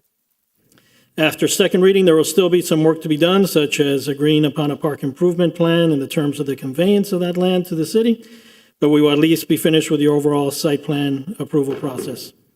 Mr. Mayor, it's been about 3 to 4 years, I think, since we first met to talk about a potential park at this location, and now I think it is finally becoming a reality through the efforts of the city and this applicant to get to this point. I'll ask Brian to come up now and show you what's changed between first and second reading, and then we'll take it from there. And Vice Mayor, I'm not sure if I mentioned it, but we also agreed to remove the planter. That's the raised planter that's on the West Plaza. No, I appreciate it because it makes it much easier for pedestrians transversing between the mile and back to seek safe haven away from the traffic. Sure. So appreciate doing that and your willingness to get all this stuff done before TCO. Yep. So thank you. Thank you. Good afternoon, sir. Thank you for being here with us. Brian Fisher, Fisher Architects, Clearwater, Florida. What we'll kind of look at is what we've changed from the last meeting we were at. See if I know which way to go. These elevations are still the same elevations that you were presented to last time we met as we come around the east side, but some of the elements you see in the design on these elevations here will be repeated on the east side. As you come around, the lower elevation is the new east side elevation. We have the louvered ventilation into the garage above, and then we have a trellis shade area with bench seating underneath, with also some crisscross cable arbors with the vines that would be growing up those and be maintained. And that would tie into what you see on Valencia, which is a similar elevation, similar elements. So it would continue on around the building as we come across the north side of the building. A lot of these same elements are on that side. So we try to unify the design on all three of those sides as they touch and turn the corner, and have created this new elevation on the east side. This is a blow up of that elevation, and the plan down below, you can kind of see what the architecture is doing as it comes down to the ground. We have these little bench areas which have shade above the trellises. We have potted plants with landscaping coming up into the trellis. Also, you kind of start to see some of the landscaping that we're introducing on the top deck of the parking garage as well. That will be appearing on the edges of the garage, along with the trellises. This is a 3D rendering of from the northwest corner of the project. Once again, you can kind of start seeing some of the landscaping. On this view, it's kind of blending into the backscape of the street, but you can start to see a little easier on this view here. This is from the northeast corner. You see the larger park, the landscaping, shade trees, the trellises with the potted plants, and then on the roof, you see quite a few of the large potted palm trees that would be up there for the top of the garage itself. I don't know if I have a pointer here. But you can see several of these palms that are appearing up on the roof itself, and then all the way down the side here and across the back as well. And we have a couple in the front corners here as well. This is a street level, three-dimensional drawing of the park side, which is the east elevation. This is looking from the other angle. We've shaded out the shade trees. There'll be a lot of foliage between the streets and the architecture coming to that point.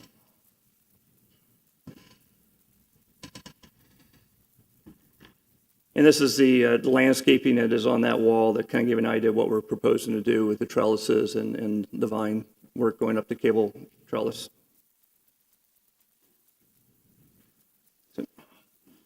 Thank you. Thank you very much, Brian. So that is pretty much the conclusion of our presentation. We think we've adequately addressed the issues between first and second reading. Of course, we have the whole team here available for your questions, comments, and we're ready to address them to hopefully bring this closer to reality. My colleagues have any comments? Yeah, I do as well. okay. Mayor. Madam Vice Mayor? So I'm very appreciative. I know I've made a very firm request on some items because things are so sorely needed in our neighborhoods. To be able to get to this public on a safe basis has been a critical need for an extremely long period of time. Over 10 years ago, I made the request for the FDOT and the county and the city to do the simple thing of do not block the box on Lejeune. And I don't know if it was lack of political will at the time or otherwise it just didn't happen, but it's very necessary because you do have the backlog of people trying to get through. You have the pedestrian safety issues. I've almost been hit more than once trying to cross that street on Lejeune Road, and I know of other people that have been hit. Then you have the requests from residents who have emailed me over the course of years, needing those walk signals where they're audible. Because if you have impaired vision, it's a big problem. It's required. You have a bus stop on that side of the street. It's a very necessary piece to improve pedestrian safety, which if you were here in the morning, you would have heard, the number of incidents that we've had where, you have pedestrians not only hit, but killed as a result. And it's something that we need to take very seriously, and I'm glad Publix is stepping up to the plate to take care of it in this corridor. As well as the bike lane. This is something that residents have been requesting for a long period of time for the city to run all the way through to the adult activity center, because people do want to be able to access Publix and access other city facilities on bicycle, as opposed to always having to get into a car and deal with the hassle of parking. It goes with that. So I applaud what you're doing. I know this is a pad and you have to provide community benefit. These community benefits, I think, will make a difference for all of us, and hopefully also for Publix too, to have great clientele coming in there, because we'll have a nice, safe corridor to get there. It's going to be a great new store. Thank you. My number one concern is safety, and I just want to touch a little more on the bicycle lanes. The bicycle lane is only on one block. It's only on one street. No, this is part of a plan, and we can have more discussion on that later, but this was one of the critical intersecting pieces. The prior commission voted to have a bicycle lane on the south side of Andalusia to be able to connect not only from Douglas to Lejeune, but from Lejeune to points west. Okay, so this is one piece of the puzzle. I would be remiss if I would say, build this and then we'll build it later, because then you have to move the trees and move everything that you've put in place in the way of infrastructure, which it makes it that much more difficult to get something done. Let's just build it right the first time. The city needs to move forward on its blocks and its obligations, both on the east and the west side, but Publix will do its part here as a good citizen and avoid wasting resources by putting in trees that ultimately would have to be moved again. Yeah. So my suggestion here is, I know there's a whole plan, a bicycle plan, and I like it, but I don't know how I feel about just building one for right now. And I don't know if the Miami-Dade approval is going to be obtained before TCO, which is a little worrisome for you guys. So if maybe I could suggest you guys issuing us a bond for us to do the bicycle lanes when we're ready to do them. You know, I think, let's talk about the process overall, because I think we can combine both ideas together potentially. The city, county, and applicant all have to move forward together at the same time with regards to bicycle lanes. The county wants to see how this piece of the puzzle fits into the greater whole, which some work has been done already. The city does have a bicycle master plan. I think it probably has to be looked at again, and we get together with the county. There's going to be some time, you know, we don't start construction on this site until construction on the new Publix on Dixie Highway is complete. So that's going to take, let's say, an 18-month time frame. Then another 18 months probably to build this one. That's all being pretty optimistic. So perhaps if we have not been able to achieve all the approvals and permitting that we need to do in that time frame, then maybe at that point we proffer a bond, so as to not complicate issuance of TCO. Well, and on that, and I'm very confident that we'll be able to get a bicycle lane approved for this street, because it is a connecting point between our parking garages, between the mile. We really want to keep bicycles out of traffic as much as possible in these high-volume areas. This is where the accidents are going to happen. So if you provide a lane for the bicycles, and hopefully we can build a better bike lane than we do in other areas, that will be safe, that will be visible, and as protected as possible for individuals. But we don't get anywhere by just kicking the can down the road. And if this can has been kicked down the road far too long, I think Publix can take the lead here. It's not going to be built tomorrow. It's probably not going to be built next year. Maybe the year after that. You know, maybe you'll break ground. Correct me if I'm wrong. You know, we have Nelson here who could maybe chime in a little bit. It might take a little bit longer than that. If I may. Yeah. It's probably going to take 4 years. All right. And I'll tell you why. If you're talking about a project that you're saying is going to be scheduled for 18 months, which is a project you have to finish before you take one project offline, you want to make sure you have one completed, correct? That's the plan. Obviously, I imagine that's your business model. So at the end of the day, you have to finish that store, complete that store, TCO, and then you're going to take this store offline. Right. So you're going to finish that. It's probably going to take 18 to 24 months. Then you'll be coming over and starting this project. This project will probably take you 14 months, 14 to 16 months if you're flying. The infrastructure, roadway improvements, the bicycle lanes, depending on the magnitude, are the last things that are probably installed, correct? Along with your last lift of asphalt. And there's also a lot of permitting lead time in that. So I'm not worried about the permits because of the amount of construction time we have before us and plans. Right now, we have is conceptual drawings that have been approved by nobody. So we have to move forward through a process where then you can go to construction documents. It's going to take you at a minimum probably 6 months to get construction documents done. I don't want to speak for the architect, but is that correct? So you have a long runway here because things take time.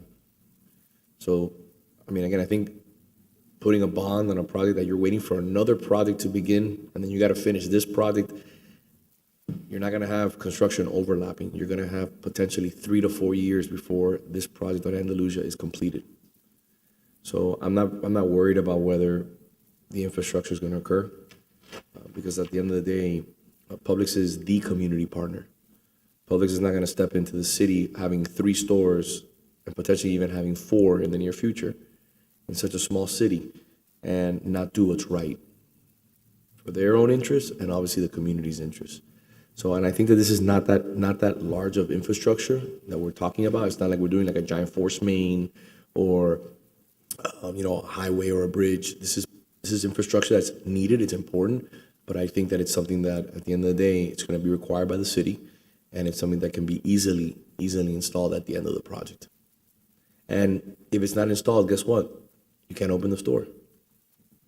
If that's part of the agreement and part of our development agreement that is approved today by the commission, correct me if I'm wrong, you will not be able to open that store.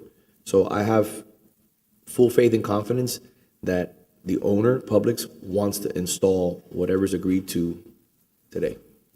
If not, they won't be able to get their TCO and CO. Correct? In good faith, we're moving forward with that planning. If unforeseen permitting delays were to occur or issues come up that we're not aware of, as comes up in the past, we would probably want some flexibility at that point. I understand, but I don't see it as an issue in regards to bicycle infrastructure. It's a mandate across the county and all cities, especially as a result of a lot of the things that you're seeing now, the accidents. So it's in line with, good practices. It's not like as if it's anything out of the norm. Yeah, it's not a heavy lift. Well, it's not a heavy lift at all. It's part of affordable living. Yeah. So I have full faith as well that you will proceed and get it done. So, and I'm certain by then we'll have our ducks in a row for the remainder of the bike lane and connecting it all the way over to the bare minimum Segovia, where we have existing bike lanes already, and it would provide a route for people to be able to get to the grocery store on a bike if they choose. Yeah, so I think what I was really worried about was the continuity, the continuity of the bike lane, right? Just having it in one block, and then you're going to teleport off.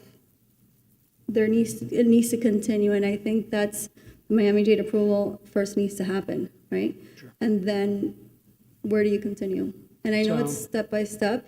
But I would love, if you go back and you listen to the prior commission meeting in which the commission voted to have a bike lane, not only running there, but east and west continuously, it is the direction of this commission to continue this. This just didn't drop out of the sky. This desire to run north-south on Salcedo and east-west on Andalusia was part of thoughtful planning that was done. And it's part of the bicycle master plan. And I know that in my role as part of this commission, I will continue to advocate with the county, with the state, whomever I have to get these things done. Anything that you're pushing for that you need additional support on, please just reach out to us, and I'm sure every single one of us will pick up the phone and make a call, send an email, in support of what it is that Publix needs to do here today. Because down at the bottom line, it's the same issue that we're dealing with everywhere else. It's the Vision Zero plan. It's the vision to be able to get people safely to the store and to be able to get them out with their groceries. So it's not teleporting in and out. It's being able to bicycle in and out. We don't want a bicycle lane to nowhere. And if I may, I just wanted to add something to that point. The goal and the reason why prior commission moved in the direction of addressing issues of bicycle infrastructure in the downtown because it was a lot less contentious than the residential neighborhoods. And this is something that we could take care of by funding ourselves and then finding partners like yourself. So when you finish this project and the bicycle lane infrastructure is installed, I hope and I will push, just like the Vice Mayor said, to advocate through the manager to make sure that we have allocated the necessary funds in the budget to ensure that you're completing your infrastructure and we're right behind you, or we're waiting for you in the next 3 years because our infrastructure is already done. That's the goal. This has already been passed by the previous commission. Now it's just about funding a plan to address it. But this is a good thing because you're bearing the brunt of the financial responsibility to address massive infrastructure that is going to give us connectivity in our downtown. And it allows the city more relief and more flexibility to potentially address other infrastructure issues. So I don't know if you're going to be finished first or we're going to be right behind you or one way or another, but at the end of the day, I think it's going to be good interplay and we're going to deliver on something that, again, is much sorely needed in the downtown. Based on what I was hearing, thank you. I have another question later when it's my turn, but I guess it's for the attorneys. Because in the presentation, what I saw about bike lane, it said county approval, city approval, the certain approvals. So, and yeah, there is a big push for bike lanes everywhere. There's, all kinds of organizations and much needed. But legally, what happens if the agreement here is to have the bike lane on the south side of Andalusia, and the county goes, no, it has to be on the north side? Does that basically derail the entire project? The way the condition is drafted, it leaves flexibility for whatever's approved by the city and the county. So the county could dictate to us changes to whatever it is that we envision here. Yes. And that doesn't... Well, let me rephrase that. I don't think we are specifying here which side of Andalusia or which side of the street the bicycle lane will be on. The submissions have to be made to the county, and then whatever is approved by both the county and the city is what they're committed to construct. Yeah, to me, I just want to make sure there's flexibility because you never know, the unexpected happens and it throws everything out of whack. So the fact that there's flexibility, I think it's obviously good for everybody. I want to thank you and the applicant for the work that was done on the east facade. I think it looks a lot better than what we saw the first time around. I think this park is going to be a huge asset to this neighborhood. I was... Your city architect had a role too. There you go. Give credit where credit's due. I was at your new Key Largo location the day after it opened. It's the first time that I saw anybody taking pictures inside of a grocery store because of the good work that was done there. Huge new store, very high end, has the cafe, which I'm guessing is similar to what we'll be seeing here.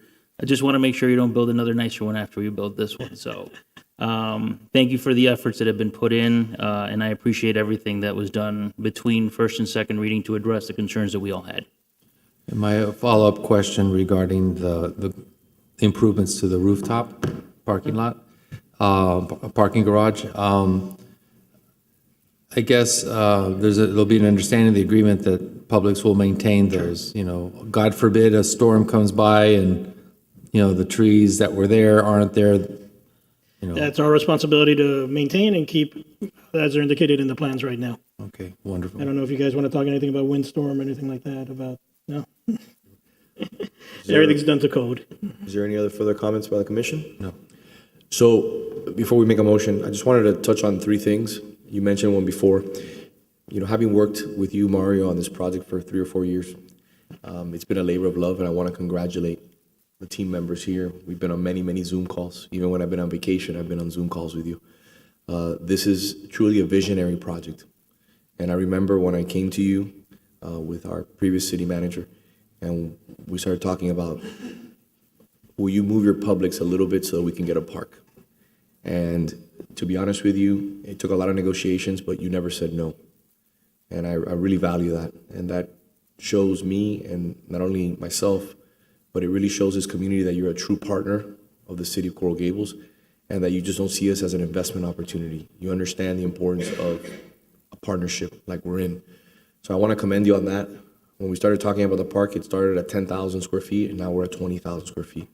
That is a massive win for the city, and that's a massive win that I think will pay significant dividends for Publix and will send a strong message about the project. Number two, I want to thank you for listening to me in regards to not having palm trees around the property. I know it's a lot more expensive to put oak trees, especially oak trees that are not just sticks that are going to take 30 years, but oak trees that have a significant size that will bring shade to the community, and hopefully it'll slow cars down as they drive, because we understand there's a direct correlation between canopies and slowing cars down. So I want to commend you on that. That is a real investment that I think will bear fruit, not only in the park, but also, beautifying the city, and it sends a strong message. So thank you for that. The bicycle infrastructure, I think we've discussed it ad nauseum, and I think we're headed in the right direction. And in closing, I know that there's a question in regards to the transfer of the property, and that right now we don't have the instrument necessary to transfer the park to the city. I have full faith and confidence in Publix. We've put it on the record that is the will of this commission. That has always been my will, and I think this is what's important for Publix. And I look forward to the day when it's completed and we can cut that ribbon, and that property will be one in probably 3 or 4 properties within a quarter-mile radius, where we'll have 3 to 4 parks in the downtown that never existed before. And that is only going to make the quality of life better, raise property values, and invite more people to visit your store. So I want to thank you for that, and I know you'll be working with the manager and the city attorney. Correct. In regards to the conveyance of the property, and I look forward to that. And also on a detailed park improvement plan. What we have right now is general placeholder. We need to put the details to Again, that. a lot of people come here and they come to conduct business in the city of Coral Gables. Publix is tried and true, not only in the city, but throughout the state. And as one of the largest privately held companies, to me, it brings me a lot of pride to say that not only do you have one store, but you have multiple stores, and you're continuing to grow here in the city. And I know that you want to continue to be an incredible partner. So I commend you for all the hard work and for the last 3 or 4 years of negotiations, of conversations with our city architect, city manager, city attorney. And we're at the finish line today, and it's because you've had a lot of patience and you've had a lot of faith in that the city would deliver. And thank you for an incredible project along with a 20,000 square foot project. This is a feather in our cap, and something that I always look back fondly on. Thank you. And Mario, I appreciate you. Of course. Because, It's always again, worth the effort. many times we've almost walked away from the table, Publix, the city, but I think today we got it done. Thank you I appreciate you. Thank you. Some minor notes to the ordinance. I noticed sort of typos. The ordinance on the PAD, Madam City Attorney, we need to update the name of the city attorney on that. Oh, yes, on we'll that do that, ordinance. of course. And then also I noticed on 1E, right now it reads, all representations preferred by the applicant's representatives. I think you mean to say all representations proffered by the applicant's representative. Yes, thank you. If there's ever any question as to me being fair with the city, that's Thank you, Mario. number one example to bring out. You could have read preferred by the applicant's representative.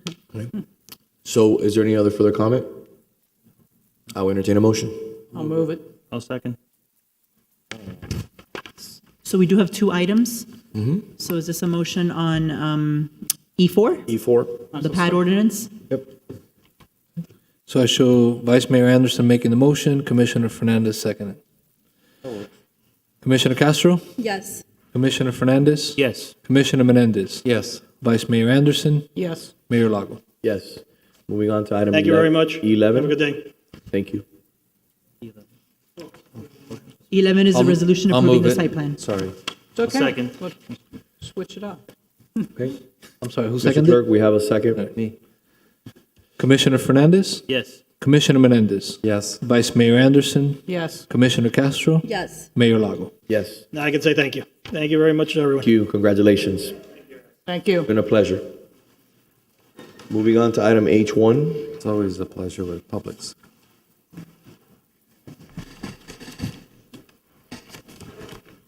It's my public, so I'll be looking forward to it being done quickly. H1 is a resolution of the City Commission calling a special election on the proposed non-binding straw ballot question to be held on August 20th, 2024, providing for submission of a non-binding straw ballot question to the electors related to the possible annexation of Little Gables, providing for requisite ballot language, providing for procedure for balloting, providing for notice, providing for related matters, and providing for an effective date. Good afternoon, Mayor and Commissioners. Naomi Levy-Garcia, Assistant City Attorney. At the last meeting, you all considered a resolution to adopt ballot language for the special election of the straw ballot question regarding annexation of Little Gables. We received direction to amend the language to include some information related to costs, indicating to people who would read the ballot question that costs are associated with the annexation so that they would be prompted to do some additional research and see what other information is available to them in regards to those costs. And so we've added that language. We've presented the language to you. We are still within the required number of words for the title and for the question itself. If you have any comments or questions, I'm happy to take them at this time. I'll entertain a motion if there's no comment. The only question I had is the same question I had to you all as to what information can we put in e-news or whatever to tell people where they can find information. So we have brainstormed on that question a bit.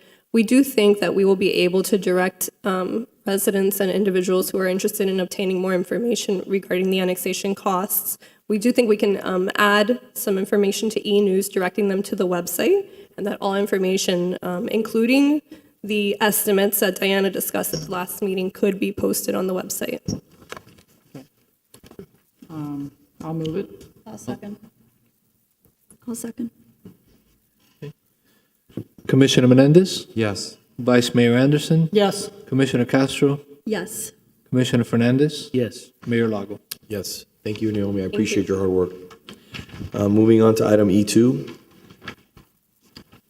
E2 is an ordinance of the City Commission providing for a text amendment to the City of Coral Gables official zoning code, creating Section 5-314 window and hurricane shutters to regulate the closure of window and hurricane shutters, and amending the City Code Chapter 1, General Provisions, Section 1-7, entitled Penalties, to provide a penalty for the closure of window and hurricane shutters outside of the hurricane season, providing for severability clause, repealer provision, codification, and providing for an effective date. This is a public hearing item. Jennifer Garcia, Planning Official. So there have been some changes since the ordinance went to Planning and Zoning Board. They had some recommendations to allow it on the rear and the side, as long as it's not visible from the street, the shutters I'm talking about, just for safety concerns. And I think that was the main change that happened since then. The changes that were suggested by Planning and Zoning I thought were fair. There are some elderly folks who rely on these for safety concerns. And I believed as long as they're not visible from the street, I did not have an issue with that. So staff included them in the current language. Anybody else?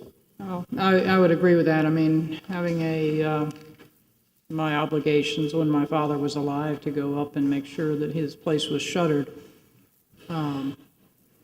there's always a time constraint for the family member whose obligation it is to take care of that. So that's why I wanted the warning period, and you don't start immediately finding folks, and if they're not visible from the street, we're not hurting anybody, because I literally would leave his shutters up, and just take off a few in the front to accommodate light and needs. So any other comments, folks? I'll move it. So I only have one comment. My issues, I support this, but what do we do about a person, for example, who has a real hardship?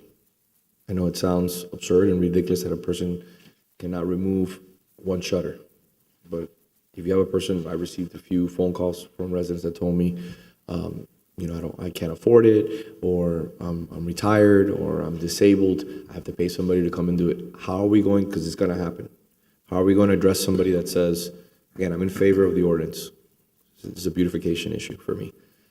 How are we going to address a person who comes before us and says, especially an elderly person, a retired person, or many reasons why, people fall. It's not only just the elderly, but again, a person who's just on tough times, let's say, and doesn't have anybody that they can help them and go and remove it. I know that we're giving them a window to remove the shutters, but the next resort is we find them, and then we have. In addition to the 30-day kind of warning period, there's also language at the very end that allows the city manager designee, in cases where unique circumstances or emergencies, a state a closure of the window. So he has some flexibility as far as, I guess, regulating. But for Enforcing example, this. if the person says, I can't remove it and it should be removed, I think it should be. And I can give you 2 or 3 examples in the city that I drive by where, again, the person just does not want to remove their shutters. Do we put ourselves in a position where we start having rolling fines for these individuals? Do we offer them assistance through maybe police, fire, public works? There's not many people in the community. It's a handful, maybe people who just, for one reason or another, they're not inclined to remove the shutters, or they're not in a position to do it. So I Again, can't certain speak people, for certain code people told me, enforcement. like, no, I'm just giving you, I'm just going a little back and forth. Like, I'll give you an example. One of the individuals that I spoke to has a second floor house. It's an older house. They can't get up there and remove the shutter. And they told me, look, it's been up there for years. It's an adjacent bedroom. No one sleeps there. It doesn't really bother me. I haven't even thought about removing it. I said, well, that could be an issue. I got to pay somebody a few $100s to get up there on the second floor and remove the shutter. I don't have an issue with that legislation at all. I'm in favor of it. Again, I just foresee that that's a perfect example that we're going to be facing. Yes, sir. Good afternoon, Mr. Mayor, pulled- Vice Mayor, Commissioners, Assistant City Attorney Gus Ceballos. So in regards to the code enforcement aspect of it, the way it's currently drafted, it's a civil penalty, it's a ticket, so there wouldn't be any running fines, at least the way it's currently proposed. It's basically the equivalent of if you parked your vehicle on the grass in front of your home that's not an approved service. It's a $100 ticket. You can appeal that ticket if you so choose. How much is the ticket, if you don't mind me asking? $100. Okay. And does the ticket accrue? So as of right now, it wouldn't accrue. Typically, if you appeal, there's an additional $108.75, which is an administrative fee for requesting the appeal. The magistrate does have the ability to waive the entire, both the fee and the cost. What we can look at is always, maybe some sort of the special assessment process, similar to what we do for lawn maintenance. Once again, this is just something we'd have to really look into before we can even propose it, but it's something we can always consider. If you don't cut your lawn, we can always go onto your property and cut your lawn. And that's a perfect example because we already have that issue and we've already had to do it on multiple occasions. Yes. But that also accrues. That's a cost recovery. So typically there's no fine, but if it costs us $300 to mow your lawn, we will assess that. But it is a lien. But the overgrown lot is a fine. Yeah, it is a The fine. overgrown lot, there's a fine for the overgrown lot, and then there's a special assessment for the work done by the city. But then you also Correct, have I'm referring it to- eventually turns into a lien, correct? Yes, I'm referring to the special assessment, Which but yes, is- it eventually would turn into a lien. Which what ends up happening is, for example, we've all had them. We've had a potential homeowner who was buying a property in the city that was in a trust. And that person has passed away. They had multiple liens on the property. I mean, it happens here probably, a few times a year. We've seen it multiple times. Happens all the time. I think I brought you a resident the other day that had a very similar issue. They're trying to buy the property and they have these massive liens that have accrued. And a lot of them have to do with, for example, cutting the grass, because you have a lot of these residents, the neighbors, who justifiably complain to code enforcement saying this person hasn't cut their yard. Well, the person is no longer alive. It's in a trust, and it's the trust or the bank that has the mortgage is in another state. And at the end of the day, we've had to address that issue on multiple different fronts. But my concern is, again, it's not a concern. I'm voting in favor of it. I'm saying, how do you deal with a person that says, hey, I'm disabled and I can't afford to pay for somebody on the second floor to remove my shutters? I believe the shutters should be removed. It's not in question. How are we going to address that? Tell me. Vice Mayor. Well, I mean, I do think that there's something more that we can do in a way of outreach. Aside from aesthetics, though, these shutters being left up outside of hurricane season, when you're dealing with so much of the house shuttered up, it also becomes a fire issue because you can't get people out without, breaking down those shutters. If you had a HUD piece of property, they'd be telling you that you'd have to take it off. They'd make you take the bars off the windows, things of that nature that would impede the ability of somebody to escape a fire. But I do think there's more outreach that we could do. trying to get people some help and, get some volunteers together to take down those shutters for the folks that can't handle it. My apologies, Vice Mayor, I didn't. At all. What, we were going to make a volunteer squad and you were going to lead it? I have removed many shutters in my day. I'd be happy to help that program. Why you weren't listening? That was a good one. Yeah. So there may be a county option as well that they believe have a program to assist elderly residents and residents that may not be able to put up and remove the shutters. So that's something we can also explore. In regards to those previous fines for the special assessment that you're concerned with, typically those one-time, I stepped onto your property to mow your lawn, those don't grow to these large amounts. That's the $500. That just stays the same $500 for 10 years or 2 years. In regards to the running fines, this is a $100 a day ticket, but the code enforcement officers do have the discretion to put a running fine. So because this is not unlike your parking situation where you can just simply move your vehicle, the violation existed, you paid the $100, but the violation can be cured easily. If you fail to do so, there can be a $100 daily running fine. So that may be a concern. But we can definitely explore some different options on how we can address that with our residents, and we can take it on a case-by-case basis. And I think, Mr. Mayor, we can implement this following the upcoming hurricane season because we're less than 75 days from the current hurricane season. So with the 30 days, I think it just doesn't make sense to implement it effective immediately. I think it should be implemented following the upcoming hurricane season. So it'll give us plenty of time to get the information out to the community and to residents. Again, I'm willing to implement it today. I think it's important. There are standards, and we have to follow those standards. But we're going to have to face that person that's going to come and say, I can't do this. And I need to offer that person a mechanism because I know there's nobody on this commission that's going to say, sorry, the law is the law. That's not the way it works. Because what ends up happening is we're going to have to end up getting called, and I'm going to end up calling Gus. I'm going to say, Gus, we got to go remove this gentleman's or this lady's, shutters. And it's going to happen. Trust me, because I used to do it on Minorca at my grandmother's house because she didn't have impact windows. So, and trust me, pretty able-bodied, and it took me a long time to remove those shutters, and on many occasions I almost cut my arm off. That's how sharp those shutters are, especially when you have the cheap metal shutters. So my point is that you don't want that liability on your hands. I'm in favor of this today. I'm just saying let's move forward and think about not just pass the law, and because you're going to get a situation where someone's going to come to you and say, okay, I got fined. What do I do now? Because code enforcement is going to uphold the law. So I just want to always try to make sure that, again, when we pass certain things, that there's an opportunity to help the most needy in our community, because like what these individuals told me, Vince, if you pass this, you're going to be hurting certain people in the community that, again, maybe can't afford it. But I think it's the right thing to do. So Gus is going to come up with the procedure so the volunteer network can help. We can offer free pickleball afterwards for those who come out. Right. All right. Anything else for the good of the order? I motion. Second. And just to confirm, the motion includes the effective date taking place in 2025? November. After this year? After this hurricane season, correct. Okay. Right. At the conclusion of the 2024 hurricane season. Understood. So December 1st, I guess. Correct. 2024. Yes. Right. Vice Mayor Anderson, Yes. Commissioner Castro, Yes. Commissioner Fernandez, Yes. Commissioner Menendez, Yes. Mayor Lago. Yes.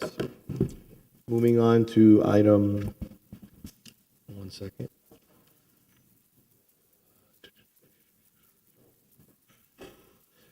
Did we take care of E3? No, right, Mr.?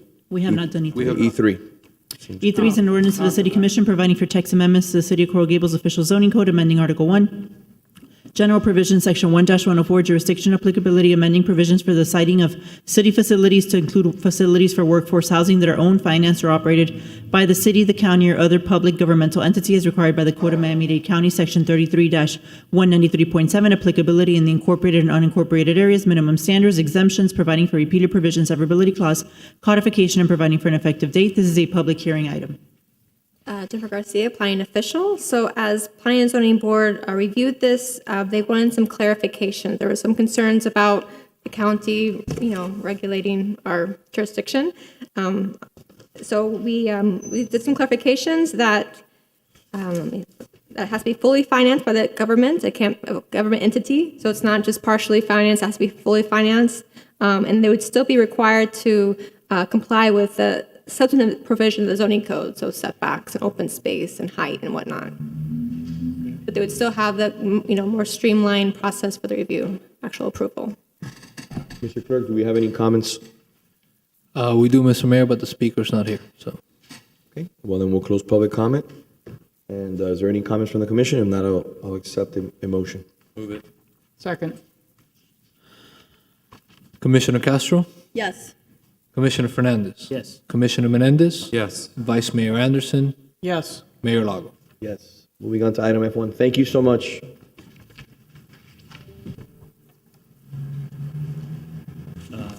The park.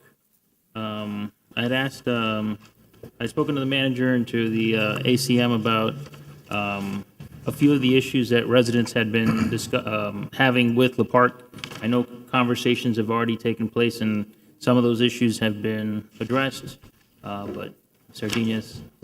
Hi, good afternoon, Mayor, Commissioners. Zeta Sardinias, Asset Manager. Commissioner, we prepared a small presentation if you want to. Okay.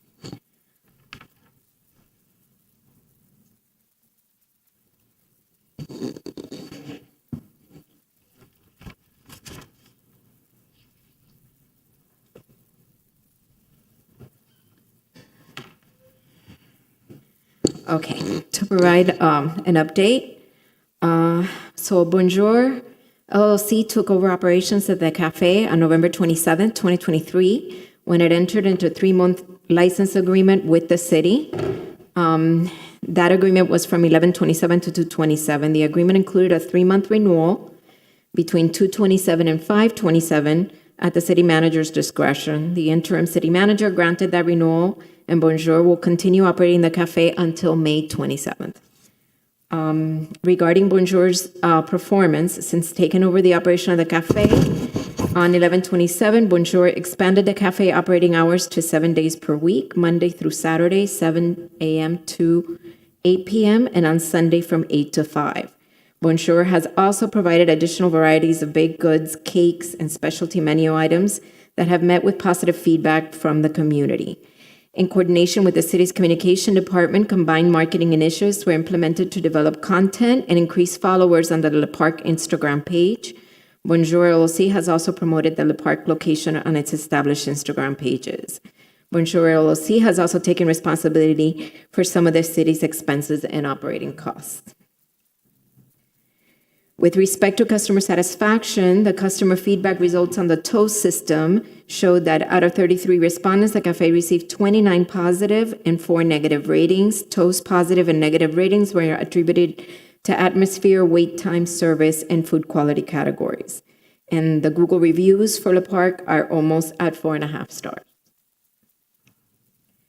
So we also wanted to update you regarding sales. So as you can see from this graph, Le Parc sales since Bonjour took over on 11/27 have increased substantially. This slide compares sales year over year between November 27th and February 28th for Bonjour and the former operator.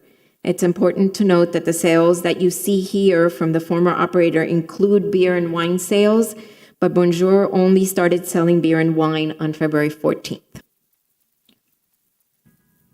In this next slide, we compared the total overall sales. As you can see, during the first 90 days, Le Parc overall sales have increased by 37% year over year. And for the month of February, the increase in year over year sales was even more impressive, which is they increased by 51%. Going forward, the city expects that revenues will continue to increase, and Le Parc implements additional revenue-generating initiatives. These include the beer and wine sales that started February 14th, Sunday brunch, corporate catering, community recreation special event catering, and additional menu items, which include 3 different types of burgers. So in response to the city's request and in an effort to improve customer service and customer experience, this past weekend, Bonjour increased its service personnel by 50% for weekends. Also, starting tomorrow, Bonjour is increasing its personnel during weekday peak hours of operation to provide Le Parc customers with additional and faster service. As such, during the next 30 days, the city manager's office will be coordinating individual meetings with each of you to discuss the next steps for Le Parc operations after the current agreement expires on May 27th. Question regarding the presentation. Have we been able to pinpoint what has triggered the numbers to increase the revenue? I know that they have a lot more small items, like when you go in, there are things that gets in the fridge or whatever that you can grab and pick, which wasn't there before. I know when you go shopping at Publix, when you go to pay, there's all the chocolate bars and the National Enquirer, and you just grab what you can and you throw it and you pay for it. So I would imagine that helps in the process. Do we know if more people are going, or it's just they're buying more? Well, I think it has a lot to do with supply. I think before we had limited amounts of supply per day that was out there. I think they do a lot of more different type of items. So if you notice, there's a lot of like the desserts and other things that are there to be, there's people can order cakes, they can do, things, so I think that has a lot to do with it. I just think they have a lot of efficiencies and ability to be able to promote those sales, but they are doing substantially better. Makes sense. And my only other question was, just out of curiosity, and we don't have the information, we don't have the information. It's wonderful that whatever negative rating was like 7% or some number minimal. Do we have a sense as to what it was that we're doing that perhaps was not to the liking of some people? I mean, it's always good to figure out, is there something we can do better? I read the responses on Google. I took the time, and I also read the ones on Carolina. I didn't want to list them here to be able to. Just in general idea. Yeah, and we have had conversations with them. I think the staffing is going to help a lot to offset some of the wait time and things like that, which are really what irks people the most. Yeah. I think also it's a process, right? So we've been at this for 90 days. They have to kind of look at the numbers, see when their sales are at peak, and make sure that they're staffed appropriately. So, we're kind of providing them with a little bit of time to be able to do that, right? Sure. To be able to adjust, given the data that they're getting from Toast of when the, most of the sales are, and seeing the wait time and seeing the responses. Just because we have the majority of good reviews doesn't mean we don't pay attention to the ones that are not so great, and that we ask them not to address them. The deputy city manager has been very adamant about having us, have that conversation, and through the manager to be able to talk to them and to say, hey, they're here, and they have access to the data too. They don't control Toast in the sense of where the money goes and everything else, because we pay them out, but they do have access to see all of that. All right. So. No, I appreciate it. Those are my only two questions. Thank you. Yeah. As far as right now there's counter ordering. Are they going to bring back table ordering? I've not discussed that with them. They have that system set across all of their different locations, and they handle it that way. If it's a conversation that, you want us to have with them, we're more than happy to have it. The only reason I say that is there's about, in the restaurant industry, there's about a 20-25% of sales that take place at the table after you consume your meal, whether it's coffee or desserts. That could be a trigger for additional sales. Just putting it out there. Obviously, whatever their model is, that's what they're employing, and that's what they're good at. And the numbers are heading in the right direction. So, but just food for thought. Even if it's just coming around the table and seeing if people want something additional. They can still order at the counter, but if you want something else, they can maybe process that additional order at the table. Okay, we'll definitely have that conversation with them. Through the mayor, what percentage is Bonjour paying the city? So we are doing, we did it 85-15 of revenue, which is what is working out now. They did take over some of the things that we were doing that was bringing us costs on the other side, like they are taking care of the janitorial, which was a very large expense for us because it's an outsourced service. So they have taken over that. That made quite a difference. But yeah, we're doing 85-15. So my real question here is, how much are we under? Well, I am trying to gather the new costs, Commissioners. As a matter of fact, this morning I just got the update from Mitch on some of that. When we go meet with you individually, we can go through the numbers if that's okay with you. Yeah, because I know we're under. I know that it's not paying for the full expenses that it's supposed to be paying for. No. Now what's we the are meeting number? expenses. We weren't before, but we are now. So I need to be able to look before I make statements because I just got Mitch was out yesterday and he was supposed to get me that back. So I'm going to go through it and then we'll set up individual meetings so you guys can look at it. Thank you.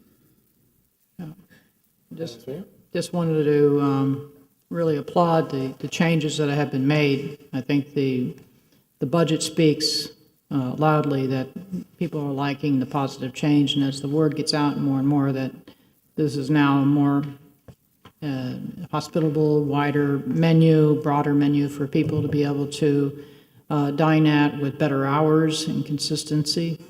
I think we're going to be doing very well there. So thank you for all your hard work. It's important for our residents to be able to have a place to go.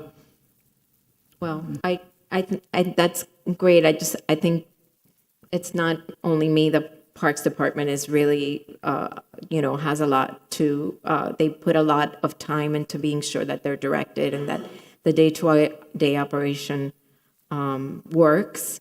And again, the Assistant City Manager has been great at directing us to make sure that the relationship is working. Yeah, and if anybody had an opportunity to go back a house with what that place used to be and compare it to now, it's more than night and day. It was incredible that it even operated in the condition it was in before. Well, that's definitely the Parks Department. Yeah, no, my kudos to them. They did a remarkable job. So Zeta, just a few questions. So when were these changes made? So I saw, for example, the 88% approval rating. What I'm most interested in is the Google approval rating, because you can have somebody walk in there and say, hey, listen, go and eat and leave me a positive review, correct? Yes. Okay, but on the Google, again, you have less control. It's actually people writing there, and they have to leave their information, and it's verified, correct? So I took a very close look at that, Mayor, and I looked at, because it's cumulative, right? So it goes way back, right? It's not just since November, right? So I took a look at the ones since November, and I went to the trouble of doing the number to make sure that it wasn't, and it hasn't upset the averages from before. So what you're saying is that since It's not that it's better, so the 4.4 was there before, right? I can't go historically, but at least I took my time to pull out the recent ones.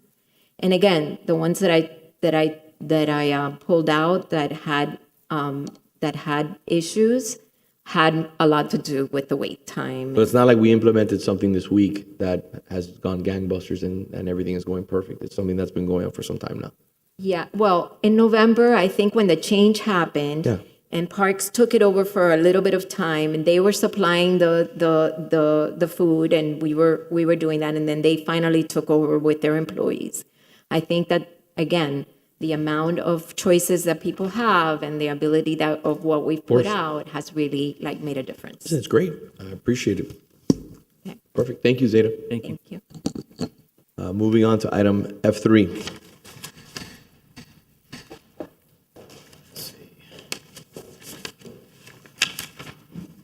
I noticed an article in the paper about what Tallahassee was addressing with gas-powered blowers, and I asked our city attorney's office to provide us an update so that we understand where Tallahassee is on gas leaf blowers with regard to a one-year moratorium.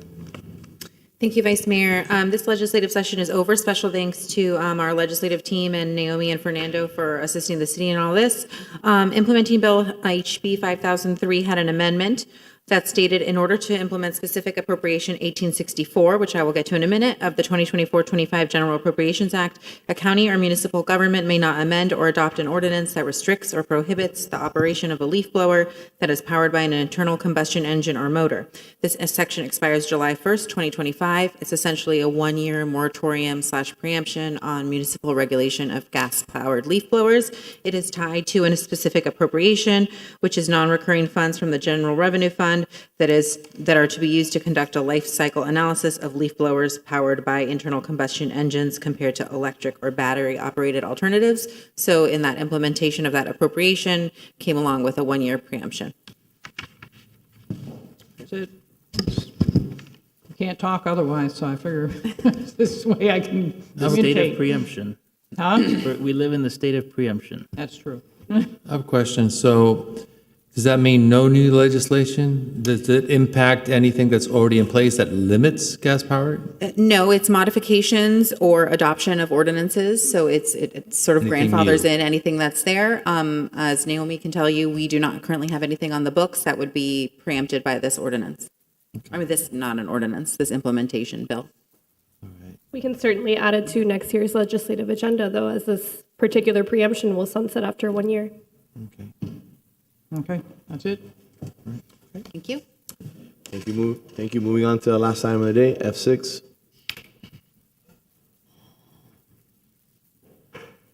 Oh, I have this here. Okay, beautiful.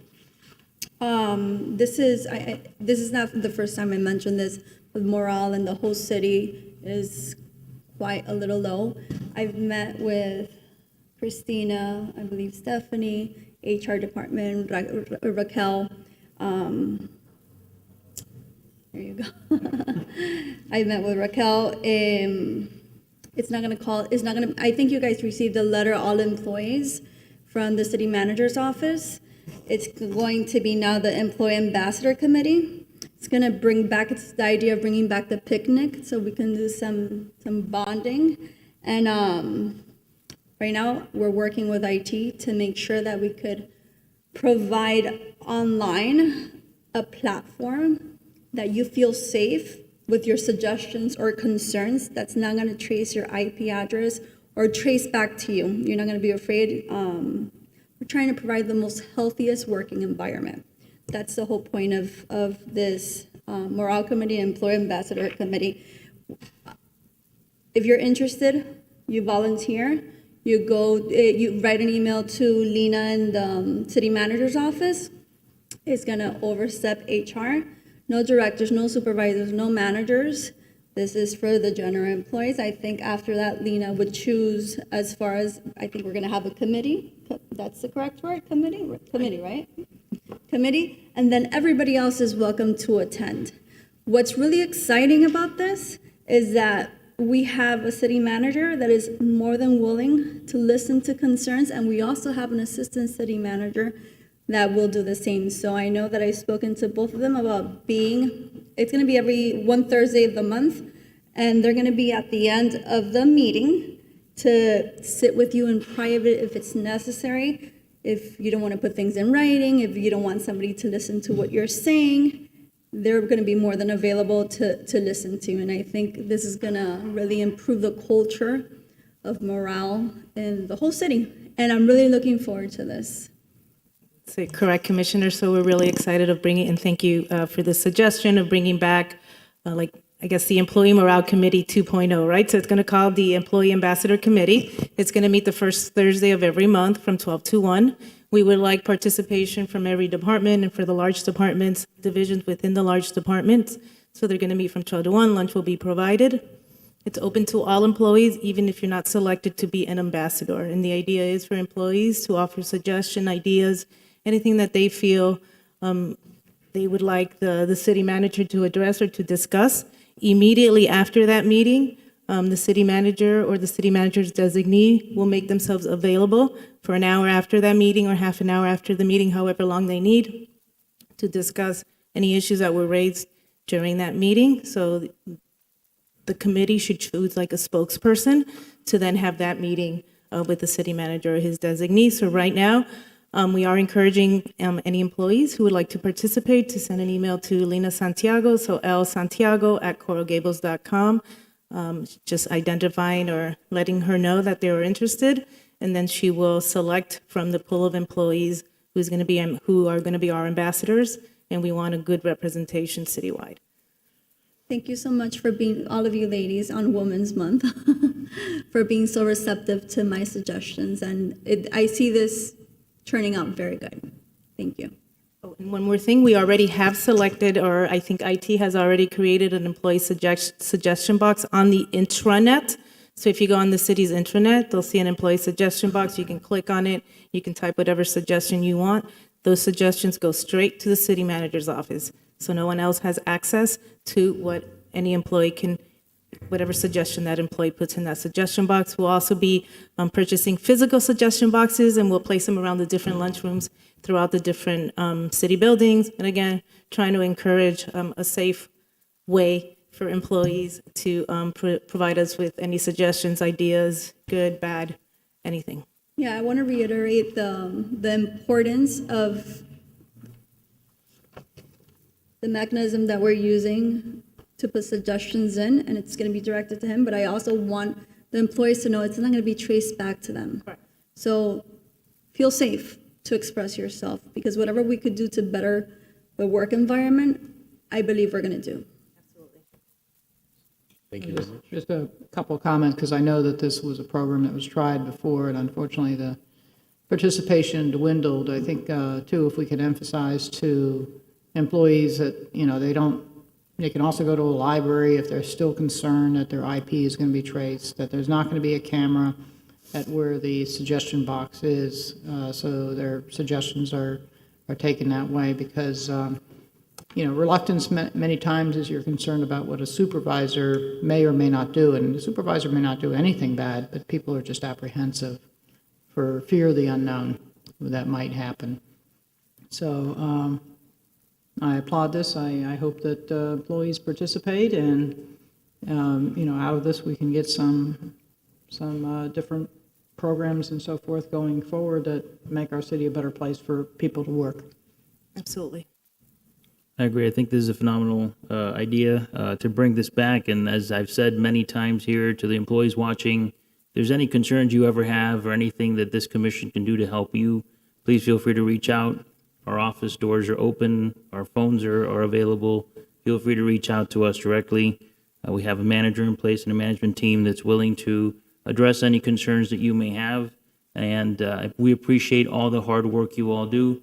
I commend your office for organizing the ice cream socials a couple of weeks ago. I know I was out at the one Public Works, and they were very excited that this was taking place. They suggested some ideas for a different time so that more of them can participate, but the ones who were there really felt like they were appreciated that day. And I think the more we show our employees how much we appreciate them and the efforts that they put in on a daily basis, the more we will increase morale in our city. We're looking to do more of those things, and we do have like a calendar of events that we're scheduling for all of our employees, and also different times, just to make sure that we capture and are able to, have that time with the different employees and acknowledge and recognize them. And I also wanted to thank you. Your team also put together that email that goes out every week about job openings, so that employees internally can see what jobs are available. So if they're interested in promotions or switching from one department to another, they can do that. I don't know if you've had results from that, but I think I've heard positive feedback from the employees that are getting it, and we get them. So it's good for us to know what's open, what's available as well. Great. Thank you, Raquel. Appreciate Thank you, it. Mayor. Mr. Clerk, I don't think I have any other further items. No, Mr. Mayor, you've covered everything. Madam Vice Mayor, you have any comments before we close? Yes, we have, the Garden Club is going to have its annual fundraiser at the museum on April the 19th. It's their fundraiser is a VIP period of time starting at 6 p.m. If you go on the Coral Gables Garden Club website and you would like to attend the event at the museum, it's going to be spectacular. So we'd appreciate your support. The Garden Club has done historically a lot of wonderful things for the city, in its 100 years of existence, from entrances to, as of course, gardening projects as well. In fact, the statue in front of this building was a garden club project too. So help support the garden club. Come on out. Let's have a good time. Yeah. Commissioner? Yeah. This weekend, I believe Saturday and Sunday, they're giving The Little Mermaid in the Actors Playhouse. It's a children's play. If you have time, swing by and join them. Another thing I wanted to mention is I've been working with the city attorney's office and Jennifer from Planning and Zoning on some door hangers, a new requirement for community meetings when it comes to developments that are over 20,000 feet, so we can get more community input. That would be coming next commission meeting, just mentioning it, and that's it. Commissioner? Just a recap, on Sunday at 5 p.m. at the Miracle Theater, we showed and hosted E.T. the Extraterrestrial. Every ticket was reserved. It was a packed house. I've never seen so many toddlers at one movie in my life. I had grandparents. I think age range was from 2 to 92. It was an amazing mix. And it goes to show you what being able to come together in a family setting, because when the movie ended and the climactic John Williams music hit, the place erupted in cheers. And I haven't been to a movie in a while where that happens. And it just goes to show you that as a city, as leaders, we can offer, thanks to staff, so many wonderful experiences for families, kids, even seniors. And I hope that's a tradition that we're able to continue on for many, many, many more years. Commissioner? The weekend of March 1st, I think our city shined. Our staff from Parks, from Public Works, Police, Fire, they were all out at numerous events that we had throughout the city that weekend. Everybody had a smile on their face, very receptive to those who were coming up with questions. And I think it was a good moment and a good shining moment for our city. I don't know if Fred has left, but I believe this Saturday at the Farmers Market, we will have a pickleball clinic. For those who want to learn about pickleball, there will be a pickleball court out there. So I believe the city, there's a sponsor who will be sponsoring the clinic. So if you haven't checked out our Farmers Market, we still have, I believe, 3 weeks left. It's a great event, activities for the family, and plenty to check out in the outdoors. So look forward to seeing you there. And we have a 5-week break, so wishing everybody a safe Ramadan, Passover, and Easter. Thank you. My points are simple. Through the manager in his office, we need to really address the Coral Way entrance feature on Red Road, along with the 8th Street and Red Road entrance features. Those need to be pressure washed. I would appreciate if you can get staff to address those issues. Make sure the lights are working and the fountains are clean. I also want to make sure that the parking garage across from the Books and Books is also addressed, that we have that pressure clean, because it's starting to look a little, not Coral Gables. We also have an opportunity that I've been working on as a result of Burger Bob's and the construction.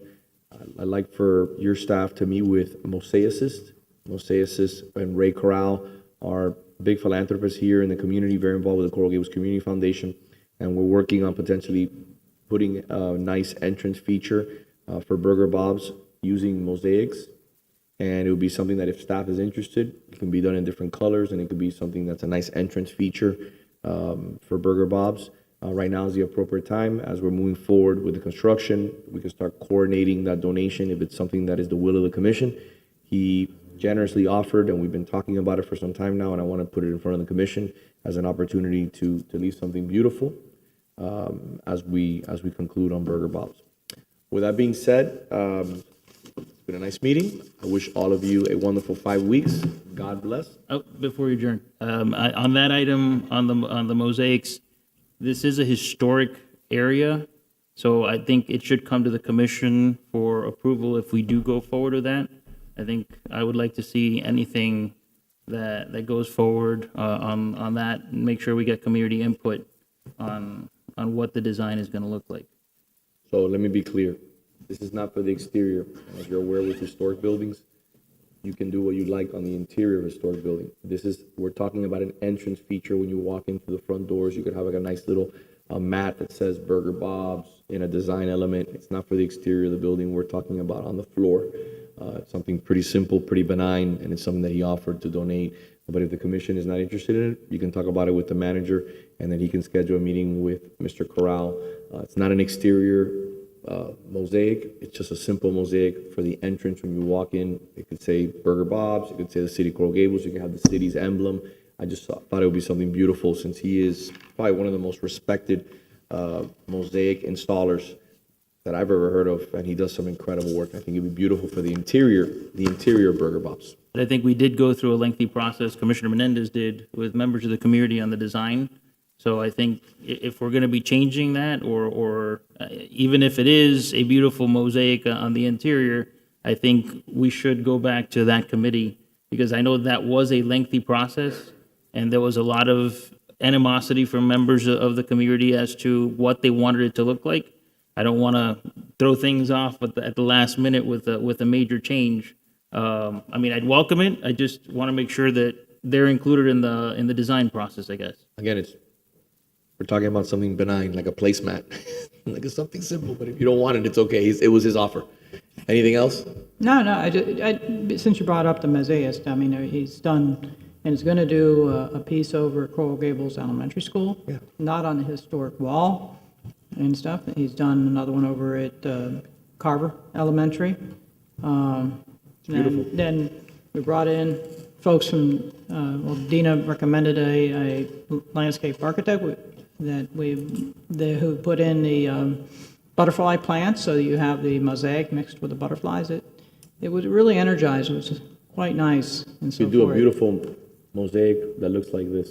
That is the City of Coral Gables seal. It could be something very benign. You could say Burger Bob's. Talk it over with the manager, and if it's an interest of the commission, we move forward. It was just a very generous offer by a gentleman who has given a lot to this community, and he would like to leave his stamp or just assist in a beautification opportunity for Burger Bob's. It's not on the wall. It's not the entire floor, because that would be beyond expensive, but it's just something, a simple entrance feature, like a doormat. When you walk in, it could say something very beautiful and very well done, and it could be something that could say something as simple as Burger Bob's was started on the following day and was renovated on the following day, and celebrating the centennial. It could be up to staff. It could be up to a committee. But at the end of the day, this is something that is very, very, very benign. Wishing everyone the best. Thank you very much.